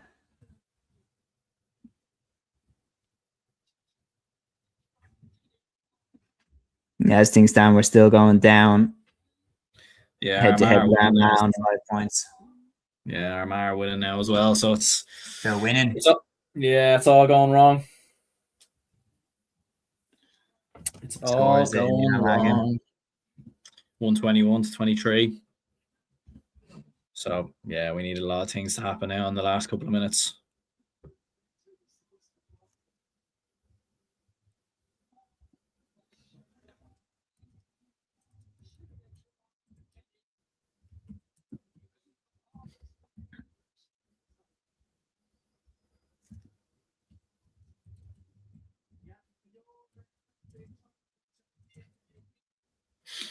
It's actually hard to keep up with like everything that's going on. Yeah. Come on, lads. Come on.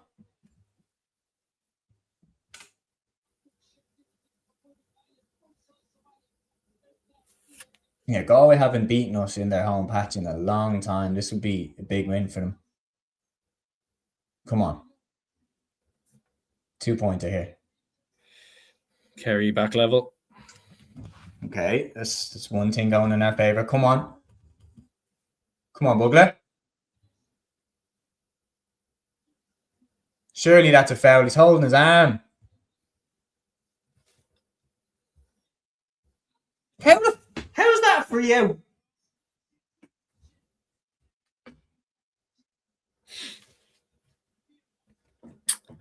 I don't know. When it's just not going your way, it's just not going your way. Armagh up by 1, says Aidan. I think that maybe that was when Armagh were up by 1. It's level now. Still level, Aaron? Still level, yeah. What is he giving it for over carrying?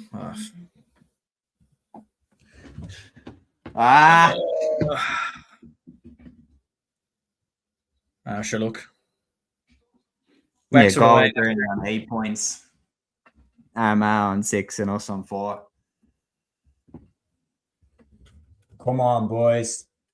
The Hooter is in this one as well, so there's no added time. When it's done, it's done. Got 2 minutes left. I think we're cooked. I don't know. Come on, lads. Yeah.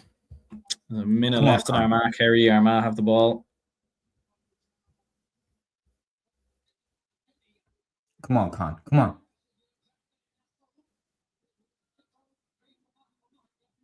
Con doesn't look 100%. He doesn't look like he can drive at the players. Like back outside the 2-pointer line, lads. Come on. Who's there to take the shot?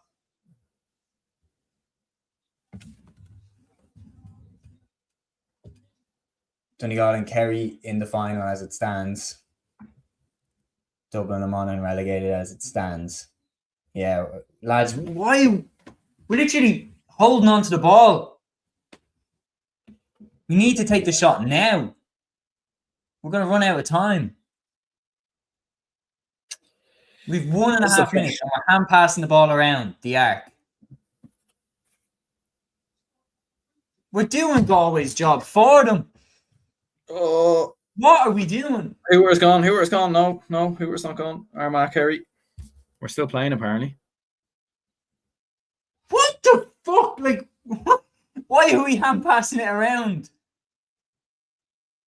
It's wide. We've literally ran the clock down. And we're losing. I don't know what we're doing, yeah. I think Armagh, Kerry's over. I think it's finished as a draw. Come on. No. Missed. We took 2 minutes to take that shot.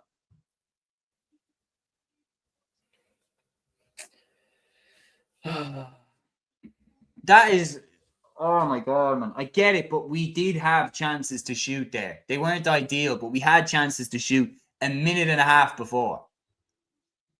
The problem we've got is we need to draw is no good now. We need a win. We need a win. Yeah, but a 2-pointer, like. I know, yeah, it gives us yeah. No, I think it's done. Yeah, that's it. Done.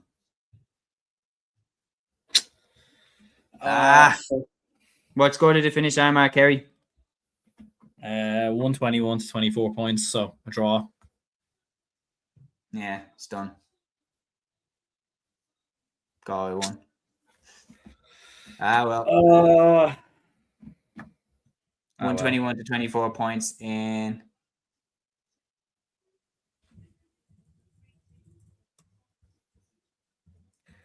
Sure, look, Wexford away next year. Be a bit of crack.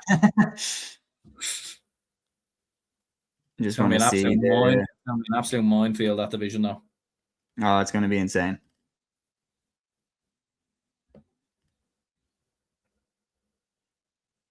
Yeah.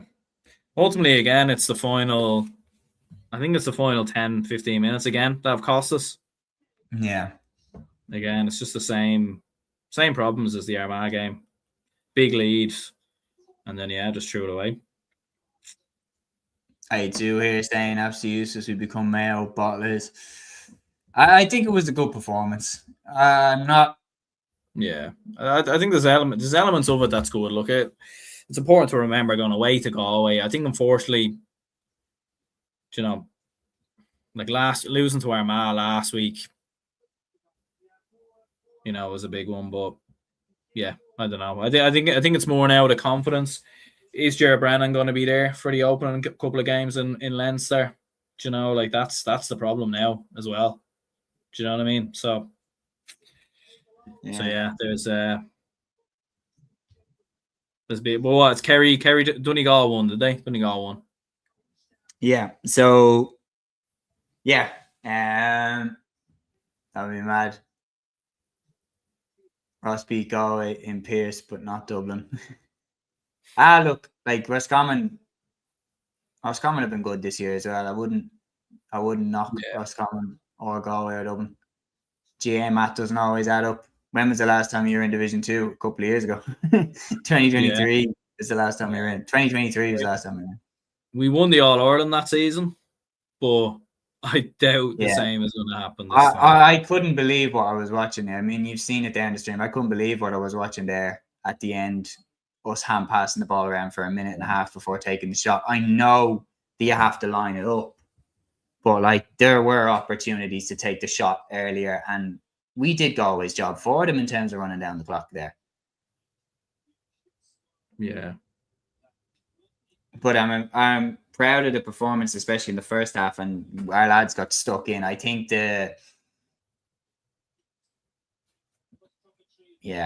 so confirmed.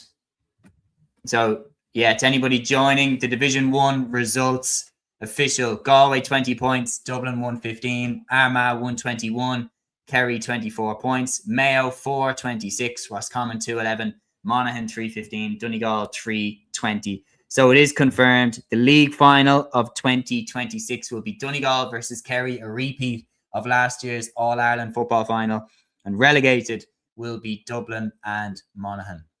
So, tough one to take, Aaron. No question about it. Very tough one to take. But we've seen before Galway get relegated, bounce back. Dublin get relegated, bounce back. Mayo get relegated, bounce back. It's not the end of the world, but it is still disappointing. Yeah, it is. Like, I mean, I think the most disappointing thing is that we were in control. Like, this game and the Armagh game, we had control. In both games, we had leads in both games. We were managing both games, but it's just in the final 10 to 15 minutes of both games where it's cost us. And again, it's like from a Dublin perspective, Dublin used to be so good at closing games out. We were the masters at doing it. We had so many experienced players. I think it is a learning curve for the younger players that have come in, and it's been tough for them. And look, today's game was a difficult one, going down to 14 men against a very, very good Galway side. But I think ill discipline cost us as well. The red card from Patrick Byrne, Jared Brennan. Like, I don't know what he's doing. Like, it's very, very silly. Like it's just giving more fuel to Galway. It's just revving them up. It's giving them more, something more to kind of hang your hat on a little bit. And it's just silly, really, to be honest. And when the games have been close, when the games have been in the melting pot, we've panicked. The two games we won quite convincingly. But any game that's been in the melting pot, and any game that's been close, we haven't won. We've lost, and that's the problem. So yeah, it's going to be tough going into the Leinster Championship, because of the fact that, look, Louth are going to be coming in with confidence. Meath are going to be coming in with confidence. Louth will be feeling that they can beat us. Look, obviously Louth have to beat Wexford. We have to beat Carlow. I do think both of them things will happen. So it does leave Dublin Louth. And yeah, we've maybe beaten Carlow will give us a bit of confidence. Look, maybe Carlow might be looking at things and thinking, well, there's only a division between us now. Maybe they think they can give us a game. Now, I think we will win that game, but I don't want to go too far with this and get too overreactive or too reactionary around. Look, we will beat Carlow, I think, but it is that semi-final against, you'd imagine, Louth. So it's going to be tough. And I think for Division 2 next season, it's going to be an absolute minefield. Louth, Derry, Tyrone, Monaghan. Monaghan showed by the looks of things today that there is something still there. There is still some fight. And then, yeah. Yeah, no, I think that's a fair point. Yeah. Yeah, very fair point. Look, tough one to take, no question about it, especially considering that there were stages during the game where we were safe. But look, I think Galway, all things considered, I think Galway were probably the better team, especially in the second half, and deserved the win. They probably should have got a second penalty in the first half. Some decisions did go our way. Look, we've been relegated before and we bounced back. Like 2023, we played in Division 2, got promoted from Division 2, and we won the All-Ireland. So it doesn't necessarily mean the be-all and end-all. So we can bounce back. There's no question about it. We can bounce back. And we didn't go down without swinging. And I think that's the most important thing. We went down fighting. And that's something that we can take as a positive. Like Division 2 next year with Dublin, Tyrone, Derry, Monaghan, Louth down. Literally, that is an outrageously strong Division 2. We're gonna wrap up the stream there, folks. Division 1 is finished. Confirmed. From Division 4, Carlow and Longford got promoted. From Division 3, Down and Wexford got promoted, and Limerick and Fermanagh got relegated. Obviously, Wexford with a superb win over Westmeath to get promoted at the death. Cork and Meath got promoted from Division 2. Their destiny was in their own hands, and they both took care of business, winning and going up to Division 1, while Kildare and Offaly were relegated. And then as for Division 1, Donegal and Kerry will compete in the Division 1 final of 2026, while Dublin and Monaghan are relegated. I just want to say a massive thank you to every single person who tuned in, who commented across the live stream. You helped to make it worth it. You helped it to make it enjoyable. Me and Aaron wouldn't have done this if it wasn't for the people involved, engagement, and the people who clearly showed that they enjoyed being part of watching this last day unfold. And the last thing that I want to do, I want to sign it off on this once again, just on this comment. Rest in peace, Michael Lester. That is how we want to leave this live show. An absolute legend, an icon of our game, an icon of the broadcasting world. And yeah, he made a lot of people love the podcasting side of the game, and you could tell his passion for it. And by all accounts, he seemed to be an absolute gentleman as well. So rest in peace, Michael Lester. Yesterday, Grow Anonymous Dealish. That's it from us, folks, for this live watch along. Thank you so much to everybody for getting involved. Until our next show, there will be details on that coming. But until our next show, it's all right. Follow your instinct, baby. Follow your instinct.